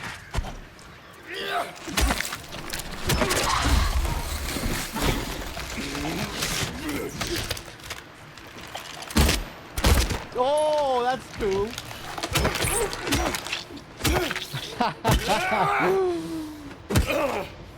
I had to shoot the door open a little bit so I could get my next shot. Fuck you. Chug it. Get it into you.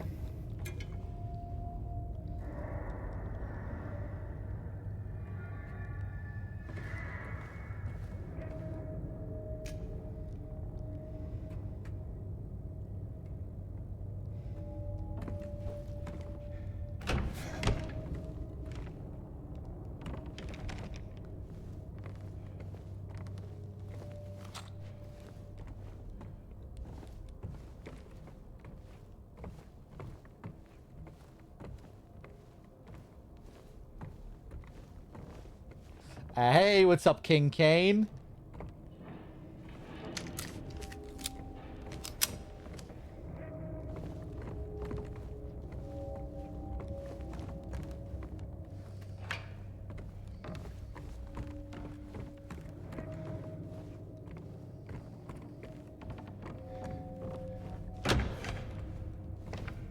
Okay, back out here.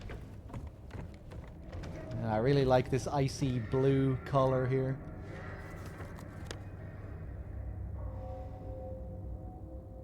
Okay, maybe check the end of the hall over there as well.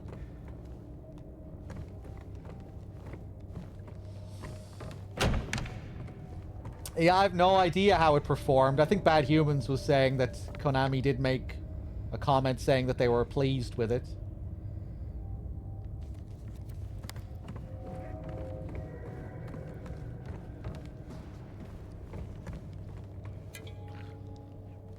But yeah, I have no idea what the numbers are.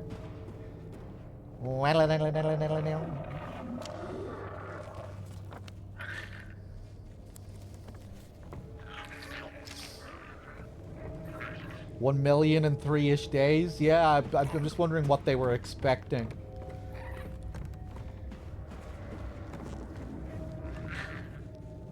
Okay, we can't go. Sold out in some European countries as well. Oh, well. Yeah, I got the impression that the game was doing well.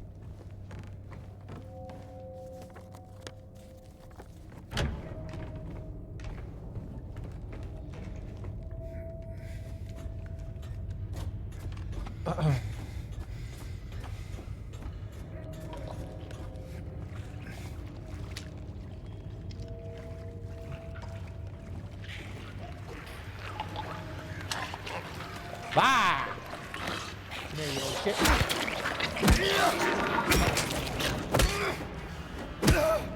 Yeah. I really like this variant as well. Visually, these ones that have this very pale, smooth looking skin.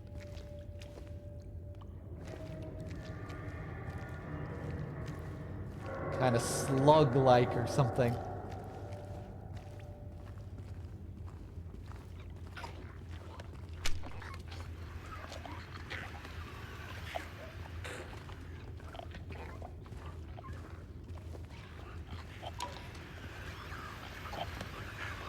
Okay, there's a key.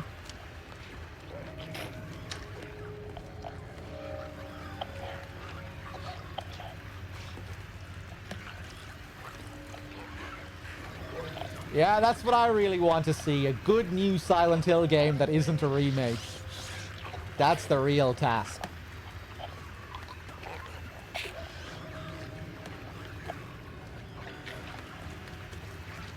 Let's see if that's possible.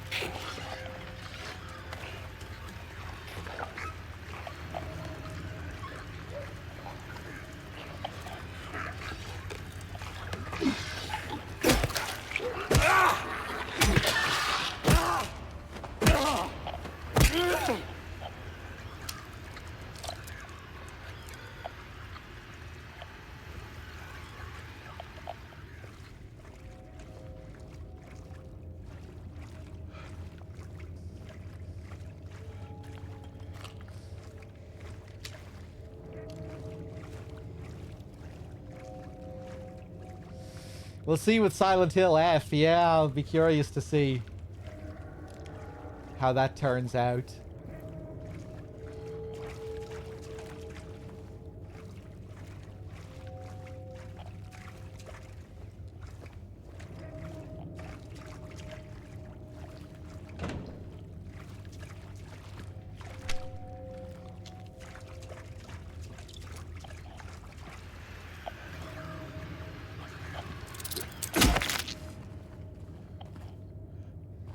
How was Slitterhead, by the way? I missed that stream. I wasn't super crazy about it, unfortunately. I didn't think it was all that great from what I played, but I was enjoying it enough to want to go back and continue it at the very least. And it had some charming qualities at times. It had some interesting things. The soundtrack is really, really good. Again, Akira Yamaoka did the soundtrack, and he did a lot of new music for it. So you're just, you get lots of new amazing Yamaoka as you play your way through it. So you get some good vibes.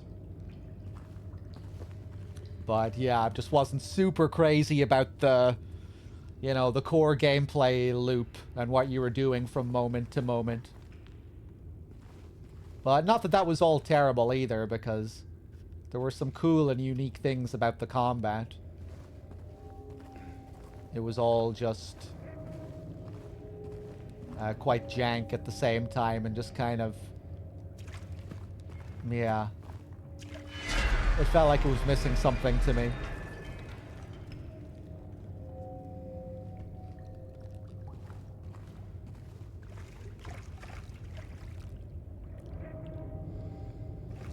Yeah, like there were times where the combat could be fun, but it never really felt like it was all just gelling together properly. But I'm still looking forward to going back to it.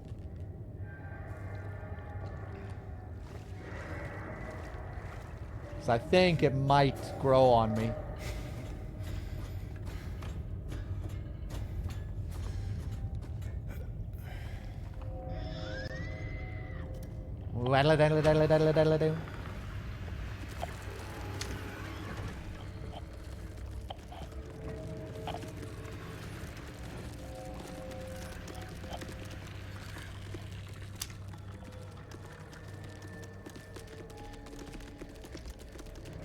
Jesus Christ. Where is it? Ooh. Man, I love these high ceilings. Feels like it works well with these enemies as well. Hello. Come here, you little shit.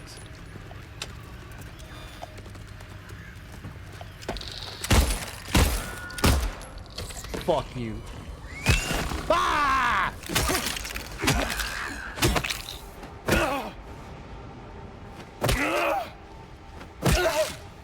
Okay.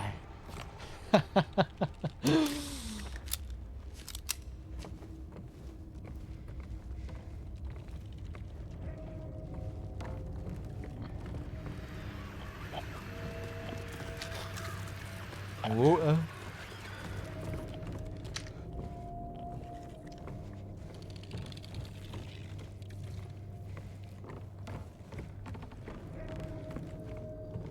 Nice. Another health drink.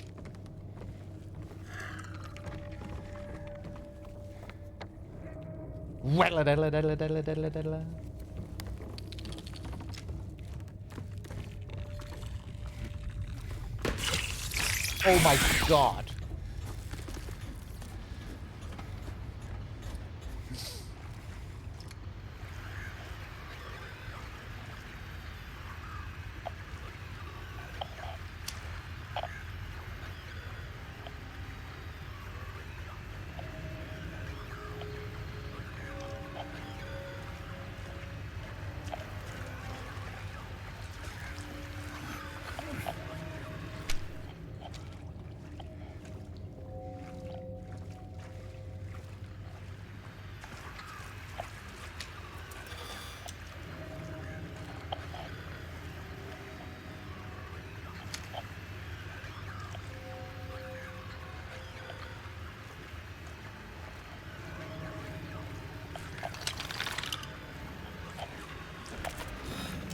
Whoop.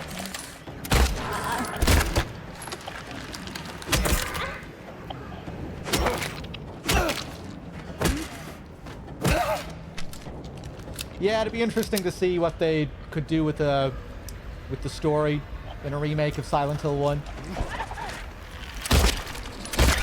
Oh, fuck you.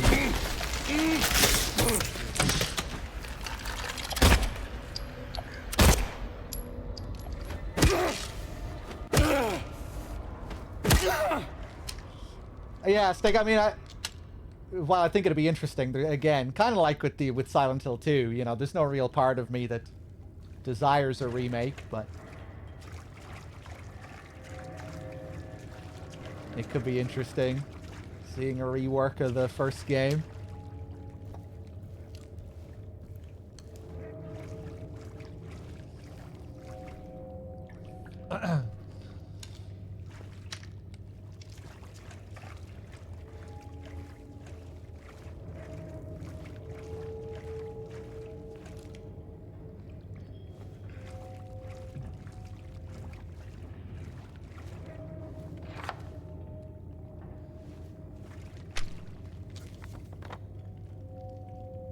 Okay, cool. I really like how the map just fades in like this.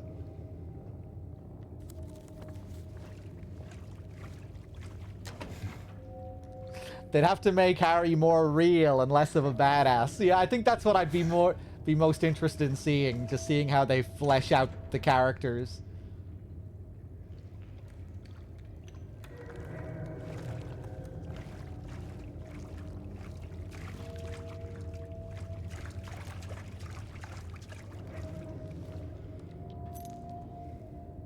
A small key.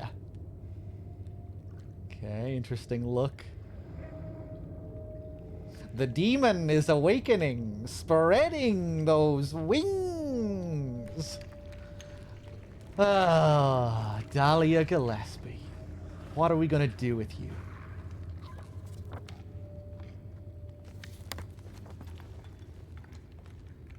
Just let him be the strong, silent type, I say.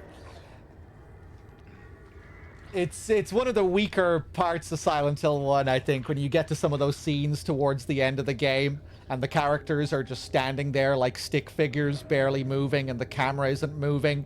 And Harry's supposed to be really upset and angry, but he's talking, you know, in this completely monotone voice, showing no emotion whatsoever.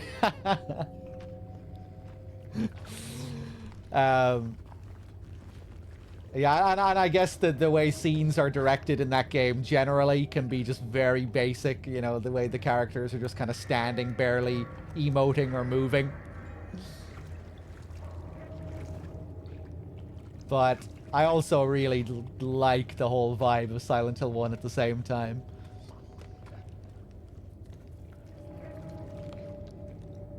It's a part of its charm, too. How archaic some of it is.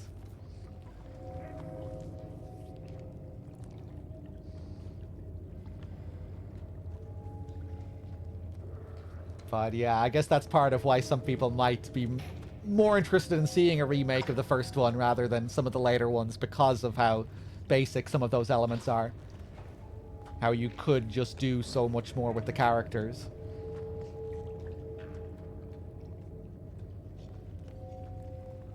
And, of course, the gameplay and bosses and stuff are obviously not the best in Silent Hill 1.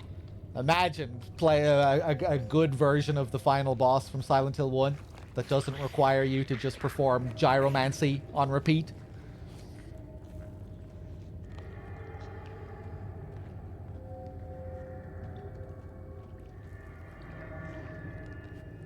I hope it wouldn't lose that aspect of Silent Hill 1, though, if they do remake it. Just how kind of how short the scenes can be, how fragmented the story is as a whole.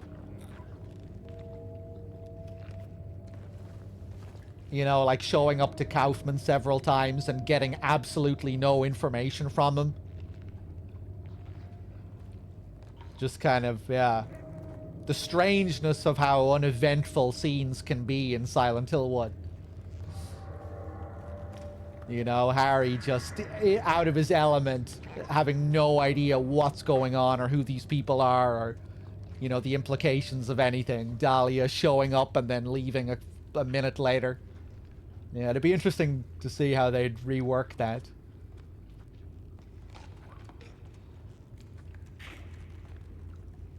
Just the sheer confusion and how bewildering everything is in Silent Hill 1. It's a big part of it. I hope it wouldn't lose that.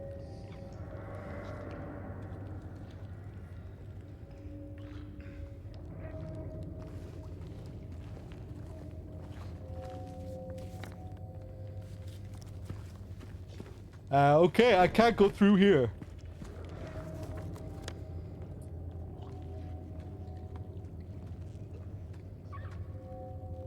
Right, I have no idea which map I should be going to. Let me...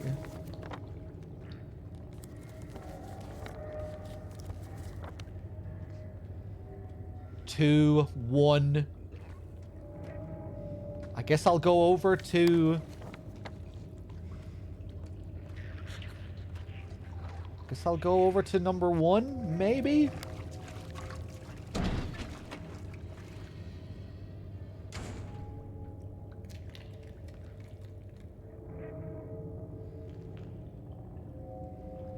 How irrelevant the scenes are. Whoa! I wouldn't use the word irrelevant, because the scenes are pretty relevant. You know, there's stuff to interpret in the scenes. But yeah, there's the scenes in Silent Hill 1, they're often very short and just completely bewildering as to what the implications are. You know, like meeting Kaufman and how you get barely any information from him. You just have this very small bit of small talk with him.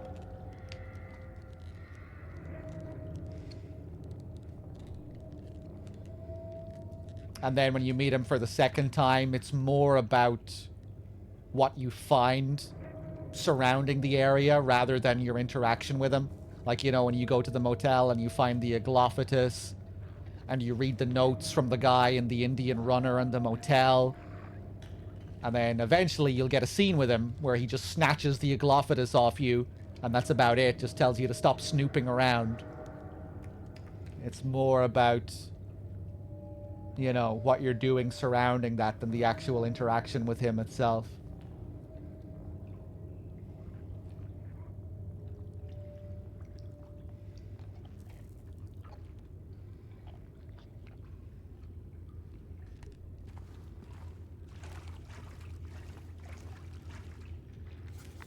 Isn't that part of the appeal, how vague Silent Hill 1 is? Yeah, that's what I'm saying. I hope it wouldn't I hope a remake wouldn't lose that aspect of it. But at the same time, I would still like to see them flesh out the characters a bit. But yeah, it would just be it'd be an interesting balancing act.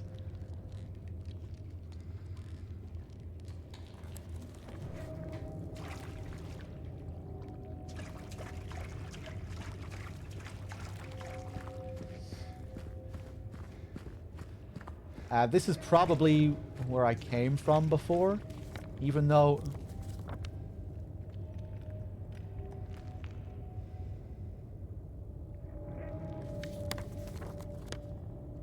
Yeah, fuck it. Let's just check here anyway, even though I think I've been here. I got distracted talking shit.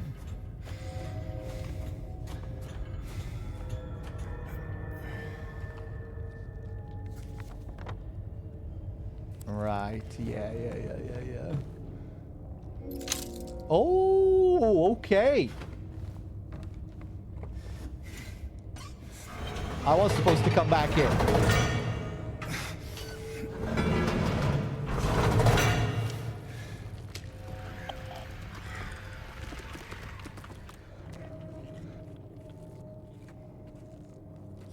Harry really is an outsider, making it feel like uncovering a mystery. Yeah, like you're in way out of your head. You're pulled into someone else's story as a total outsider, and you've no idea what's going on, who these people are. You meet Dahlia, and she just spouts absolute gibberish for 2 minutes. Harry can't make anything of it. And then she just fucks off. Even though Harry isn't finished with her. Happened several times, you know, where Harry wants to keep talking to someone to ask them more questions about what's going on, and they just peace out after spouting gibberish that he can't comprehend.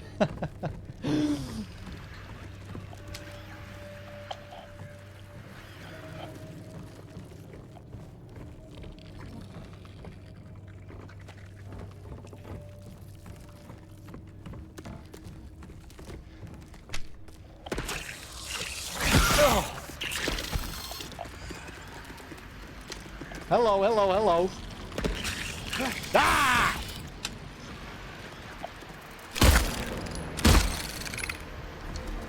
Oh! Slippery. I thought for sure I had the follow-up there.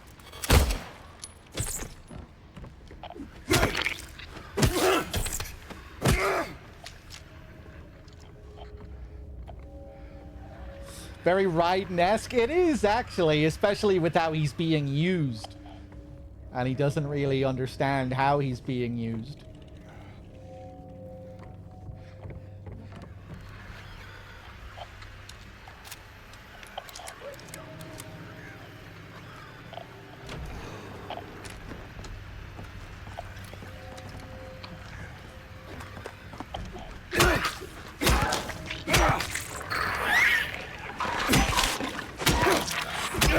Fuck you.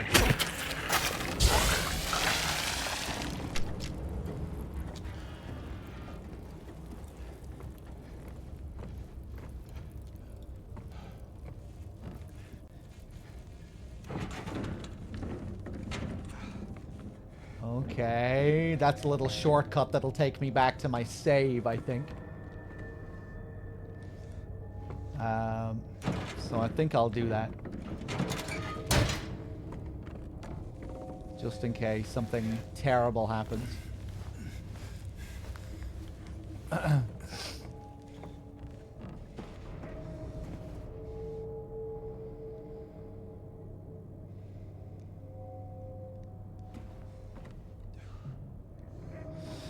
The polish of an SH1 remake could ruin a lot of the small cutscenes, especially with how abrupt and fast they end and you cut back to gameplay. Well, that's the thing, you know, you need to think about how to reimagine all that stuff.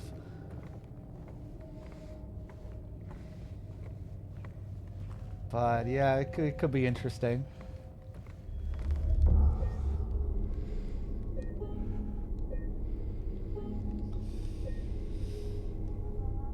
Hey, see you later, Wexford. Have a good one.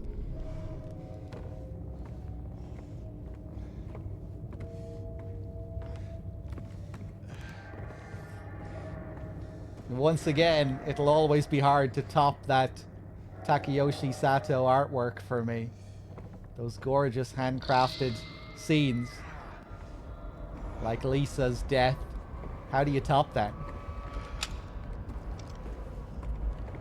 How do you match it?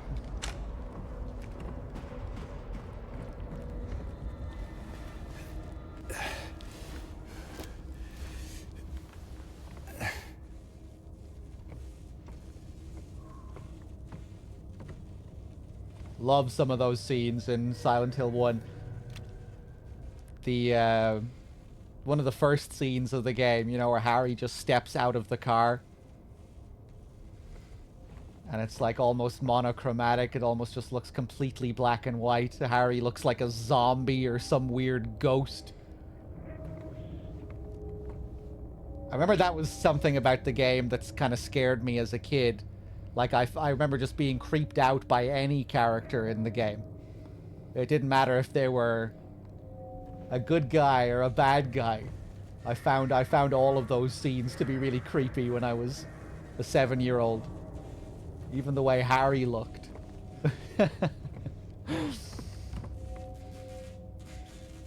Hey.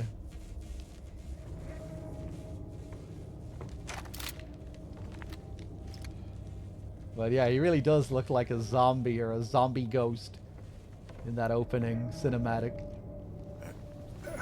That opening shot of Cheryl is great as well, where she's just obscured, where she doesn't look at the camera at all. You can't see her face, and just the fog moving past her.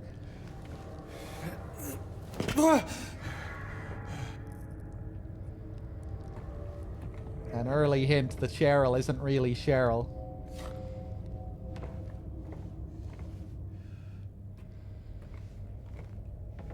Very clean little corner there. Okay, let's keep going down.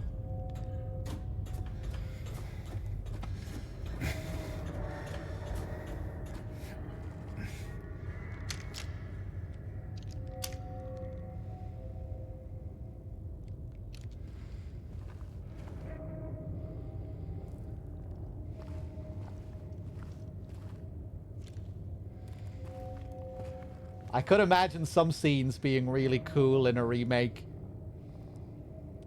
You know, like the Flowers cutting open the magical shield at the end of the game.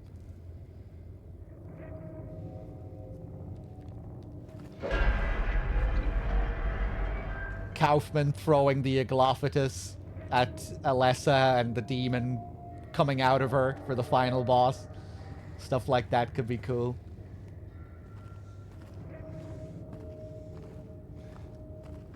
Some of those more bombastic, heightened moments, those big dramatic moments.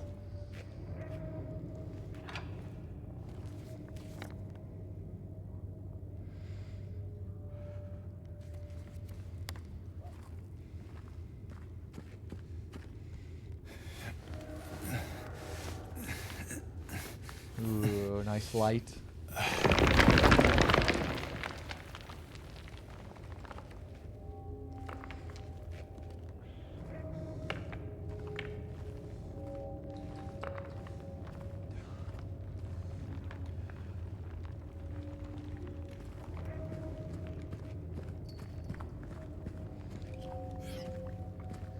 Chug it.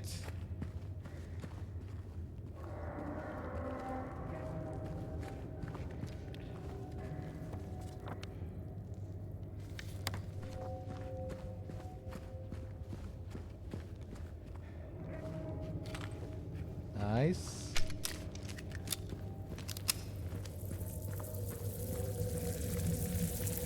we are, I think. Hello there, sir. How's it going?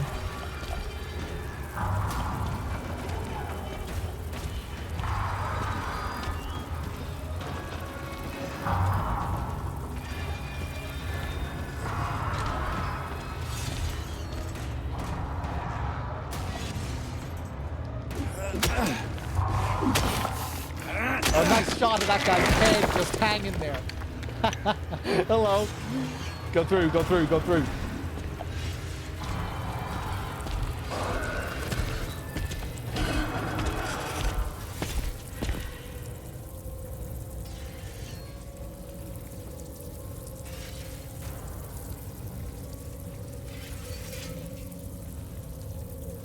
How's it going?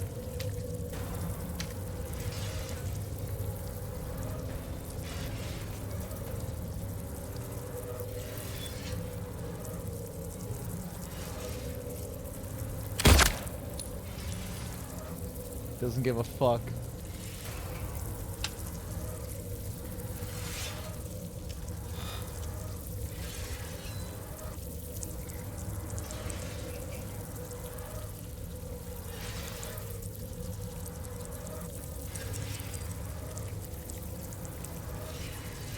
Those weird webbed fingers.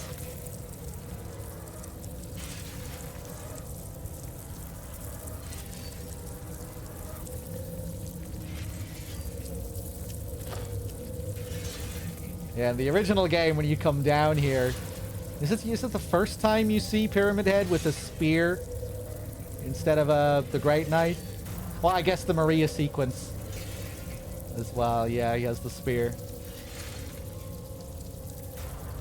But yeah, you usually see him with the spear down here, and then you find the Great Knife yourself in this room. He left it in here. This is like his work room. With the bathroom tiles again, the association to water. I guess he cleans his tools down here. Like the Blood Swamp memo alludes to. About the executioners cleaning their tools. With all the forceps. In the original, I guess... Whoa! Christ! The forceps also hinting that the Great Knife is just one half of a scissor blade. All the scissors, yeah.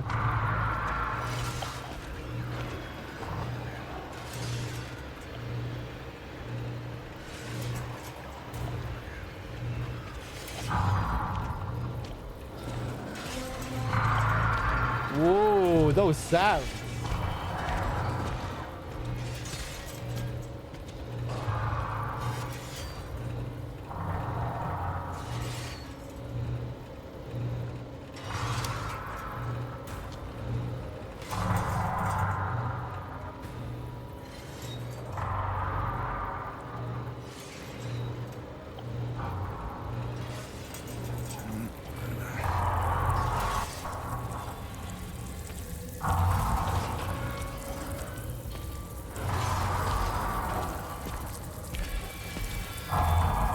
Whoa, man, the sounds here. I don't remember this.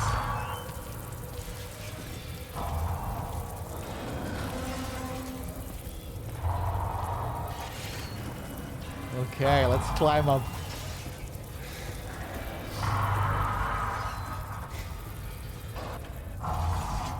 Oh, boy.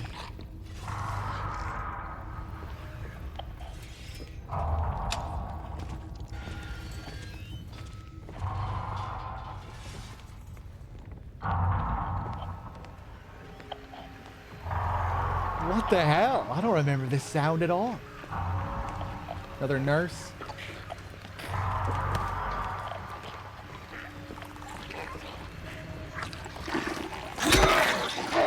Ah!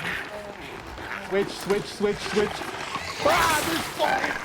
How many?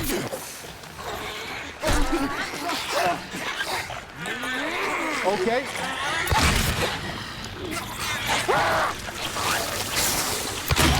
Jesus fucking Christ.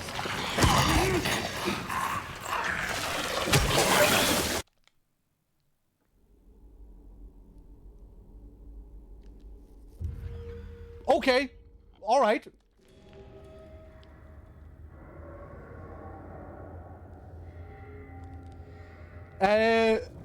Where even am I? Where was the last checkpoint? I mean, we spent most of the time just looking at that room, so we probably didn't lose all that much progress.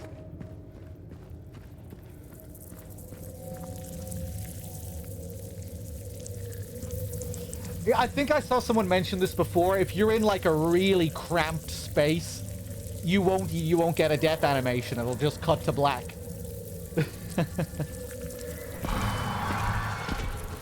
Because otherwise, I guess the camera would just go crazy.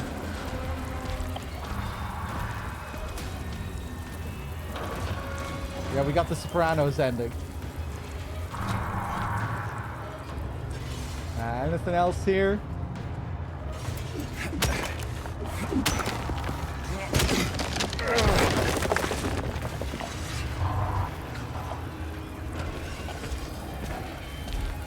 Yeah, I definitely prefer that room still in the original.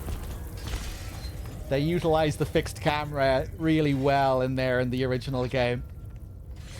It's one of those rooms where they really get that kind of art installation vibe.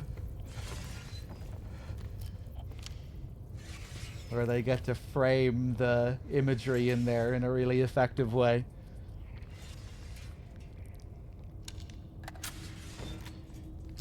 Still a cool sequence here, though. Love the sounds.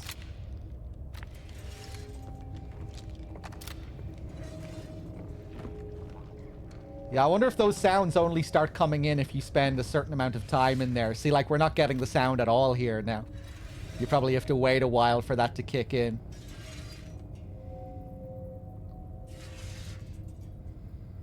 It's really cool. There's a lot of very detailed sound design in this.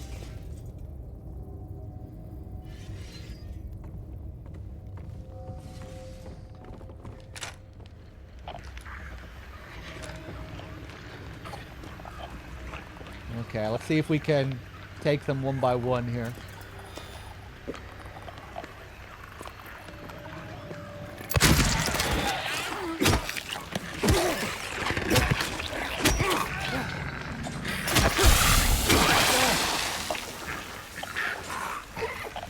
Oh, hello. Whoop. Had nowhere to fucking shimmy to. And I've no ammo.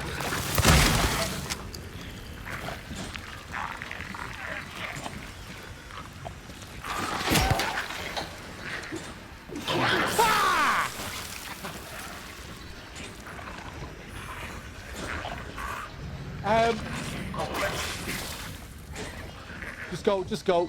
Chug it.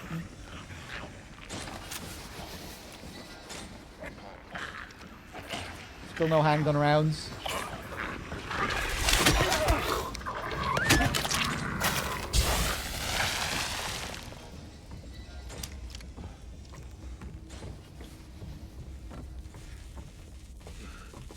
Whew, okay, take the wire cutters.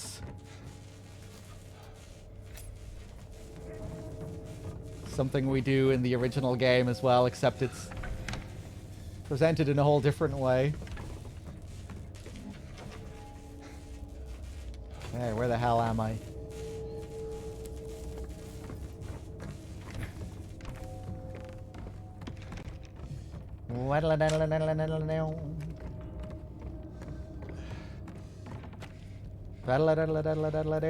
Give me some handgun rounds, please.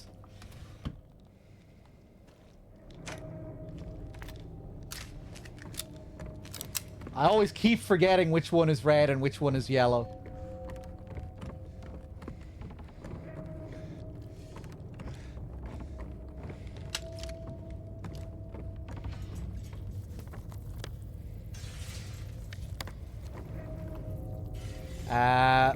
Oh wait, that's where I came from, isn't it?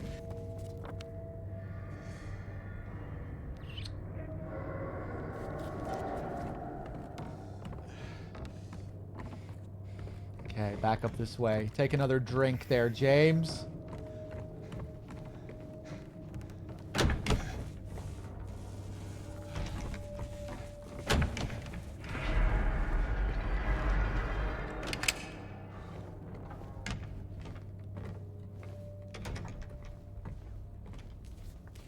Okay.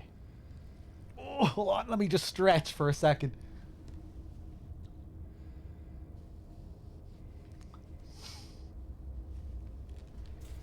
Now I just need to remember where that fence was.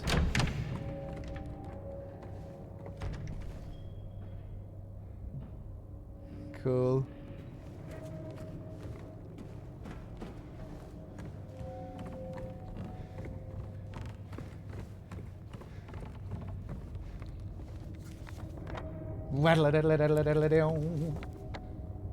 Hey, okay, there's the fence.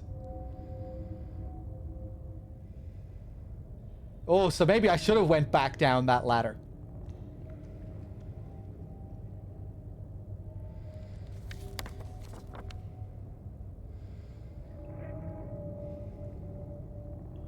Ah, shit, okay. Well, maybe number 2 will also take me down there.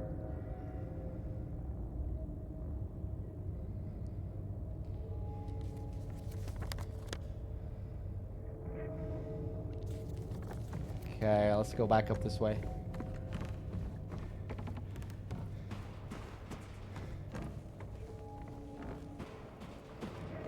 Ooh.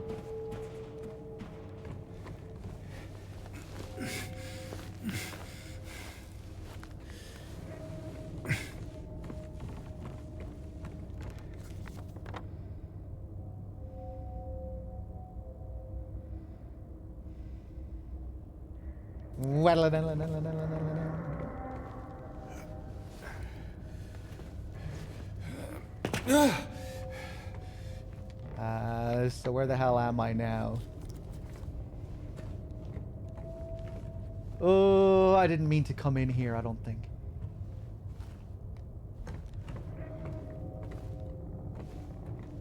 Can I climb up? No, I don't think I have much of a choice now, anyway.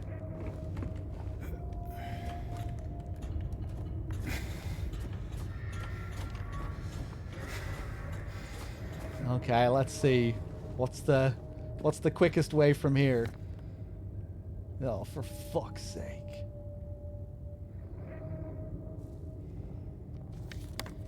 I think I'm gonna have to go all the way around now.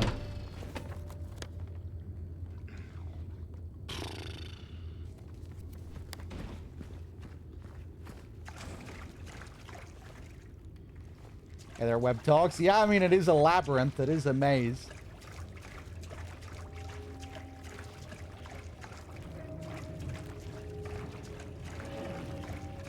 I'm really getting punished here for taking a wrong turn. Back up this way.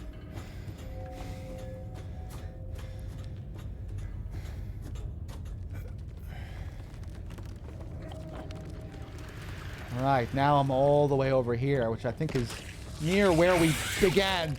Go, go, go, go, go.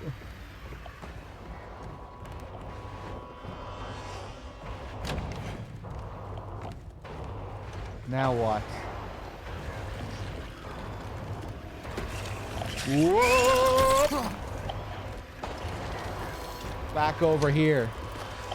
Christ.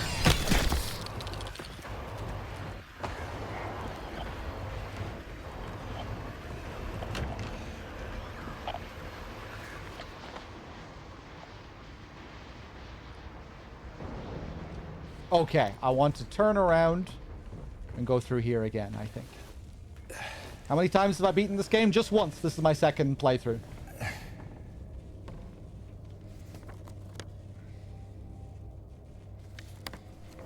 Okay, back over here.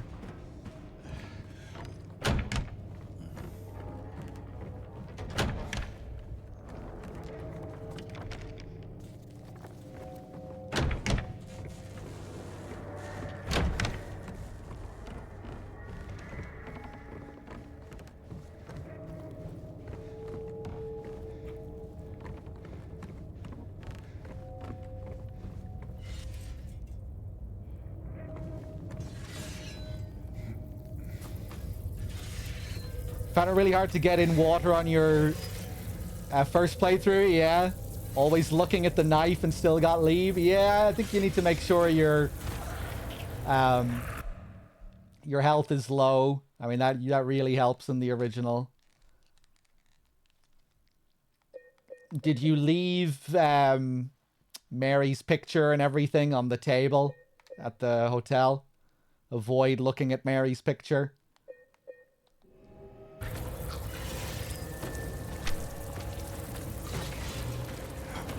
Avoid looking at the letter.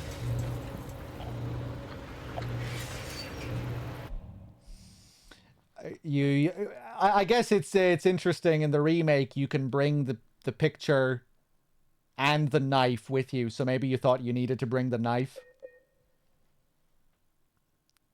But I reckon if you're trying to avoid leave, you should probably put all of that stuff on the shelf.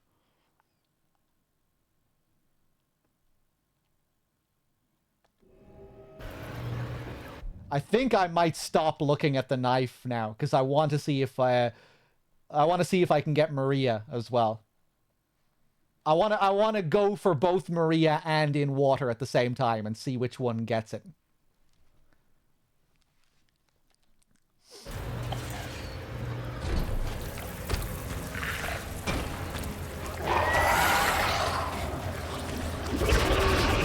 Oh no.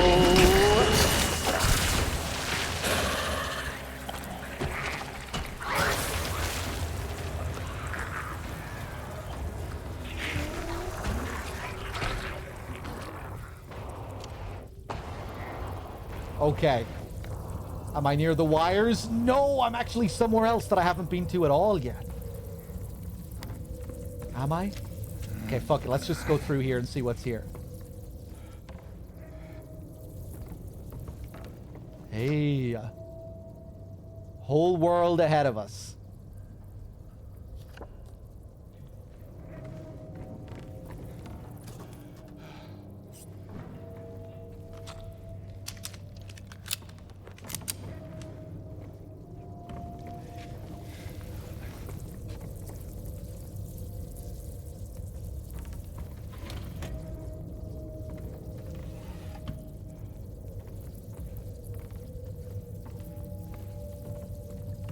Waddle-a-dam.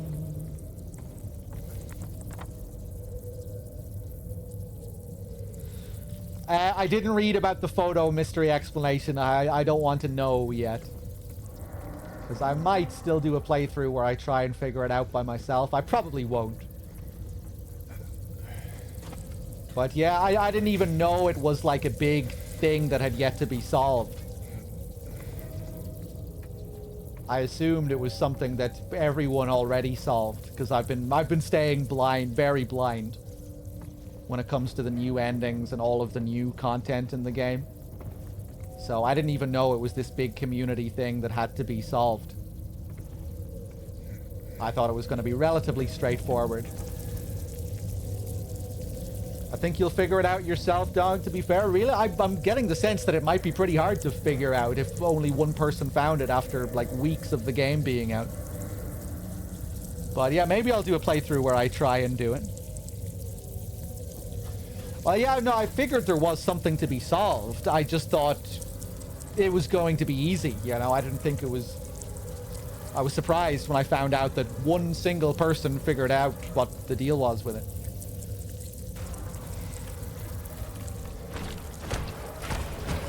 Okay. Whoop. They're not me. I am a genius, to be fair. Whoop.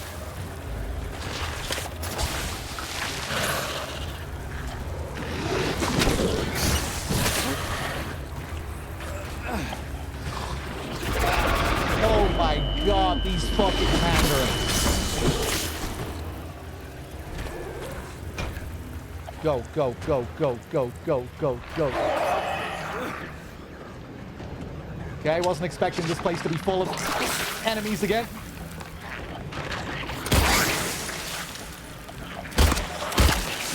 Oh my god, you're very excited.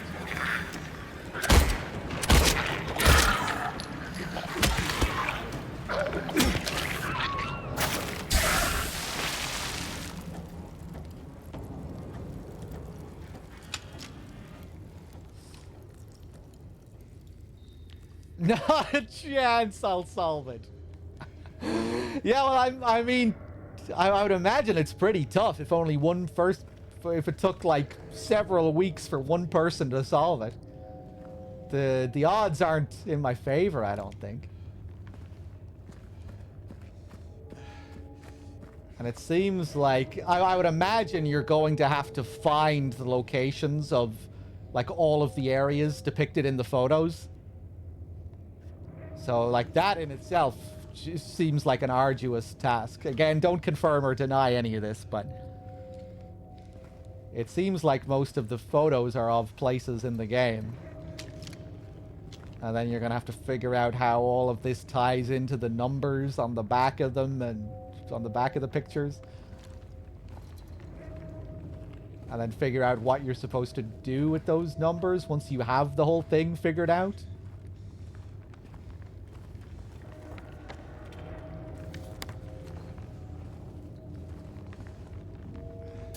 Okay. But yeah, as it stands, I mean, I've only done one playthrough and I've only seen one ending. And I haven't even found all of the pictures, so I'm way behind.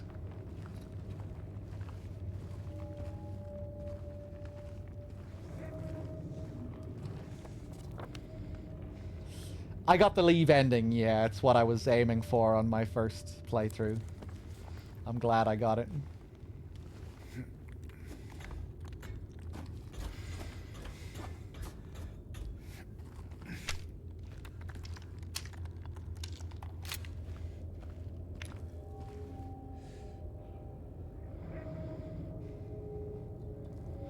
He missed it again? Did I miss something up there?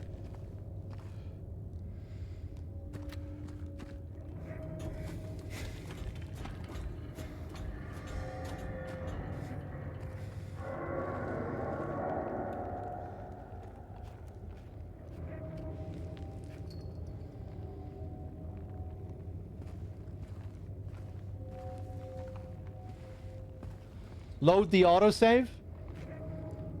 Oh, how far away is it? This is something I missed on my first playthrough?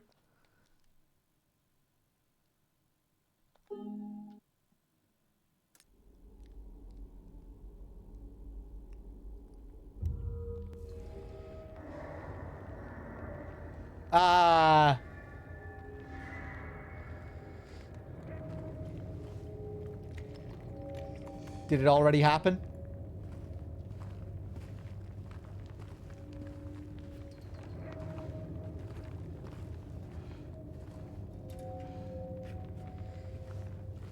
Just about to? Did it happen yet?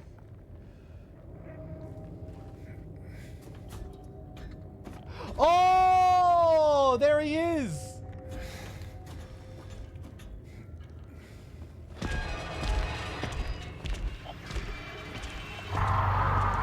Okay, okay. Follow him?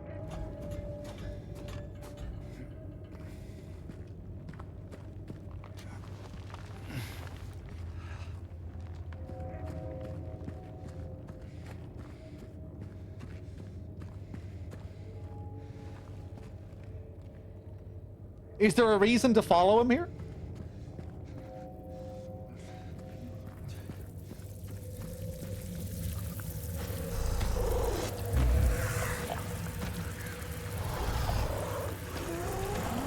Those sounds.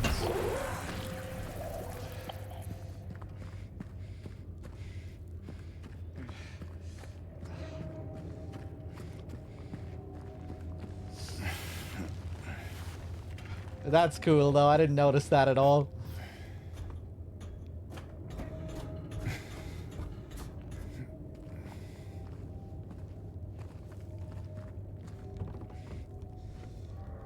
Pick it up.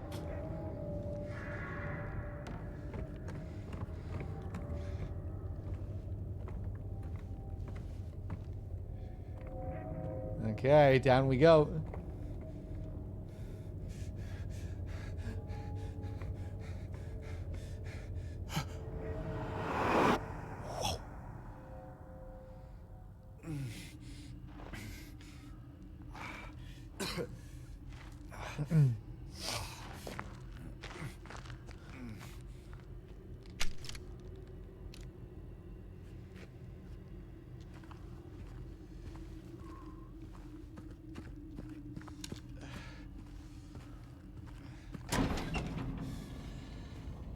We're back.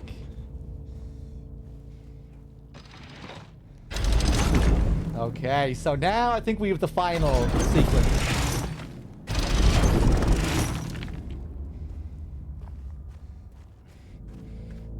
Wow, wow, wow, wow, wow, wow, wow, wow.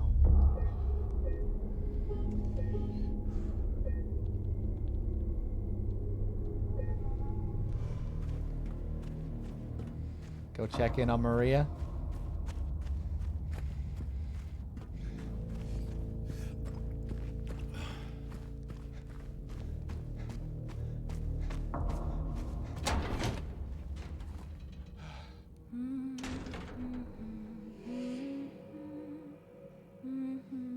Ba-da-doo.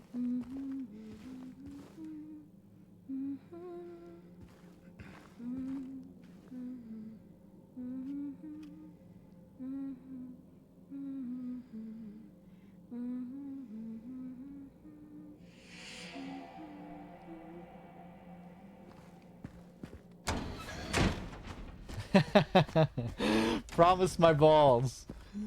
I wish she hummed Angel's Thanatos. That would be amazing. Ba-da-da-da. Cha-bam. Like that? Just like that?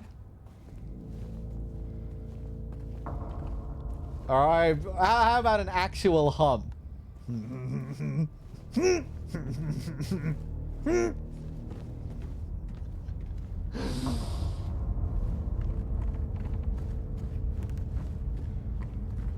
Going into Scooby territory there.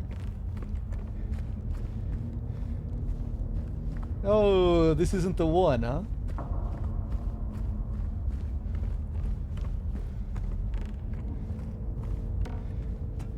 Oh.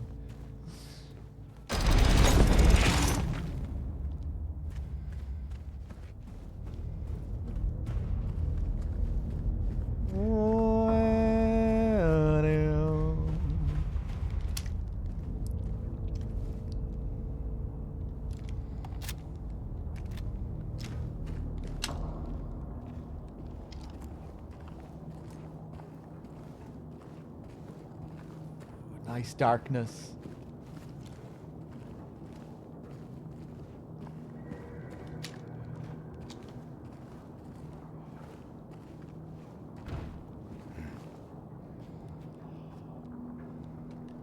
Okay, this next sequence, this next Dead Space Gauntlet sequence, do you have to kill anyone during these? Is it purely based on a timer? Is it kind of like the first Pyramid Head fight, where it's based both on a timer and the amount of them that you kill? Or what's the deal? Does anyone know how this next sequence works?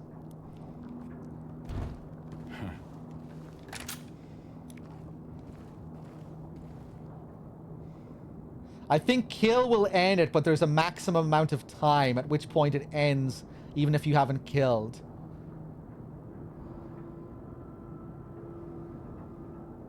Pretty sure it's a timer, but if you kill the enemies, it ends. What if you just kill one enemy? Will it make the time go faster, like with Pyramid Head? Oh, it is very much like the fight with Pyramid Head.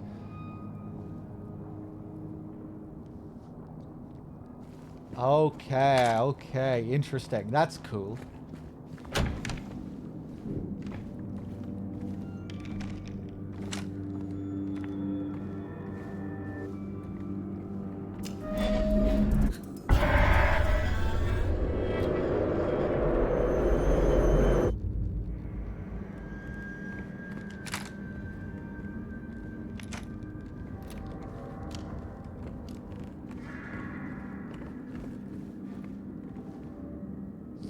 You can go for a non-lethal run now. Oh yeah, that's another question.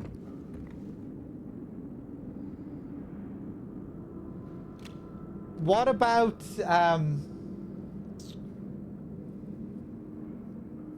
what about the final fights in the game against Pyramid Head and Maria? If you have no ammo for those fights, can you do it like the original and just run until they die automatically? Maybe not because melee is more of an option in this than it was in the original. Yeah, in the original game, if you were completely out of ammo, you didn't have to fight Pyramid Head and Maria at the end of the game. They would just die once you survived for a certain amount of time. The arenas do spawn ammo as well, don't they? Actually, I don't remember ammo spawning for the Pyramid Head fight. I don't remember there being ammo in that arena, was there? At least, like, not much ammo.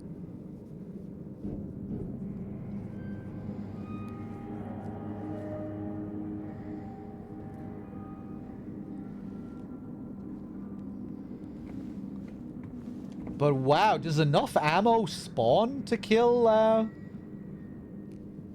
Maria? In that final fight? Like, if you're playing on hard? Maybe if you're, like, really on point with headshots or something?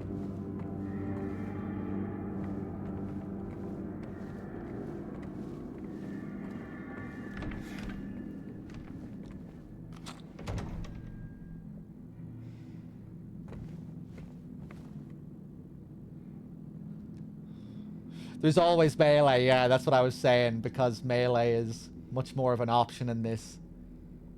You probably do have to fight them.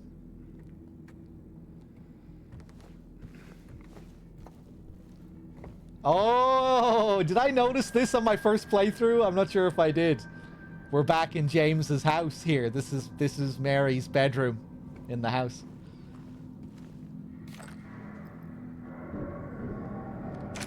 That's Mary's bed. Oh, it's her fucking pajamas, isn't it?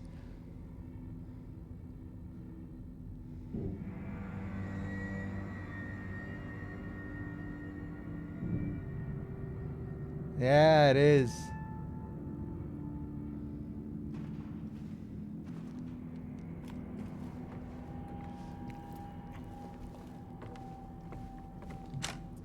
Is this ashes? Yeah, it looks like it's been burned here or something, right? Pretty sure that's supposed to be Mary's pajamas. This is definitely her bedroom.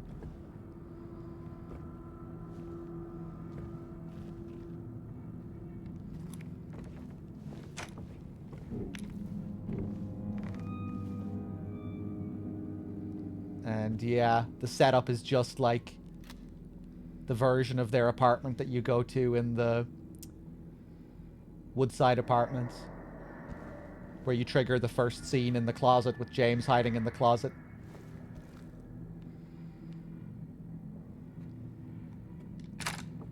Is the closet there, I wonder? That's where the... Yeah, this is where the closet would be. And you can see it is here, but no doors.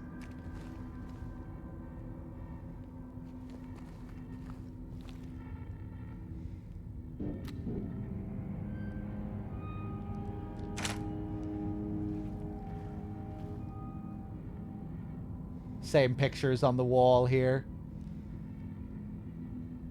I think, anyway. I remember that one. Can we go in here? Are there birds in the bathroom in here? We can't go in.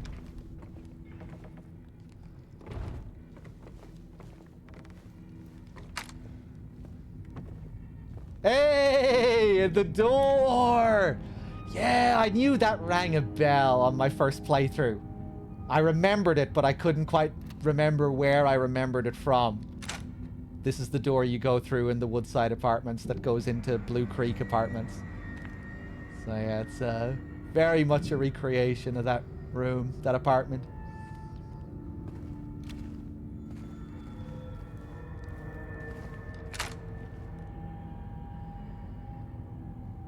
Cool.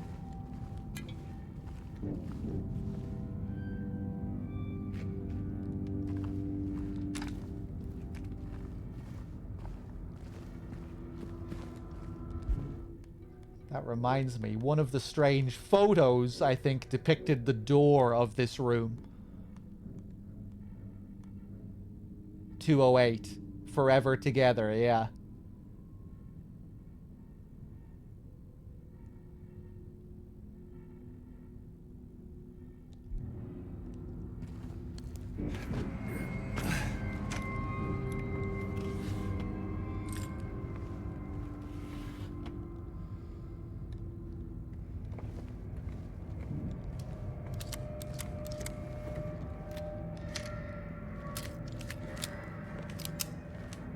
Did I figure out anything about the strange photos?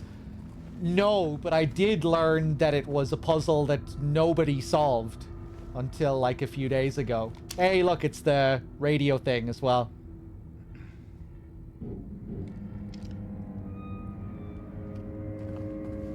Yeah, it was like a community puzzle that nobody solved until a few days ago, so chances are I'm probably not going to figure it out by myself.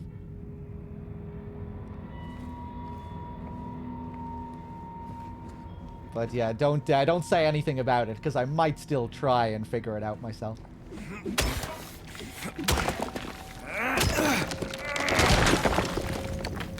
Might make for a fun stream. Watching me go crazy trying to figure that shit out. Might be fun. Okay, back into Mary's bedroom.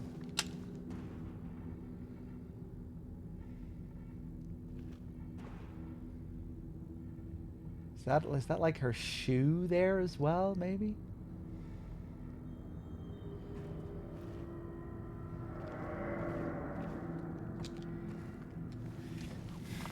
Will be a pain to moderate. Would love to see that. Yeah, it might be fun. And if I do figure it out, nobody will fucking believe me.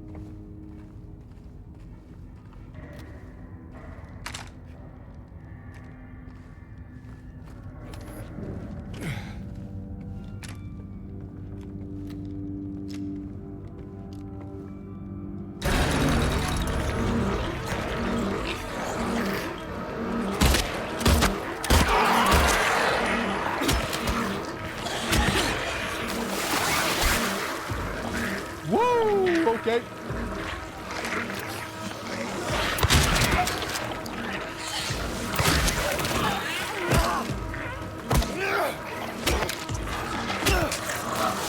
Whoa, we're fucking smacking everyone here. Yes. Get it into you. Get it into you.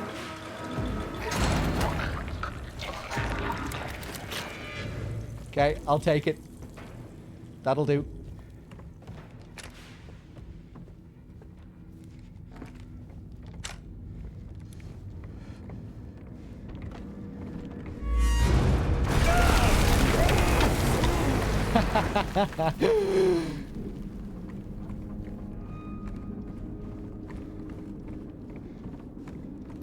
This feels very Evil Within, Silent Hill Downpour era stuff.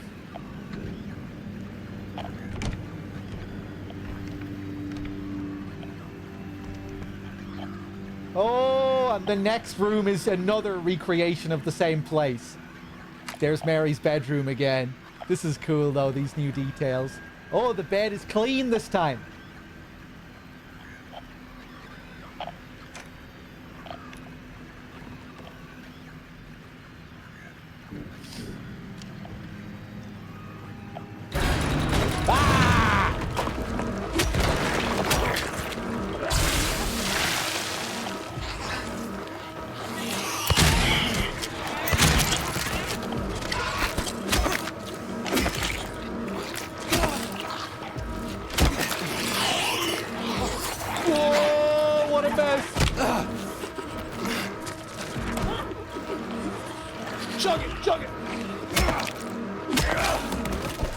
Thanks.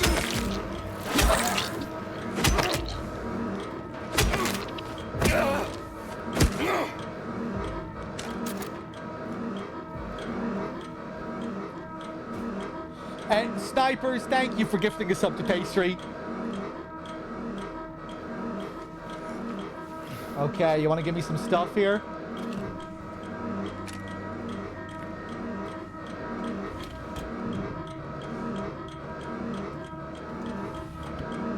Thanks. Nice. And thank you for gifting us up to Clef as well. Cheers.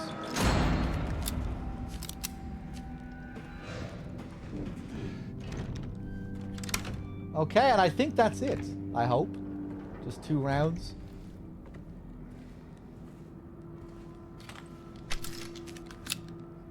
Nice. Nice. Chug it.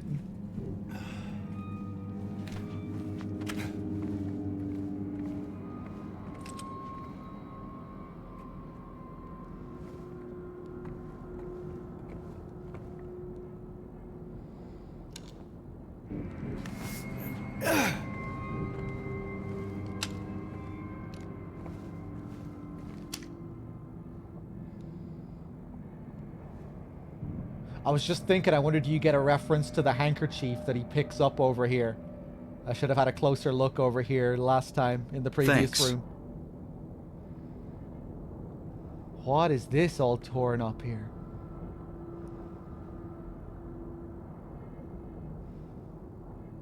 Making me think of the photographs.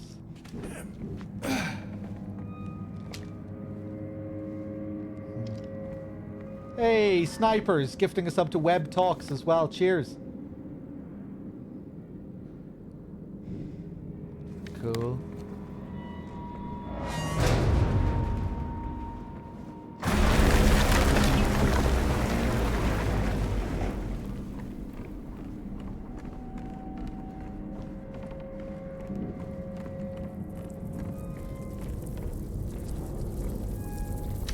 Oh God, is there one more? Christ. There's Mary's bedroom again.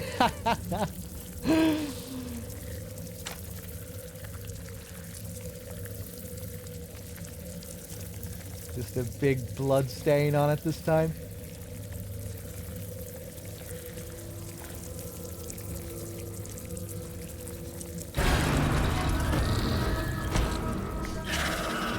Oh no, the macarons.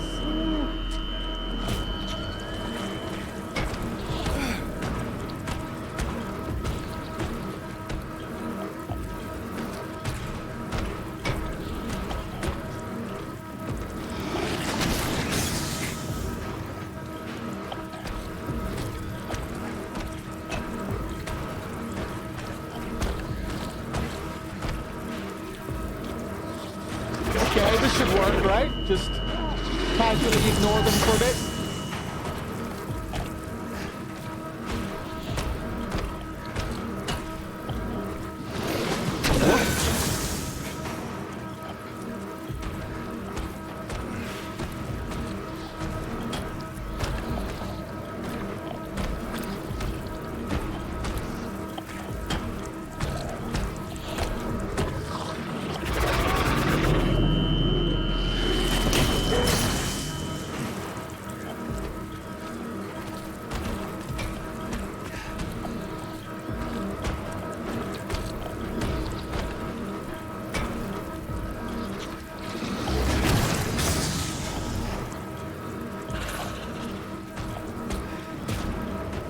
May as well just do it like this. Save my ammo.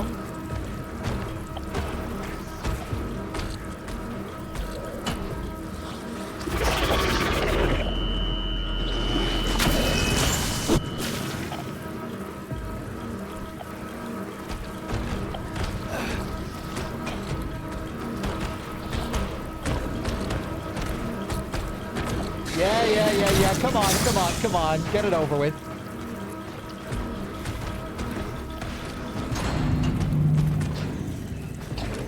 Nice, okay.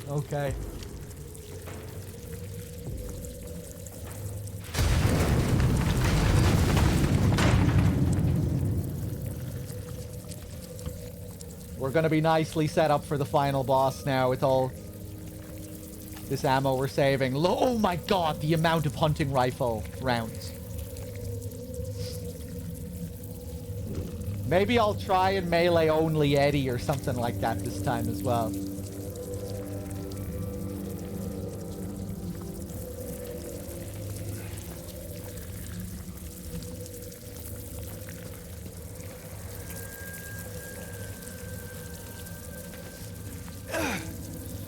Do you have to shoot the two pyramid heads during that fight? Or can you run away from them and let them kill themselves?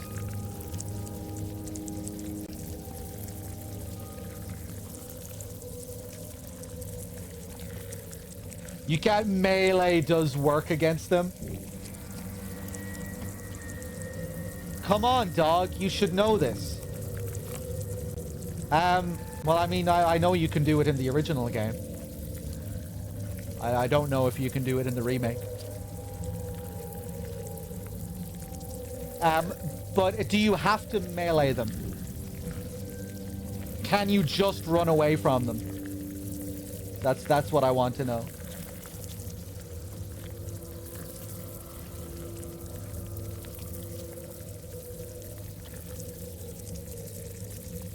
In the original game, you can do it if you have no ammo whatsoever. But I thought maybe they might do it a bit differently in the remake, where they let you just, if you run away from them for a certain amount of time, maybe I thought maybe they would let you.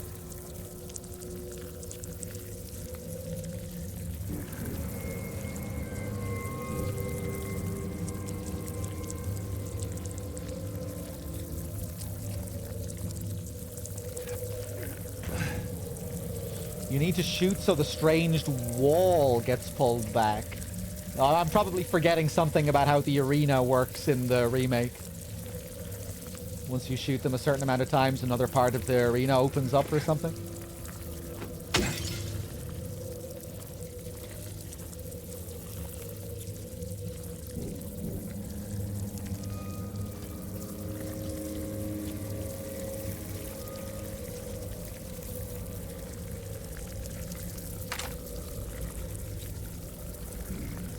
It'd be cool if you could see the bird pictures here. Like when you first come into the bathroom.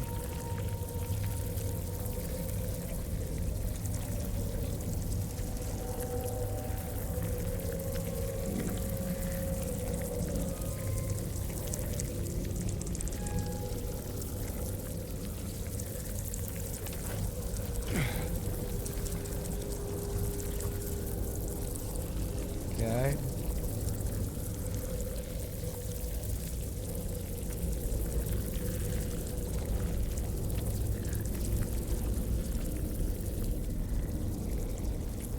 Cool, the door just lying on the floor here.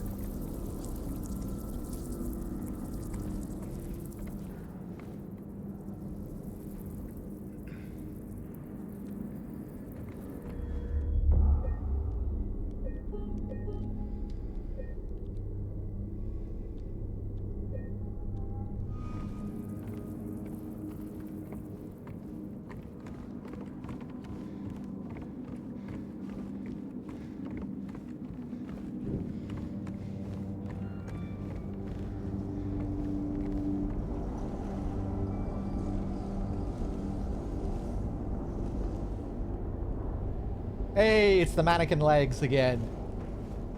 Forgot they appeared here as well.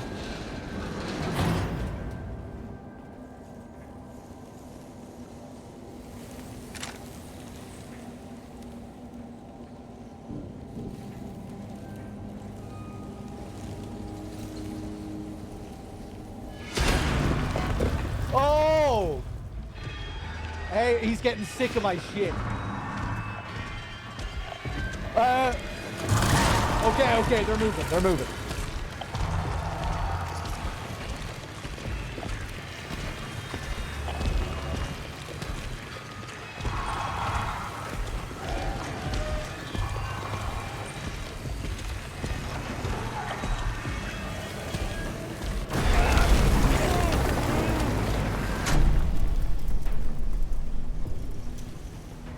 Oh, they look different now.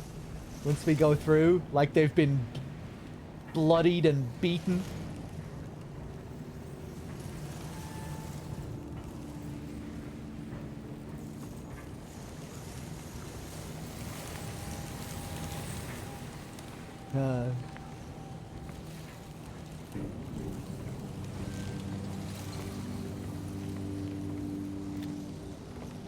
And of course, that's how we get rid of them later. We use Pyramid Head's great knife. So it's kind of like they're afraid of the knife coming for them, and that's why they move out of the way.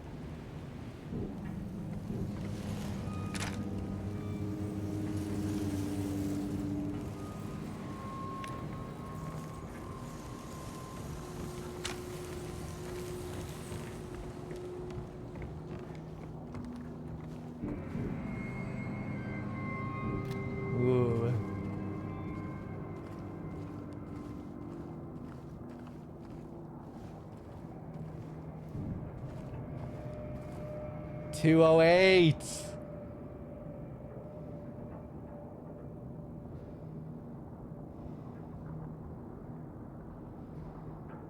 I'm trying to remember now if this room is 208 in the original game, and maybe that's what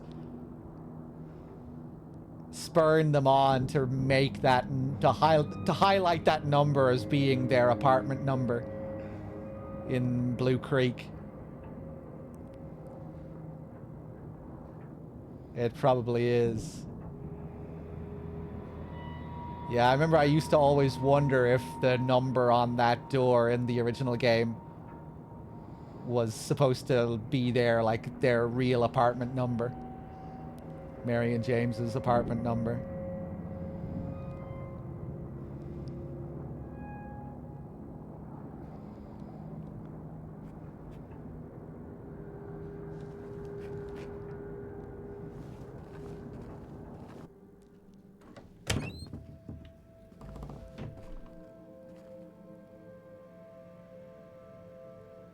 Marie?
Mary. Mary.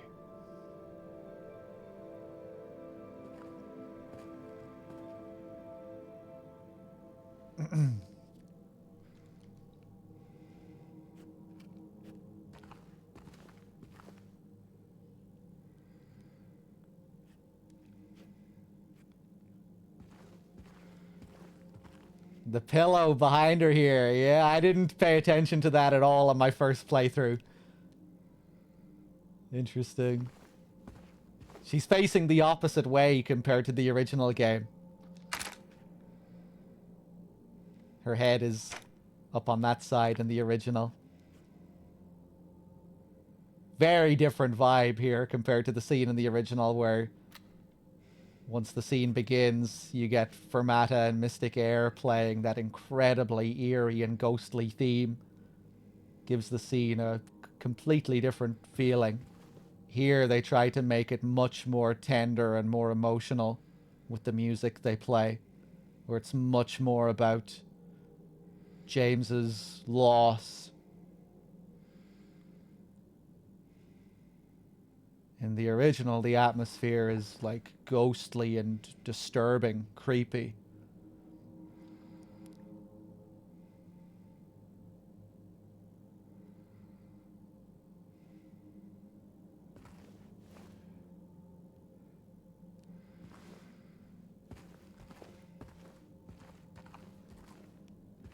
New little addition here. The bars ripped open. They're very much implying here in the remake that it was Pyramid Head who's responsible here. And then up next we find his great knife, that it's smashed through the cube. So that's kind of like he did a lot of work here.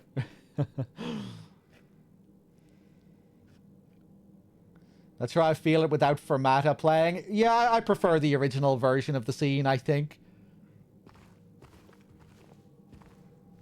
But I don't dislike this remade version either. It's a different vibe, different feeling.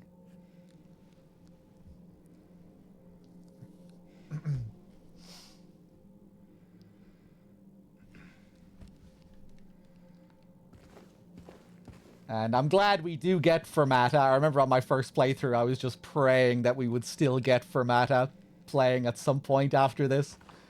And it does play for the next sequence, which I'm happy about.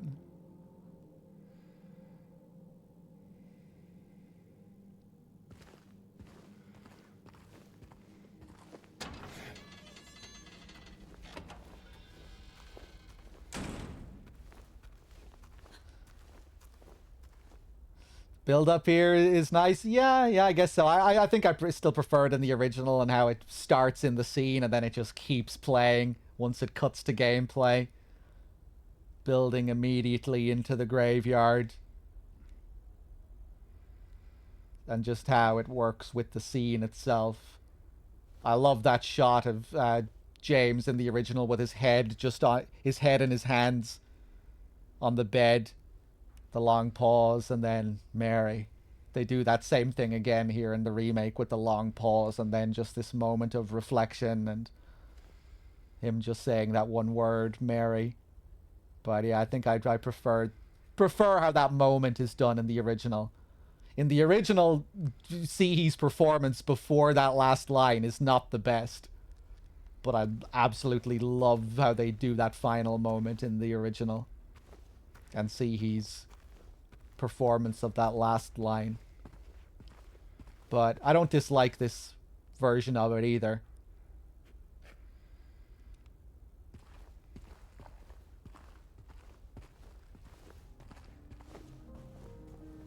What the hell?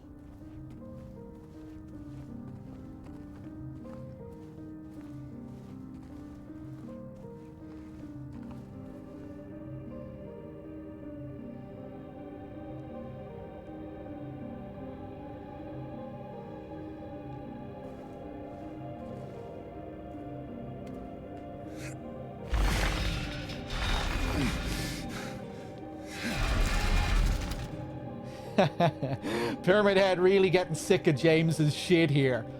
Come on, James, fuck this cube. You don't need to be going through here. Fuck these monsters. I'm gonna kill Maria again. Get the hell out of here, man. What are you doing in this place?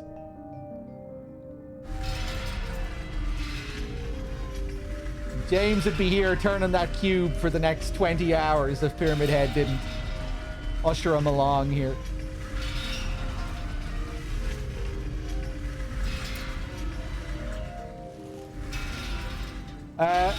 Move.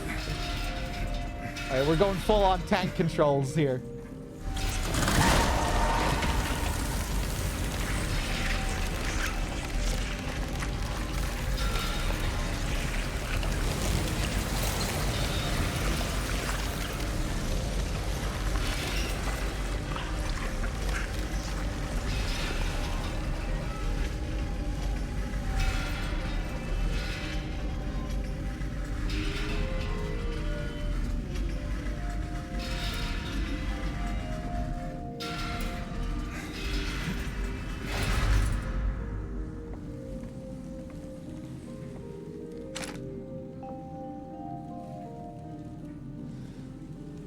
Yeah, Web Talk. So, I mean, you can see them in the opening Silent Hill 2 montage as well. This wall of mannequin legs swallowing up other mannequins, I think.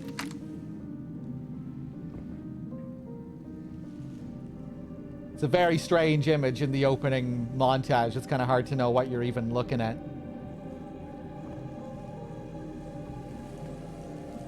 There it is, the scissor blade.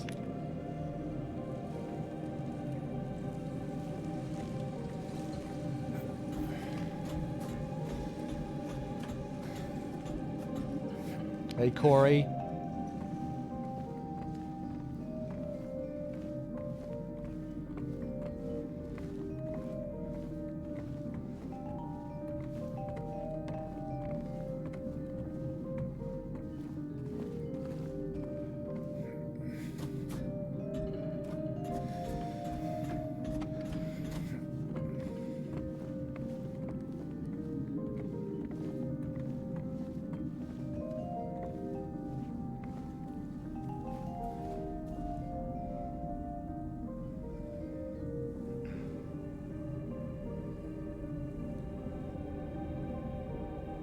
Yeah, they did a nice job with this area as well. The attention to detail with the lights on the ceiling always stood out as a strange detail in the original too, where you just suddenly arrive at this indoor crypt.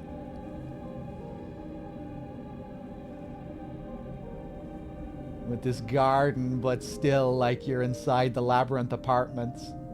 With these lights. The walls, very strange.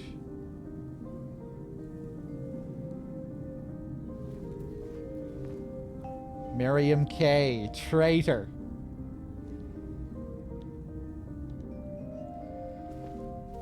Still unknown what that's referring to. Nobody knows. Nobody knows who Miriam K is. This felon drank one last bottle of ale before he was executed and laid here to his eternal rest.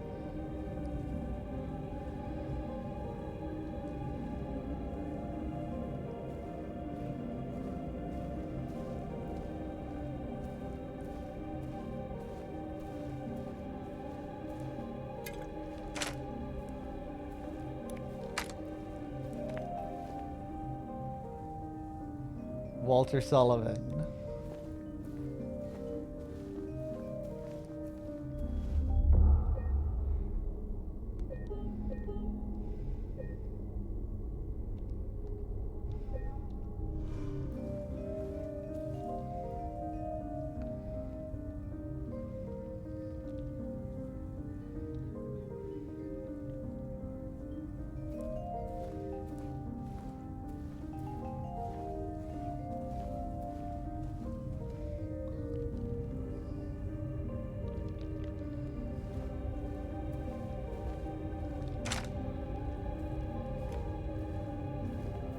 And who is this last one for, I wonder?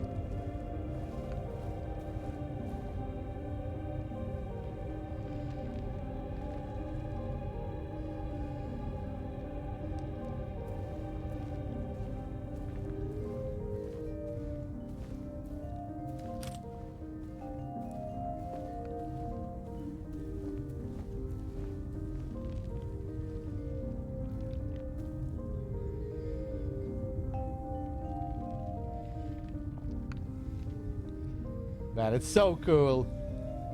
How we finally get to see him jump into the grave. In the original game, you just get a loading screen here.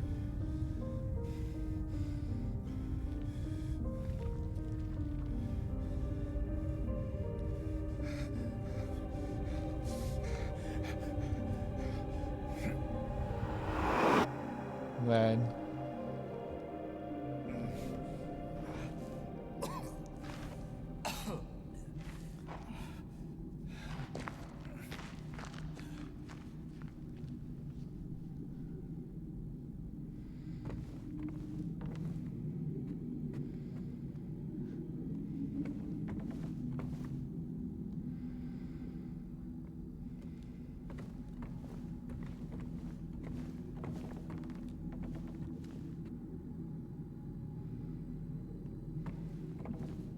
They nailed the lighting for these dark halls. Not what you'd expect to find down inside your own grave.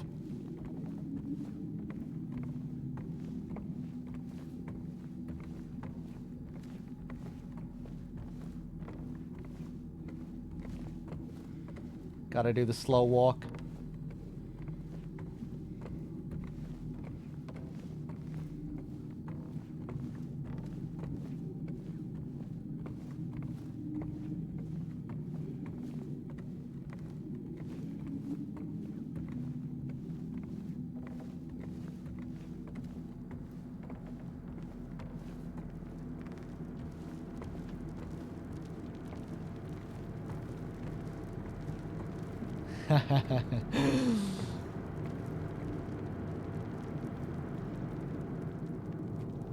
Pretty cool. I think I might prefer how the original does it, the way it just kind of glows as you get to the last few steps.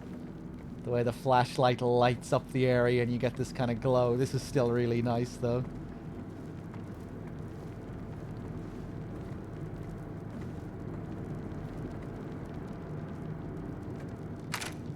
Okay.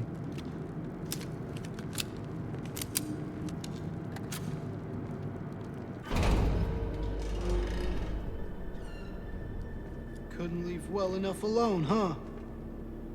You just had to follow me all the way out here. How many times do I have to kill you? Eddie. Whoa, Eddie. It's me. Oh. Hi, James. Hey there. Eddie, Hi. what are you doing? What's it look like I'm doing? You fat, disgusting piece of shit, you make me sick. You gonna cry, fat ass? You gonna run to your mama? Waste of skin, why don't you just kill yourself? His hair is too clean. Look at how shiny it is. Straight out of the shower. Maybe he was right. Maybe I am nothing but a fat, disgusting piece of shit. But you know what? It doesn't matter if you're smart, dumb, ugly, pretty. It's all the same once you're dead. And a corpse can't laugh.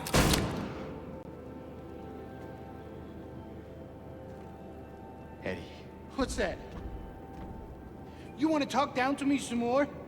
Tell me to relax? You're just like the rest of them, James. No, I don't want... Shut up! You think I'm stupid. You think I don't see it. But you've been laughing at me all along. Ever since we first met. But you ain't laughing now, are you?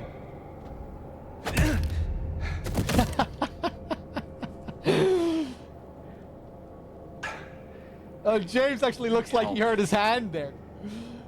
He's Don't weird. get all holy on me, James. This town called you too. You and me are the same. We're not like other people, don't you know that? Well, you're about to find out. Okay. Yeah, I definitely prefer the original version of that scene. There are some scenes with Eddie in this that I think I prefer in the remake over the original, you know, and there aren't too many scenes like that. Like, I really do like what they've done with Eddie overall. Like his opening scene in the apartments. I think I probably prefer that in the remake over the original. And even though the pizza scene is iconic in the original game, I feel like the remake's version of that scene in the theater is probably a better scene for like building his character and probably more interesting, like the dynamic between James and Eddie in that scene. Like, I feel like maybe more character just comes out of that scene for Eddie. But yeah, this scene, I definitely prefer the original. The original performance, the delivery of the corpse can't laugh line, and the original direction of that line. The super schizophrenic camera in the original. Just the body language, the pure manic behavior of Eddie and how much they get through his body language in the original. The way he points the gun up to his head. It's hard to top for me. But I still wouldn't call that like a bad rendition of the scene either. The punch cracks me up. Did you notice James's face after he punches him? He's like, oh God, I hurt my hand.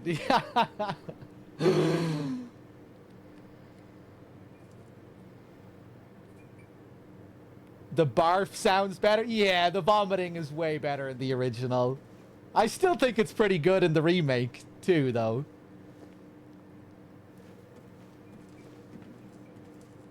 But yeah, in the first apartment scene, I just really like how scared and heightened he is, how fearful he is. And the music kind of plays it more emotionally as well, I think. It's not just this dreamy, hazy, tired feel, which I do like in the original too, but it just feels a bit more emotional and heightened in the remake, in a way that I think works really well.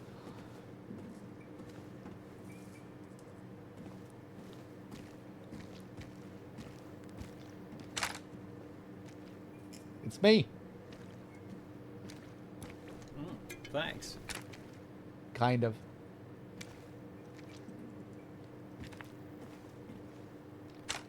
Okay. Will I try and melee only this?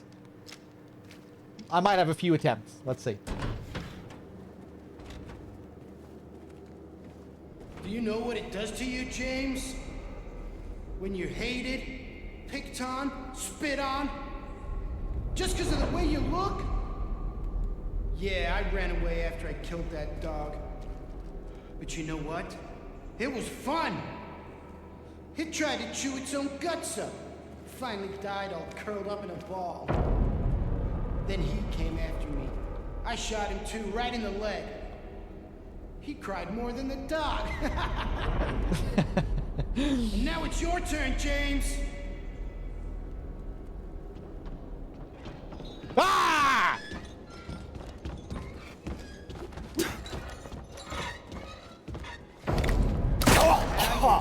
Fuck. Ain't you? Relax. Chug it. It'll be over soon. Oh! Wow, he one-shot me there. Didn't I just heal? I thought I was back up to full health. Okay. I think I like their decision here as well to not do another cutscene and just have that play during gameplay. To have that bit of his monologue play during gameplay. I also like how understated the scene is after Eddie's death compared to the original. You know, how you don't have James talking about how he's killed another human being. It's probably one of the more on-the-nose parts of the original. I kind of like how they underplay it in the remake.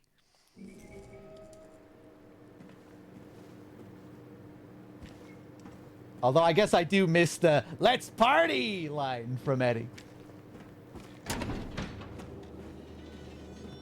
Okay, let's see if... There you are. Ah!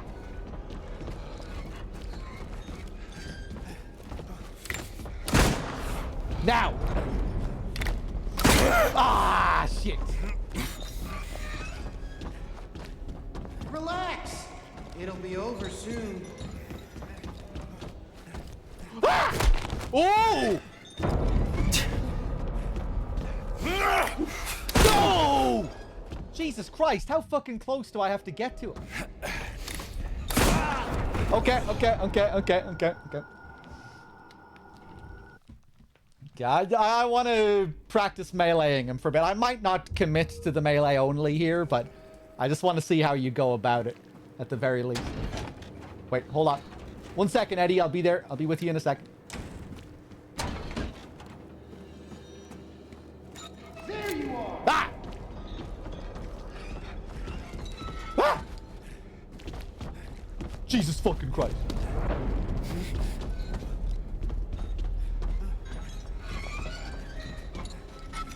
I'm coming for you. How do I know if he's gonna come up to me or if he's gonna shoot? Ah! Oh! Wow.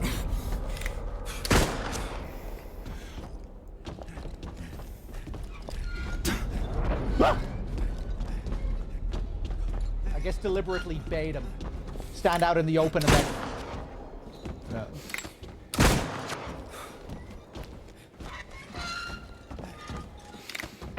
Oh, fuck. Scared, ain't you?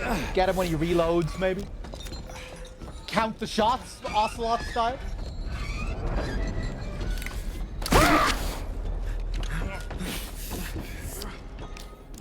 Come on, James. Don't be shy. Ah! Oh my God, the headbutt!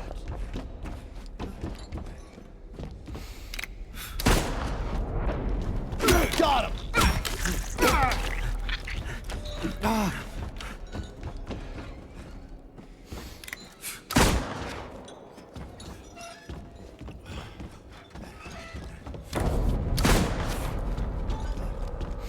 Woo! Okay. And he still had time to get me before I got him with the pipe. That's crazy.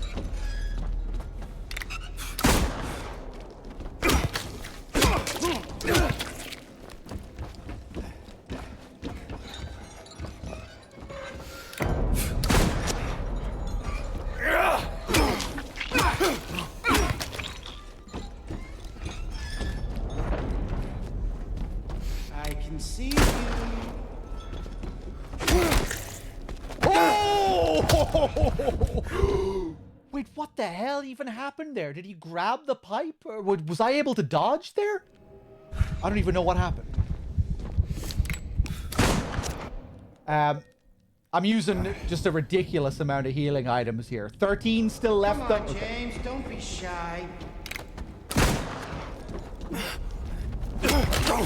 Wow! You have to get pretty close to him. Okay. Okay,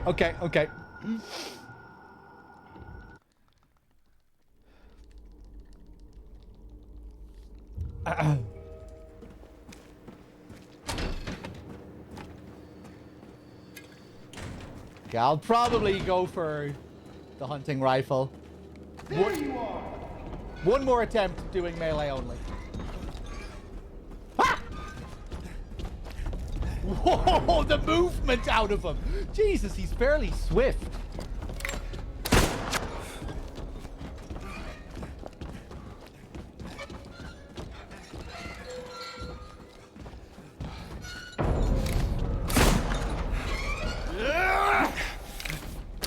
Wow. Jesus Christ.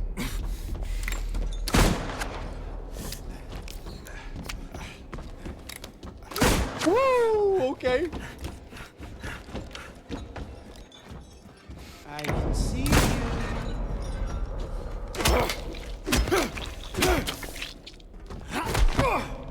God, shit.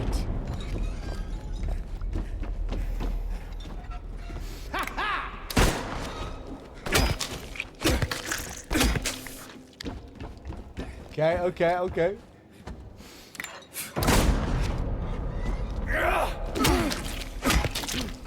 Nice. Don't even think about reloading. There you are. Ah! Okay.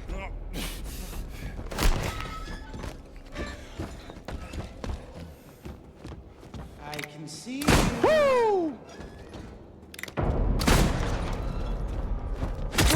Jeez.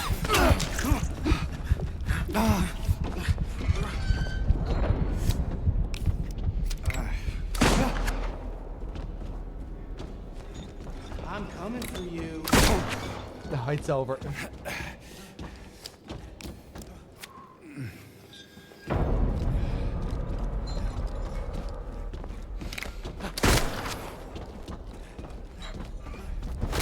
Wow!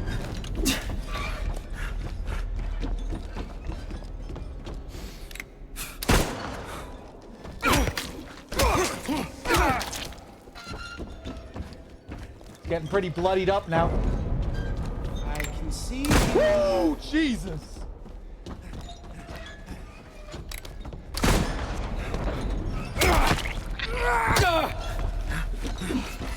What was that all about? It felt like I had to take that. You.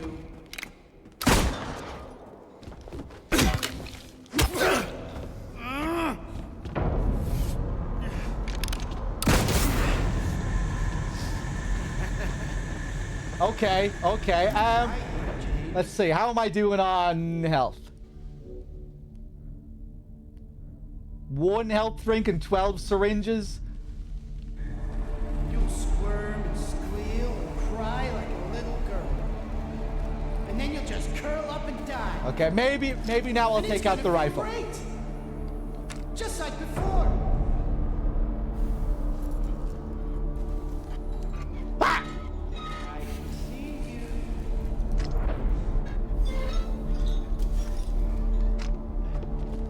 Ah! Where is he? Fuck you. There you are. Woo! Okay, I give up on melee only.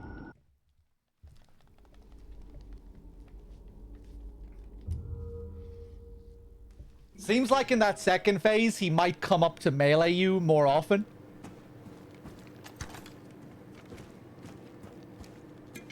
Okay. There you are. Ah!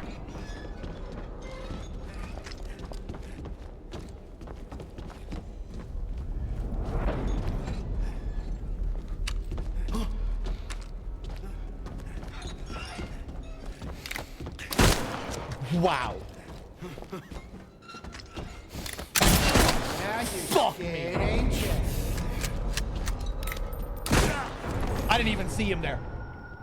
Okay. Gun first phase, melee second phase. Ah, we'll see. We'll see.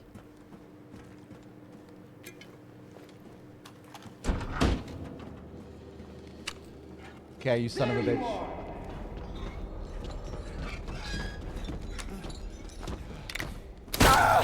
Oh, what? He got me there?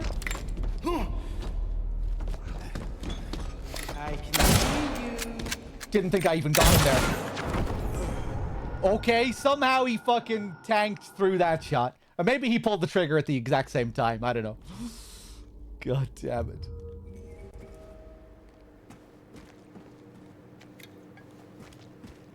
You know what? Fuck it. I'm going back to melee. There you are. Okay, any second now these textures will load in.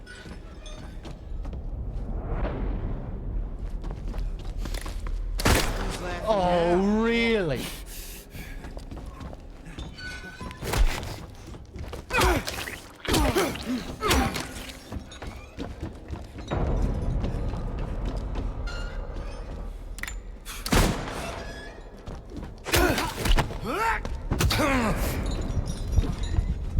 Yeah, man, what the fuck is the deal with that? That just feels like I'm never safe to melee him.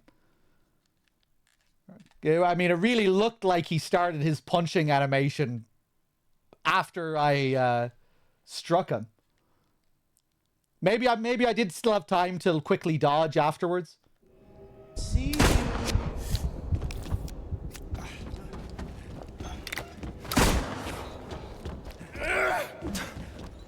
Woo. Come on, James. Don't be shy.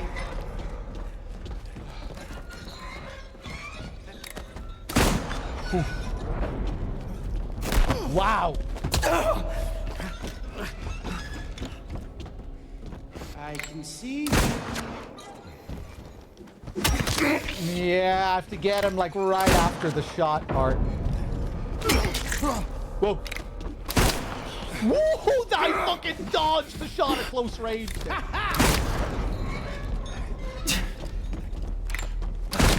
Oh! Oh, I see.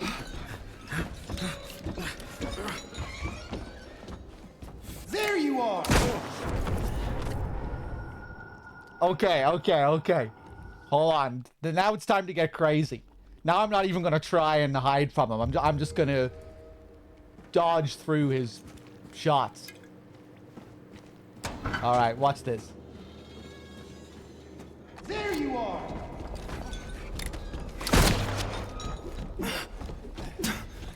I can see you. Really? Ah!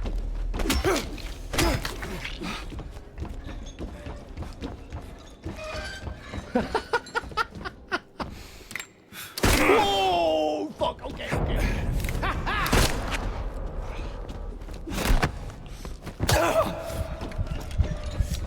Relax. It'll be over soon. Okay, watch this. I can see you.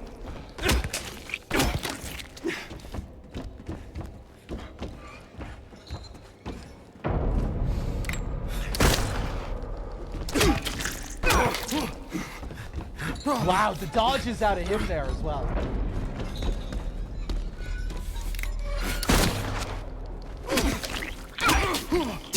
Again?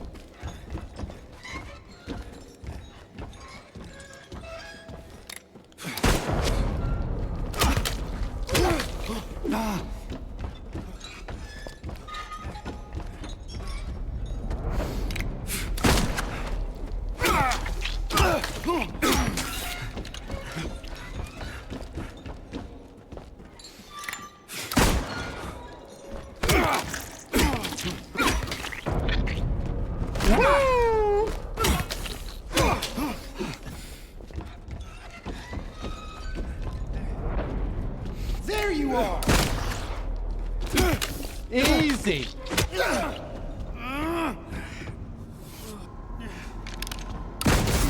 Okay, now can we still keep doing the same thing in the second phase? James. You'll squirm and squeal and cry like a little girl. And then you'll just curl up and die. Ah! And it's gonna feel great. Just like before. Come on then. Come on.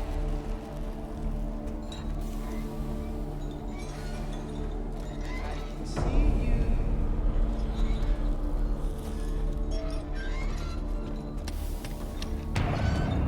Ah!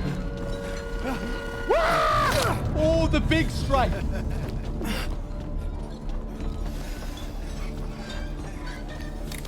Who's laughing now? Wow. I can see you. Ah!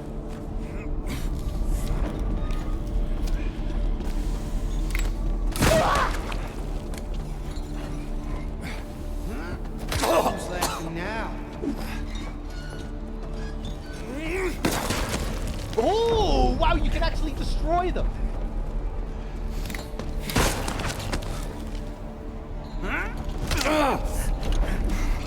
Okay, I'm not doing very well in this phase.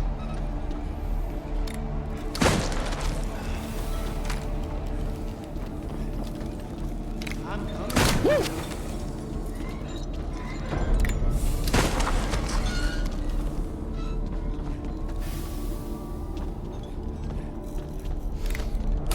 Now you're scared, ain't you?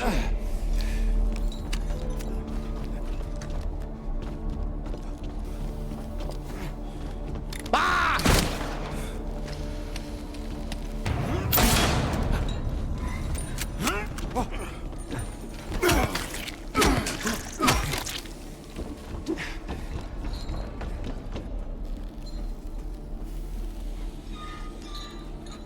You know I'll find you.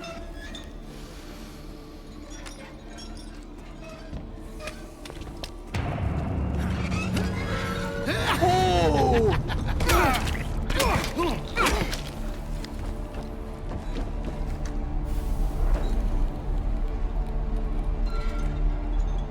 I'm coming for you. Maybe wait for him to keep charging me like this.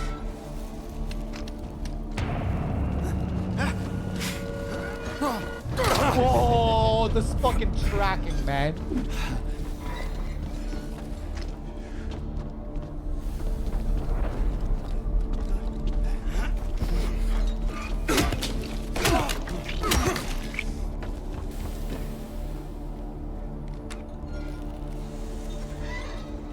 I'm coming for you.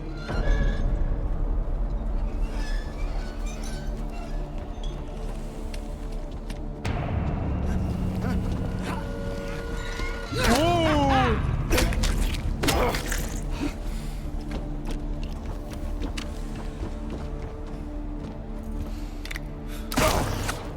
Fuck me.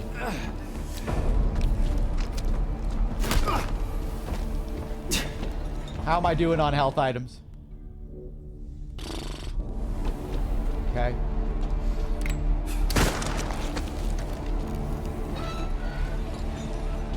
I can see you. Wow.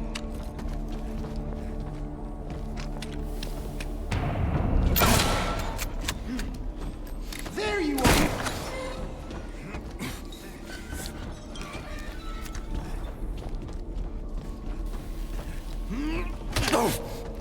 Bullshit. Oh, I don't believe it. I started being careless with the heals. I didn't really like that I was using so many heals. Fuck.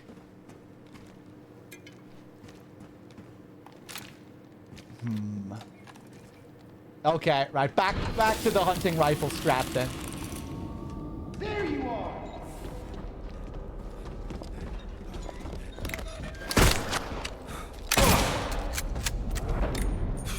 Now you're scared, ain't you? Whoa, okay. A different hunting rifle strap though. Ooh.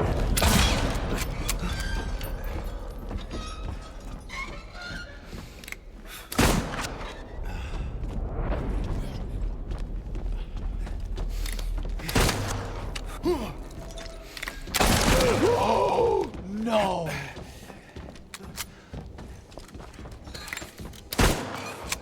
Relax. It'll be over soon.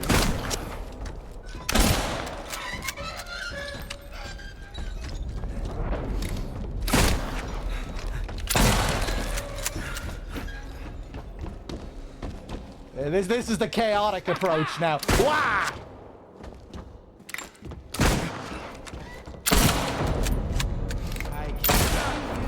Oh, give me a break.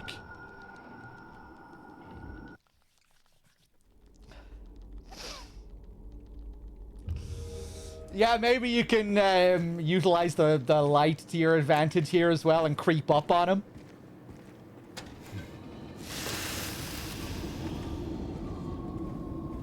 There you are. Though he seems to generally have a good idea where you are. I don't know.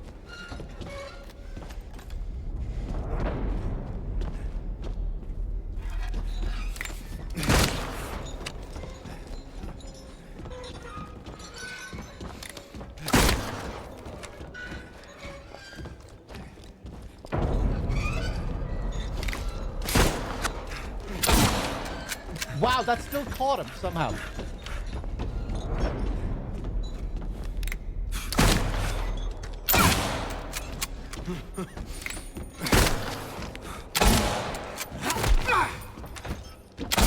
Oh, 2 missed rounds. I'm coming for you.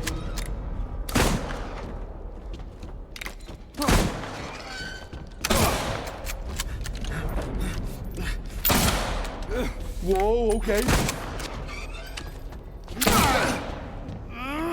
Okay, that was pretty quick into the second phase. You'll die here, James. You'll squirm and squeal and cry like a little girl. And then you'll just curl up and die. And it's gonna feel great. Just like before.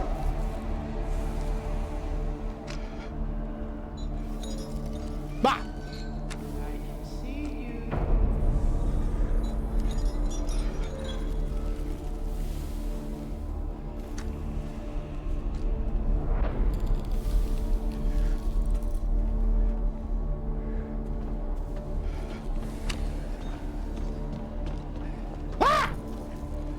Come on, James, don't be shy.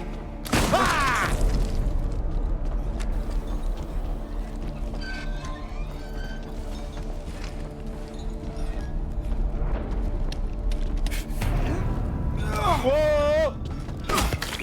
Fuck you! I can see you. Nice.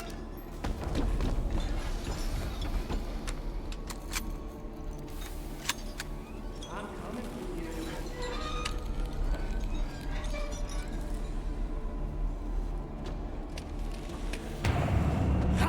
Whoa! Oh my god!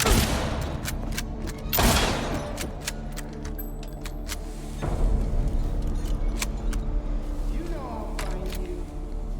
Couple of shotgun shells.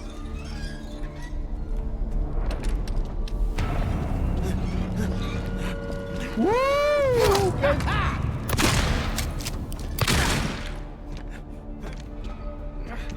A phase 3? Oh yeah!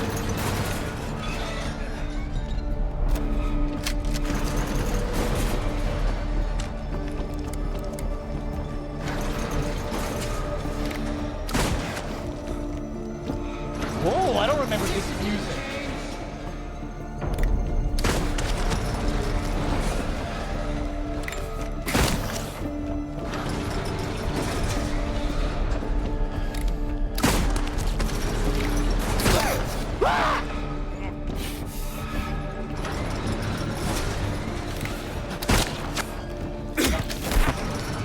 No, you bitch!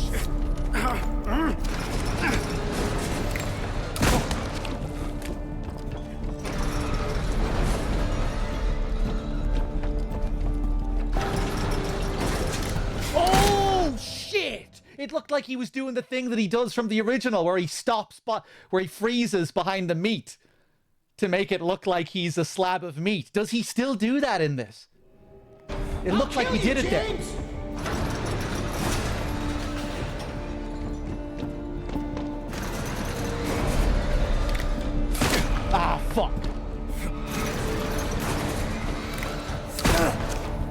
Wow, wow, wow, wow, wow, wow. Heal, heal, heal, heal, heal. This is it, James. Oh my god, I'm getting fucked up here. How many heals do I have left? Okay, I've been doing very well up until now, I guess.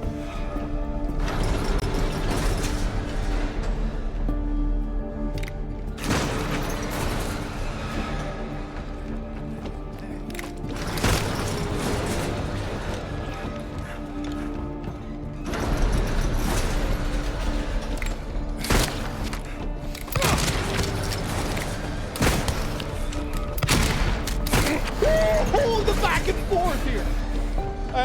Heal up. I'll kill you, James.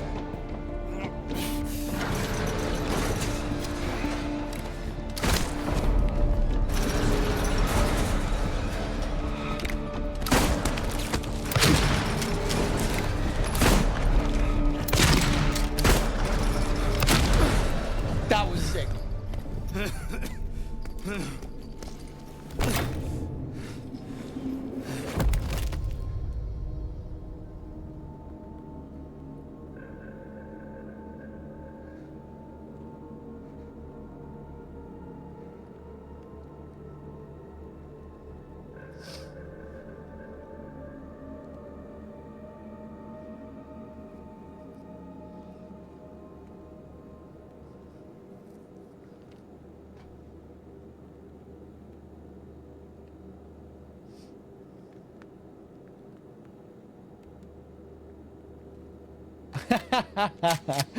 To look down there like, oh. Have I done this before? This is oddly familiar. That's kind of how I was reading that little look there, like, oh.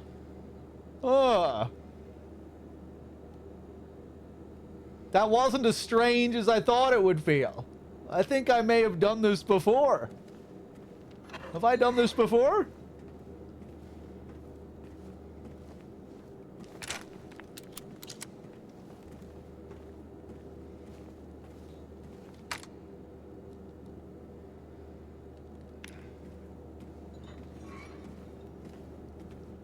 Okay, we're done. We're done with the Historical Society, the prison, the labyrinth.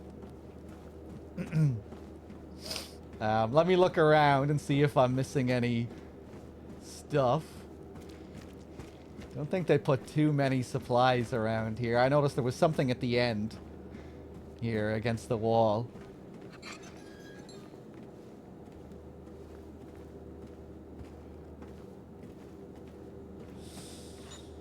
Yeah, the fight is definitely much more tense than the original. I mean, it's one of the original game's weakest moments, I think, the Eddie boss fight. It's just a big janky sponge of a fight. And here it's still a bit jank, but yeah, there's definitely more tension and a bit more going on that you have to think about. I like how they use the sound and how you hear his voice. It works very well if you have a good sound setup or headphones, you know, you can hear where he's coming from to a degree without being able to see him.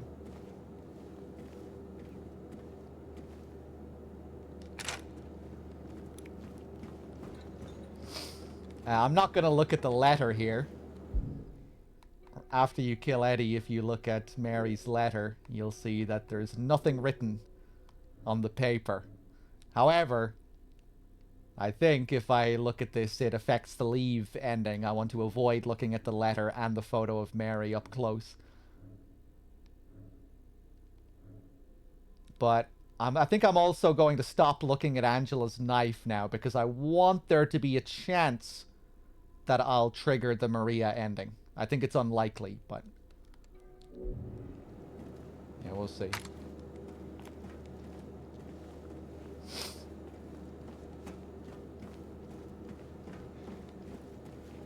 I'm a little bit worried that I'll get leave again. Though at least we'll be able to get the rebirth ending and the UFO ending and maybe some new ending with this White Claudia. How's my health management? Oh, not good. I've been healing way too often, so I'm a little bit worried that I won't get the in-water ending.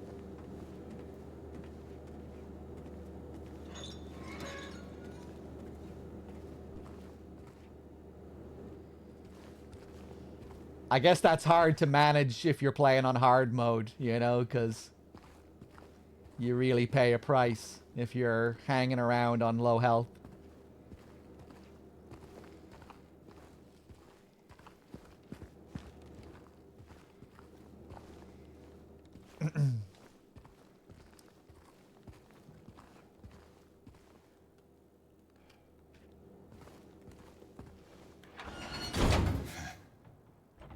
Okay.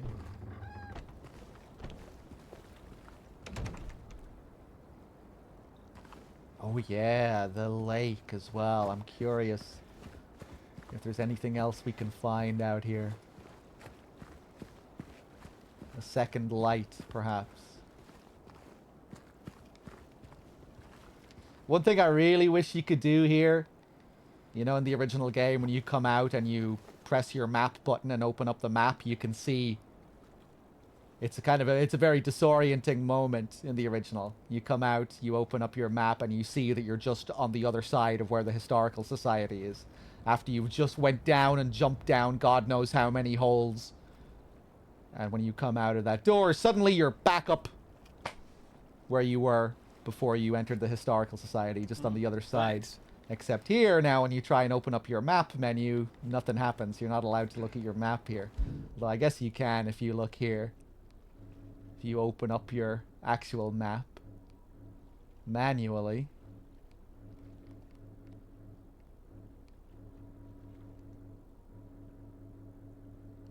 So many maps.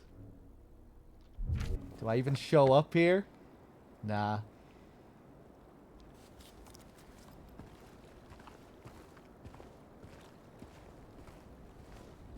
Hey, Niall with the 28. Thank you. George earlier with the 74 as well. Cheers. Toluca Lake Shore.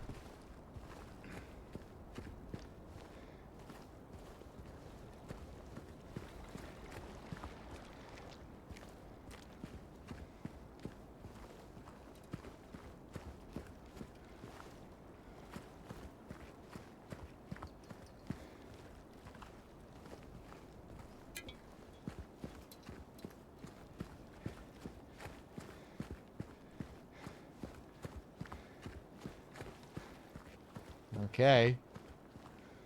I missed something here?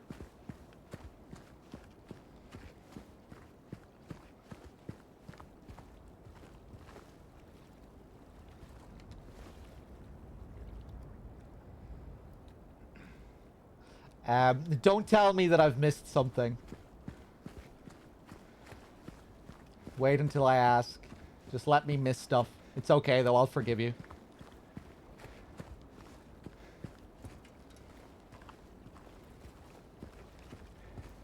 Oh, that's cool. The boat's up on the back of the pickup here. Nice detail.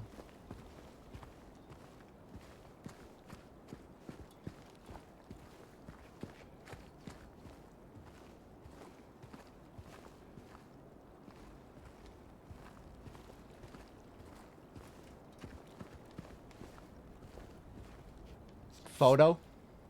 Road trip. Is this what you were talking about? Yeah, it's okay. This is one thing I'm perfectly happy to miss as well. Photographs, because I've already missed a couple of them, so.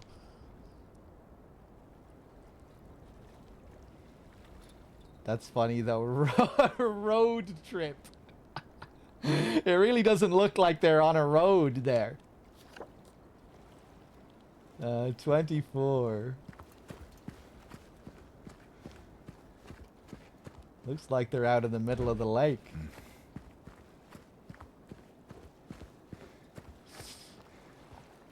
Maybe the idea is that, you know, it's James's special brand of road trip, you know? We all know where he plans to take that car eventually. So, maybe, technically, it was taken from the inside of a car.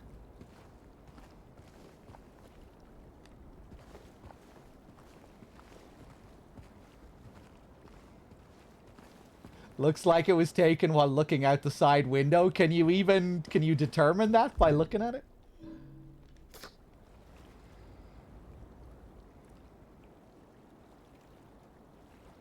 Yeah, I guess the camera would have to be fairly low to the ground, right?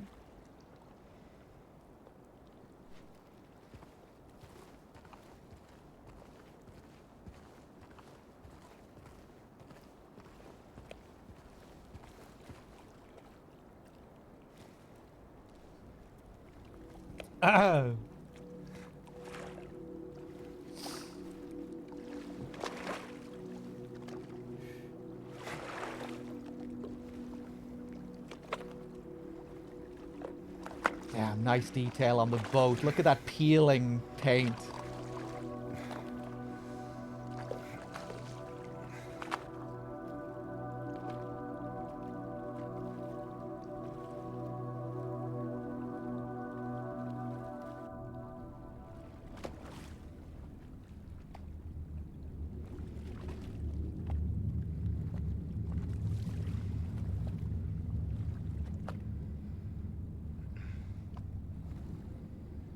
Okay, still just one light.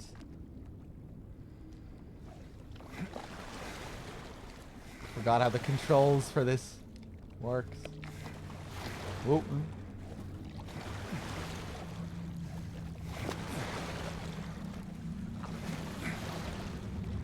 Gonna keep my eyes open for another light.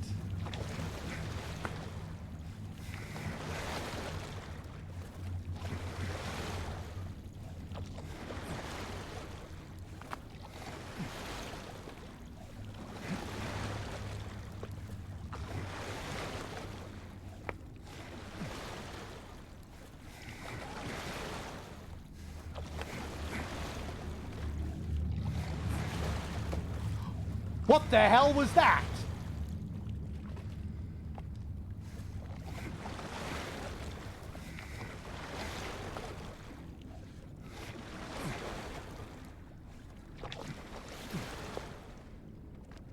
I highly disagree, Web Talks, that you can get lost easily in the original game.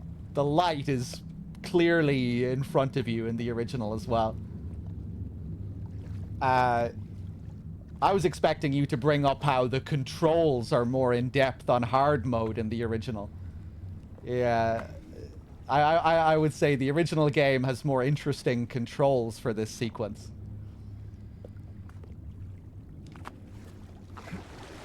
But it's pretty clear where you go. You got lost on your first playthrough for 10 minutes. You must have been a very stupid child, because, you know, it's pretty much identical to this, where the light is clearly up ahead of you. There's nothing different about this aspect of it, is there? There's a blatant objective telling you where to go. Maybe you played on hard mode and you had no idea how the controls worked for the boat.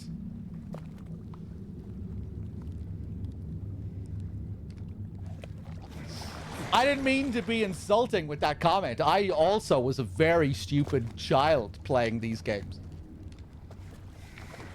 Needing to get my parents to help me to solve the piano puzzle in Silent Hill 1, shit like that. But yeah, I've never heard of anyone bringing up how easy it is to get lost during the boat sequence in Silent Hill 2. So it's a pretty clear objective.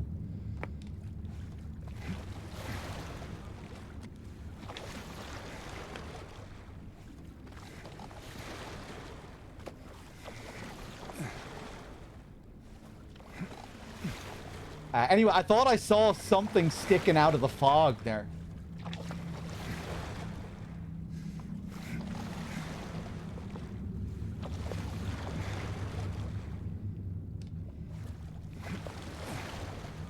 But yeah, I don't know, man. If you're playing both games on normal difficulty, I really don't think there's much to separate them gameplay-wise. You just point up towards the light and keep rowing.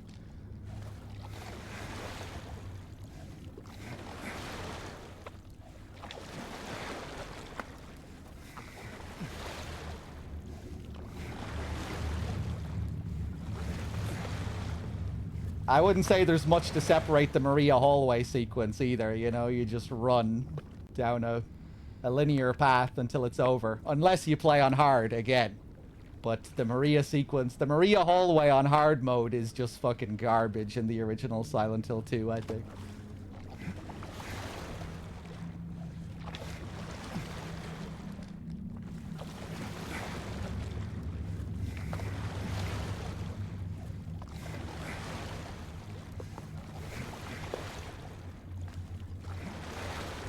Did I hear or see something in the lake? I saw something in the lake.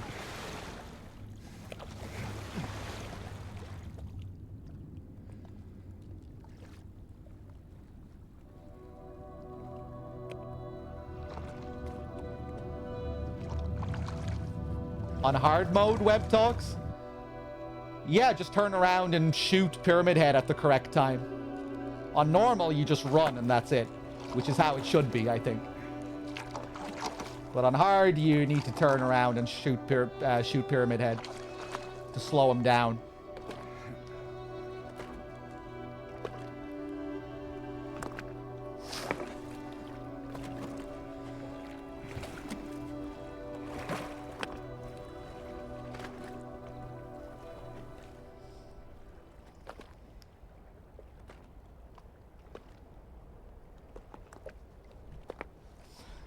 I had to push Maria into a corner, then shoot Pyramid Head. Yeah, I mean, I don't think it's too bad once you know how to do it, but yeah, on a first playthrough when you're going, or you know, when you're going through hard the first time, it really can be just a total pain in the ass. It's awful, I think. It defeats the whole purpose of the sequence.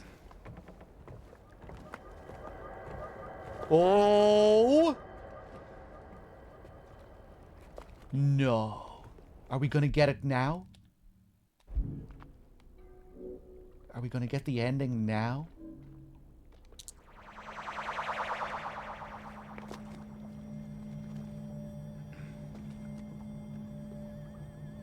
What are those footsteps?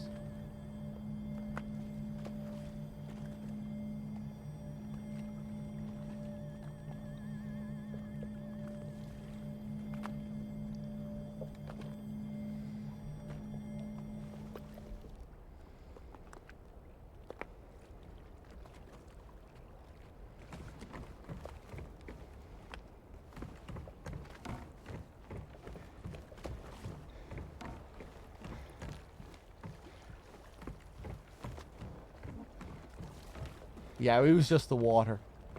The water lapping up against the pier.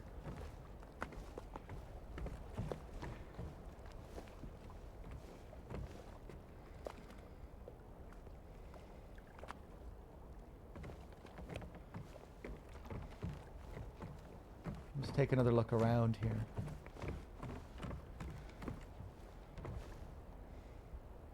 Lakeview Boat Rentals. Spend unforgettable moments on Toluca Lake. These waters will bring you peace for the day. Oh wait, no. $15 for the day. Wait, is it 15? $15 for the day. Yeah, peace can be yours for $15. You can see there, that's the island with the church on it where James brings Mary. If you get the rebirth ending, this is where he tries to bring her back to life.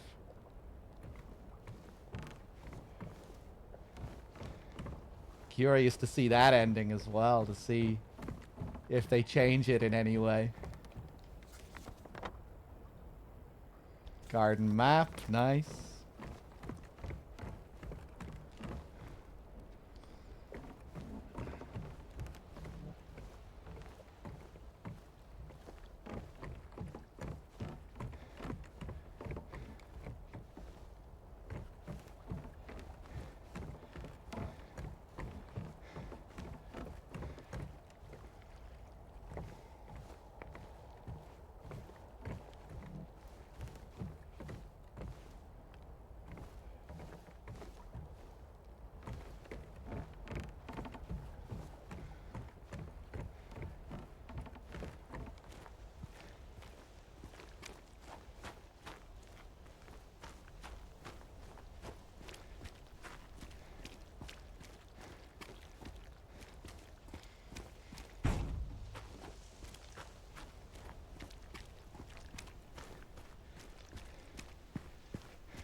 This hasn't changed at all in 3 years.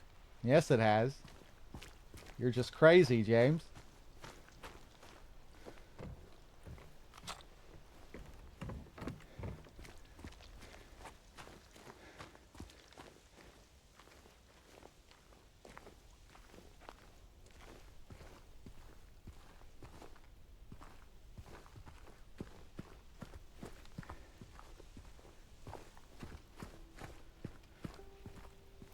Your wife also didn't die 3 years ago.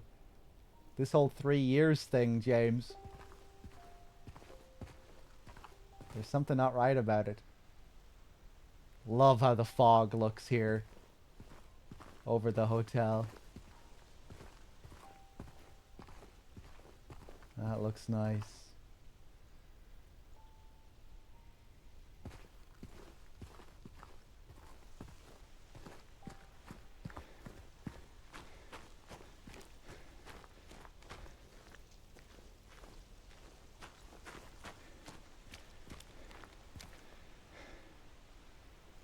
Lone one of the east, out of the water.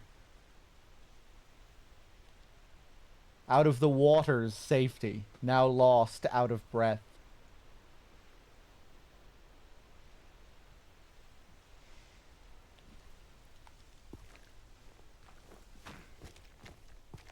Really nice what they did with the garden here. This much more elaborate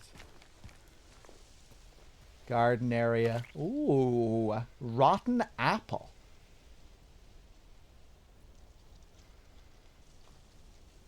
I do not remember finding that on my first playthrough. Interesting. A rotten, pungent smelling apple. A key item.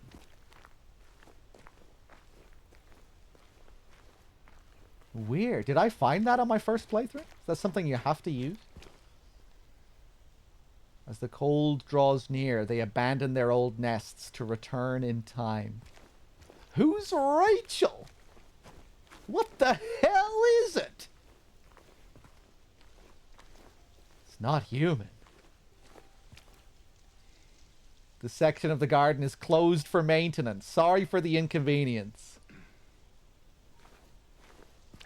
Look at these flowers. Want to use your rotten apple here?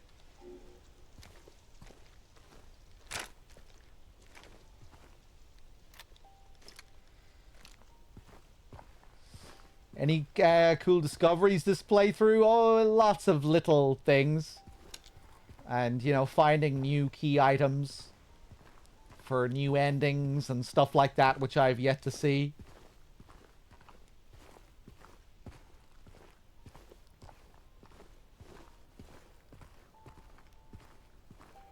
That fog.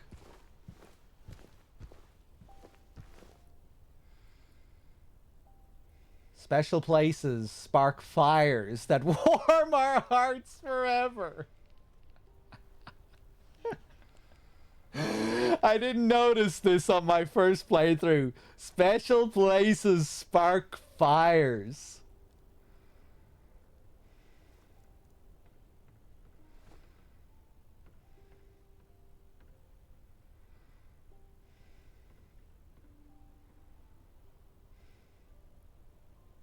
That warm our hearts forever. I think I actually kind of like that. That's kind of cheeky. I kind of like that, I have to say. That's definitely going to be too much of a blooberism for some people, I think. But I kind of like that. That's funny.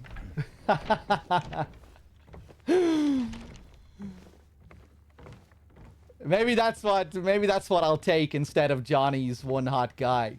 I can't even remember if we got a reference to Johnny one hot guy. We didn't we? Did I find a reference to Johnny one hot guy?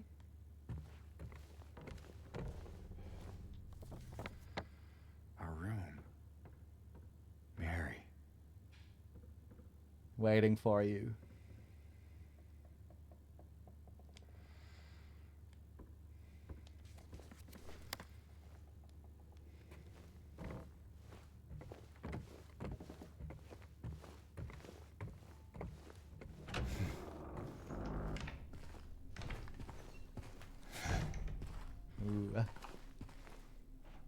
Yeah, very Shining-esque, some of the hotel interiors, the colors.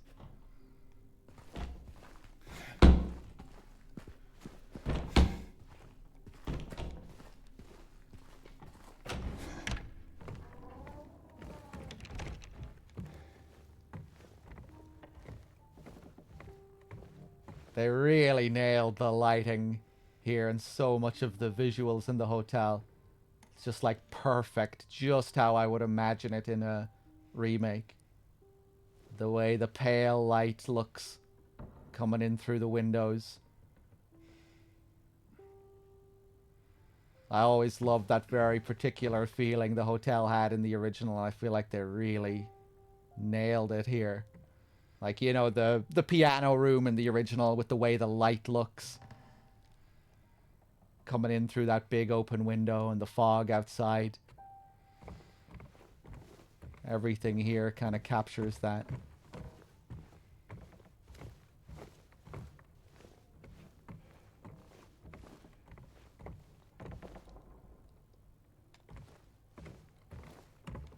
James's memory of the hotel from 3 years ago.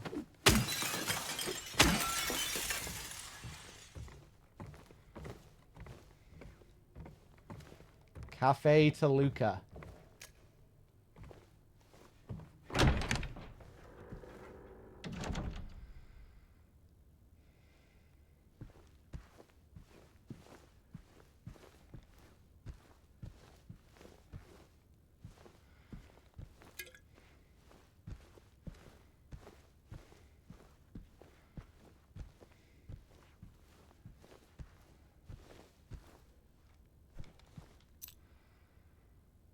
Key to hotel room 102.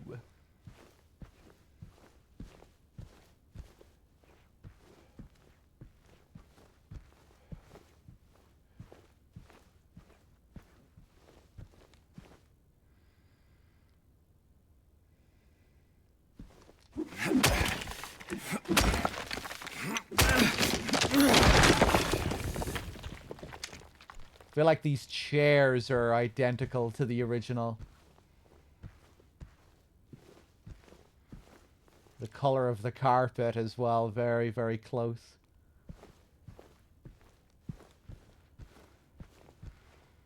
At least I think you see a lot of these chairs in the dining area in the original.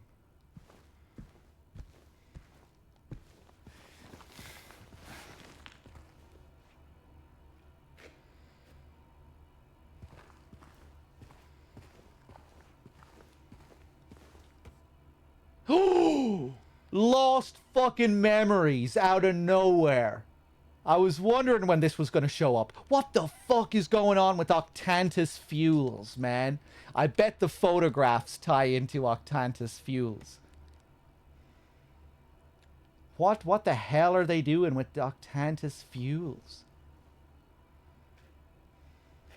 Maybe you don't get to see what the deal is until you unlock all 8 of the endings. To tie in with the name symbolizing the number 8. A book about the history and legends of this town and the surrounding area. What the hell? We don't get to read it at all? No. No.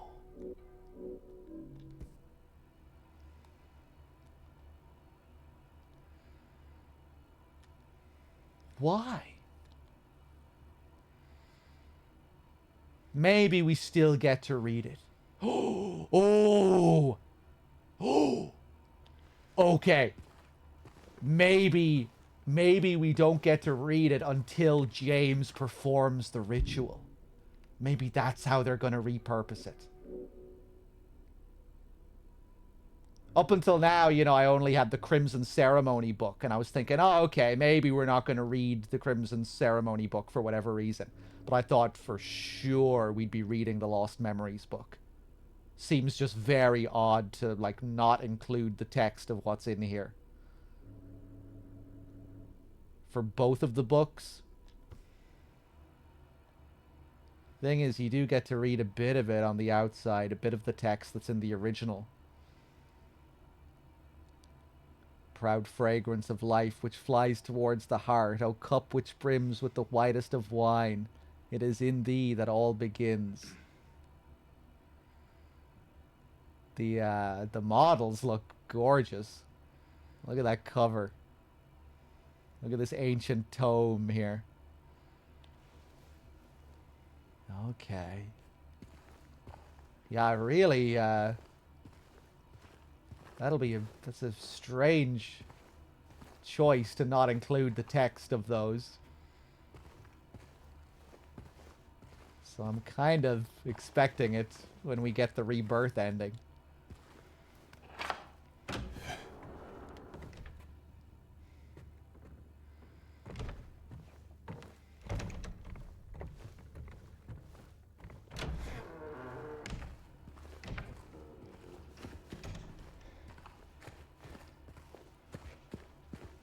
Ah, weird. I wonder, are we gonna like see James read it aloud in a cutscene? I feel like that'd be a bit weird. I'm not sure how I would feel about that. Interesting though. Or, you know, I hope they're doing something with the text of them. I hope it's not gonna be just nothing. Because it seems strange not to include it. Okay.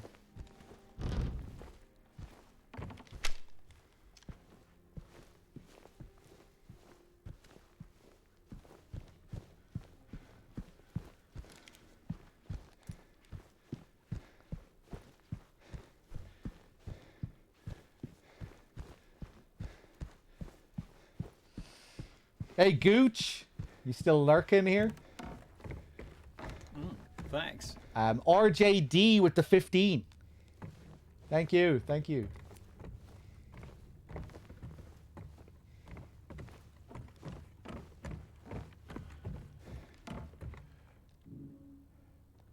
Wanna shove Lost Memories in there, James? No?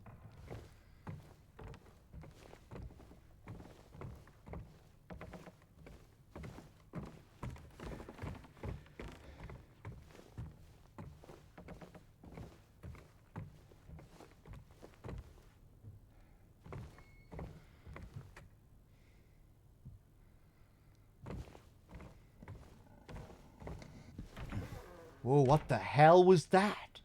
Did you hear that weird sound there? Did you hear that sound just right before I approached the door? Wasn't the sound of the door, was it? It kind of sounded like a door-like sound. Was it a sigh? Was it just Mary's breath again? I thought it was a different sound. Maybe it was just Mary's breath again.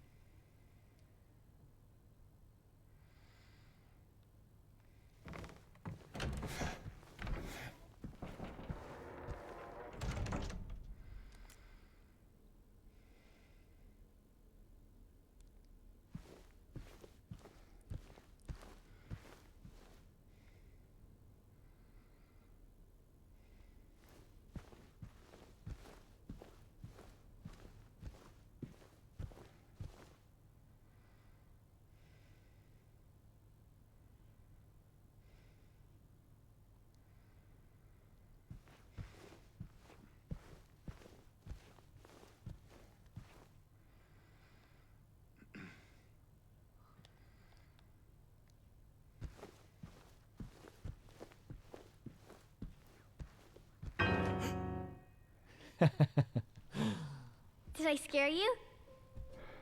Yeah, you did. I guess I deserved it, huh? The fart face that I am.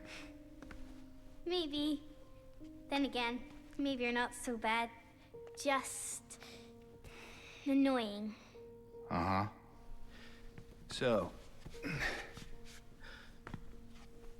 you got any other things planned? I think I saw a dark room back there you could lock me up in. No. I think you've had enough. For now. Well, that's reassuring. Besides, I need your help finding Mary. She's here. Isn't she? Come on, tell me. I wish I knew. But she said it in her letter. Wait. So there really is a letter? Oh. Yeah. Want to read it? Just don't tell Rachel, okay?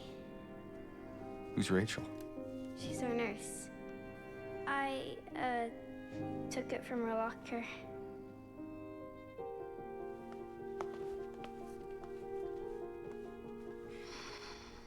My dearest Laura, I'm leaving this letter with Rachel to give to you after I'm gone.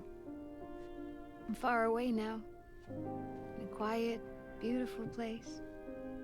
Please forgive me for not saying goodbye before I left. Be well, Laura. Don't be too hard on the sisters. And Laura, about James. I know you hate him because you think he isn't nice to me, but please, give him a chance. It's true, he can be a little surly sometimes, and he doesn't laugh much. But underneath, he's a really sweet person. I love you, Laura. I love you like my very own daughter. I wish things were different. I wish we could be happy together, like we talked about. Even so, I know you will have a good life. You're a strong, smart, beautiful girl. Happy 8th birthday, Laura. Your friend, Mary.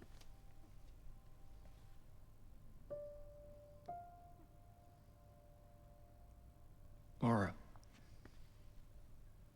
How old are you? I turned 8 last week. Does that mean Mary couldn't have died 3 years ago?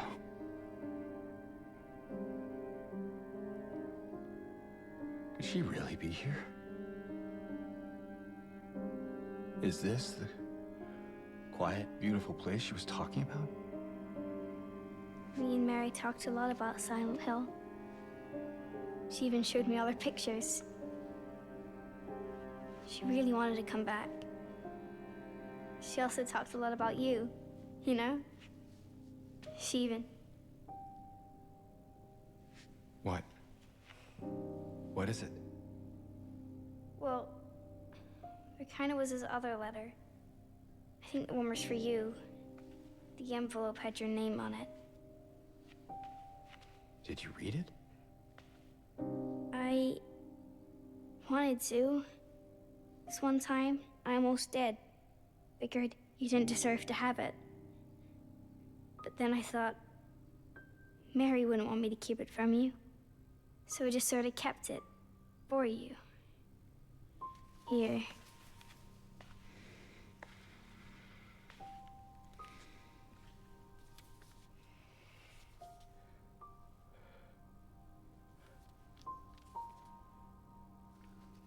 Like that moment of fear there. It's empty. Laura, there's nothing in it. What? But I didn't take it. I swear. Well, where is it then? I must have lost it.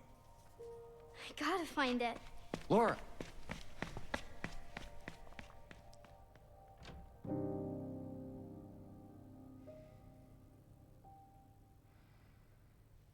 Okay. Yeah, I still really like that rendition of the scene. Still one of my favorite reworked scenes in this. Gorgeous new rendition of the theme. Laura plays the piano. Those strings, that violin. So emotional.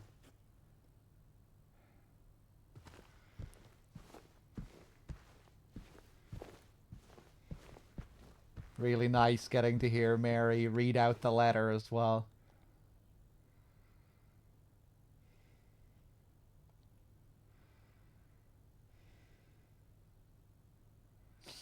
I guess the dog here might represent her new feelings about James, that James might be a nice man. You know, it's usually the big bad wolf chasing after the two rabbits or whatever. I would imagine the dog here is James, and that's Laura on the left.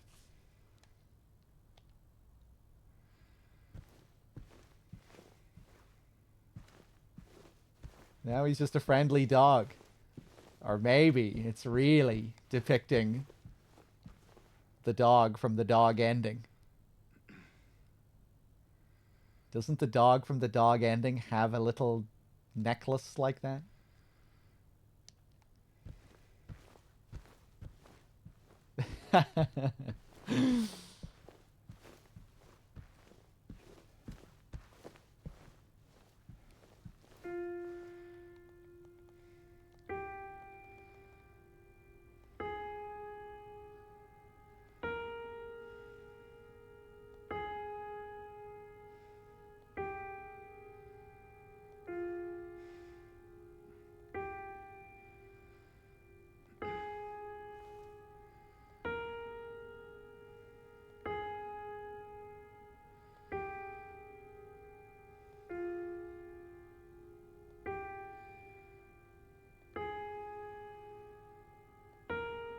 Hey, Crow! You haven't uploaded your new Raguchi emotes yet, have you?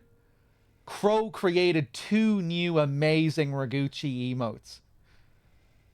Crow, what are you doing, man? You put in all that work and they're still not up there. Oh, did you upload them? Well, why? I haven't seen them. Have you guys been using them?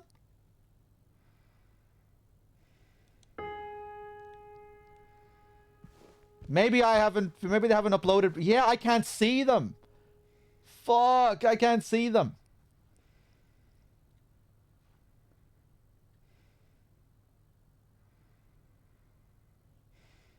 Some of you are seeing them? Only the toilet one works for you, Dave? Yeah, it seems like the emotes can be a bit fucked up. Or it can take a while for them to... When did you upload them, Crow? Was it yesterday? Also, Dave, how's it going? Dave, you are a bit late, though. I think I'm just about to wrap up. Because I don't have time to finish off the hotel.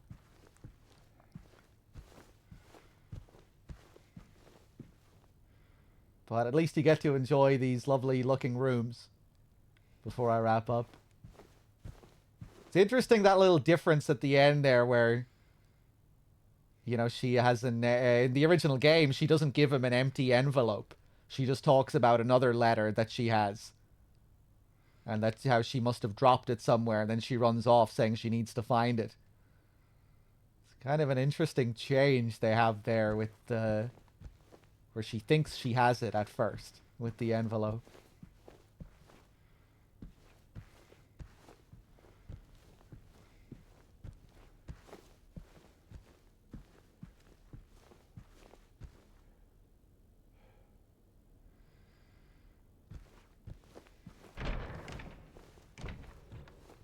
Man, I can't get enough of this pale light. Laura. It's gotta be somewhere.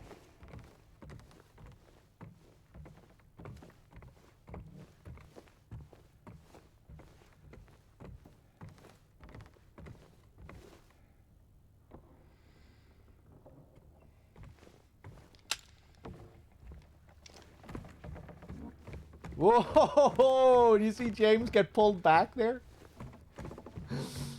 The arch is back there? That looked a bit funky. How about now? I still can't see it.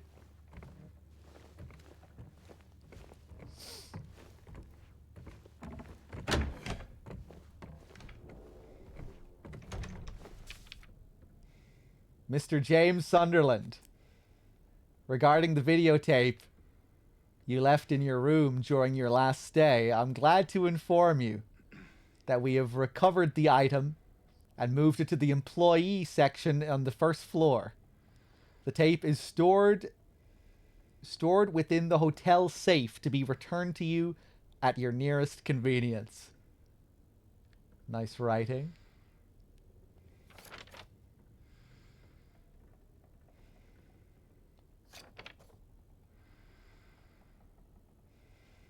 We still have our shit under our fingernails there. Nice. It's been there ever since we put our hand down the toilet.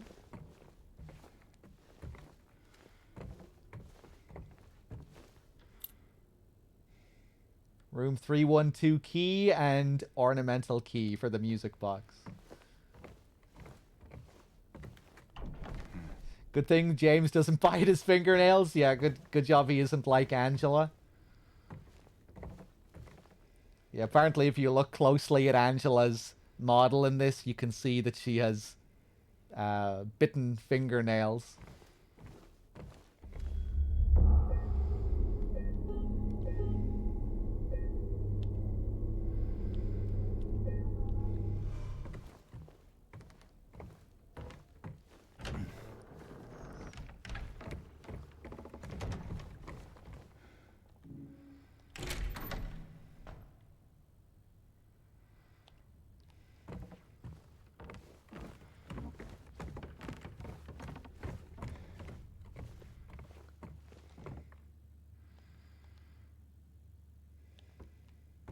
Okay.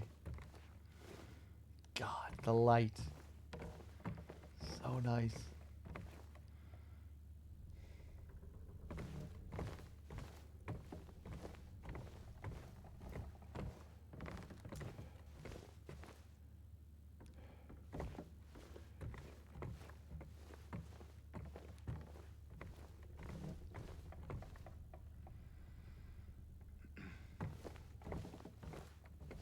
No wonder Mary loved it here. Yeah, it's quite an atmosphere, isn't it?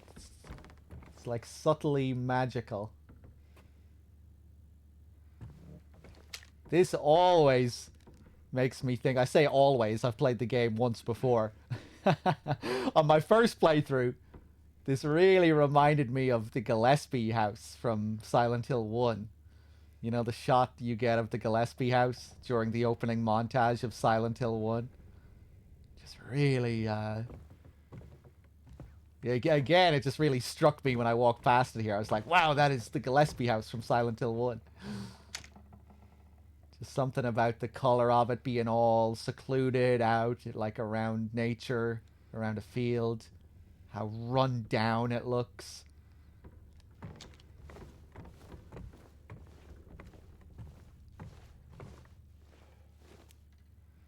This is like identical to the original game. The double doors above the stairs in the hotel in the original, the curtains behind it, the little rope barricade here.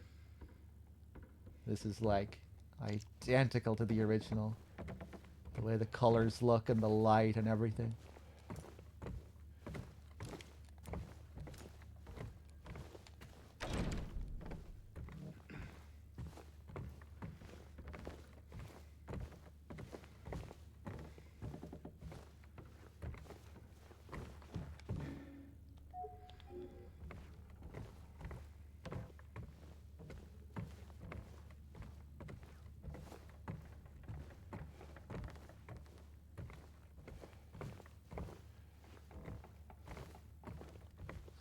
Bad CG.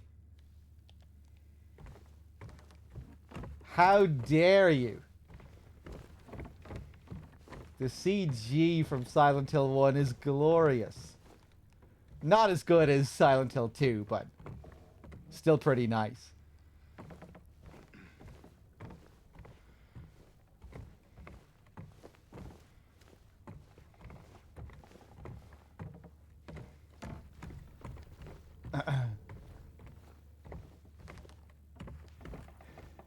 It's still a big part of why I prefer some of the scenes in this over the, or rather, it's a big part of why I prefer some of the scenes in the original Silent Hill 2 over the remake. Particularly the Maria scenes. What they were able to express with the animation in the CG, I don't think can be topped by a lot of the mocap work with the actors in this. Just the very specific animation and the subtleties in Maria's expressions. You remember Ken from the Kojima Productions podcast? Yeah.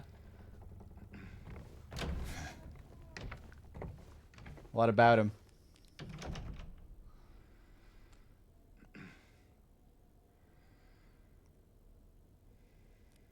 But yeah, like compare the scene in the original game where Maria lashes out at James with the "anyway, what do you mean anyway" scene. For me, there's just no topping the CG of that. Just the way those expressions look. You say that, young Snow. I really don't have any problem with her accent in this. I think she sounds great as Mary. I think the accent is fine. I don't hear a Scandinavian woman at all. You're the only person I've heard comment on how her accent is bad as well. So I don't know. Maybe there are other people who are also distracted by her accent. I think she sounds really on point.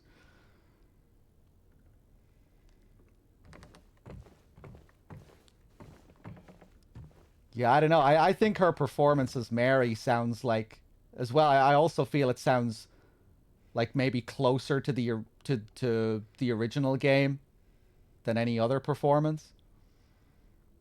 Ken also did CG. He did 20% of the CG in SH1. I always wondered if he was Sato's superior during the time of Silent Hill 1. Oh, wow. I had no idea.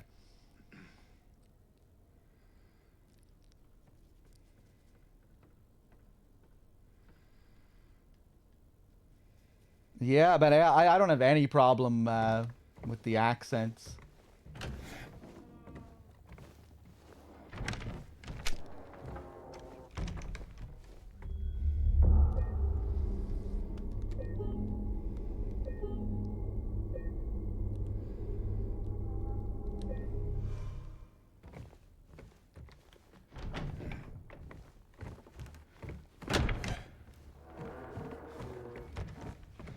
Okay, guys, I think I'm going to leave it there for now.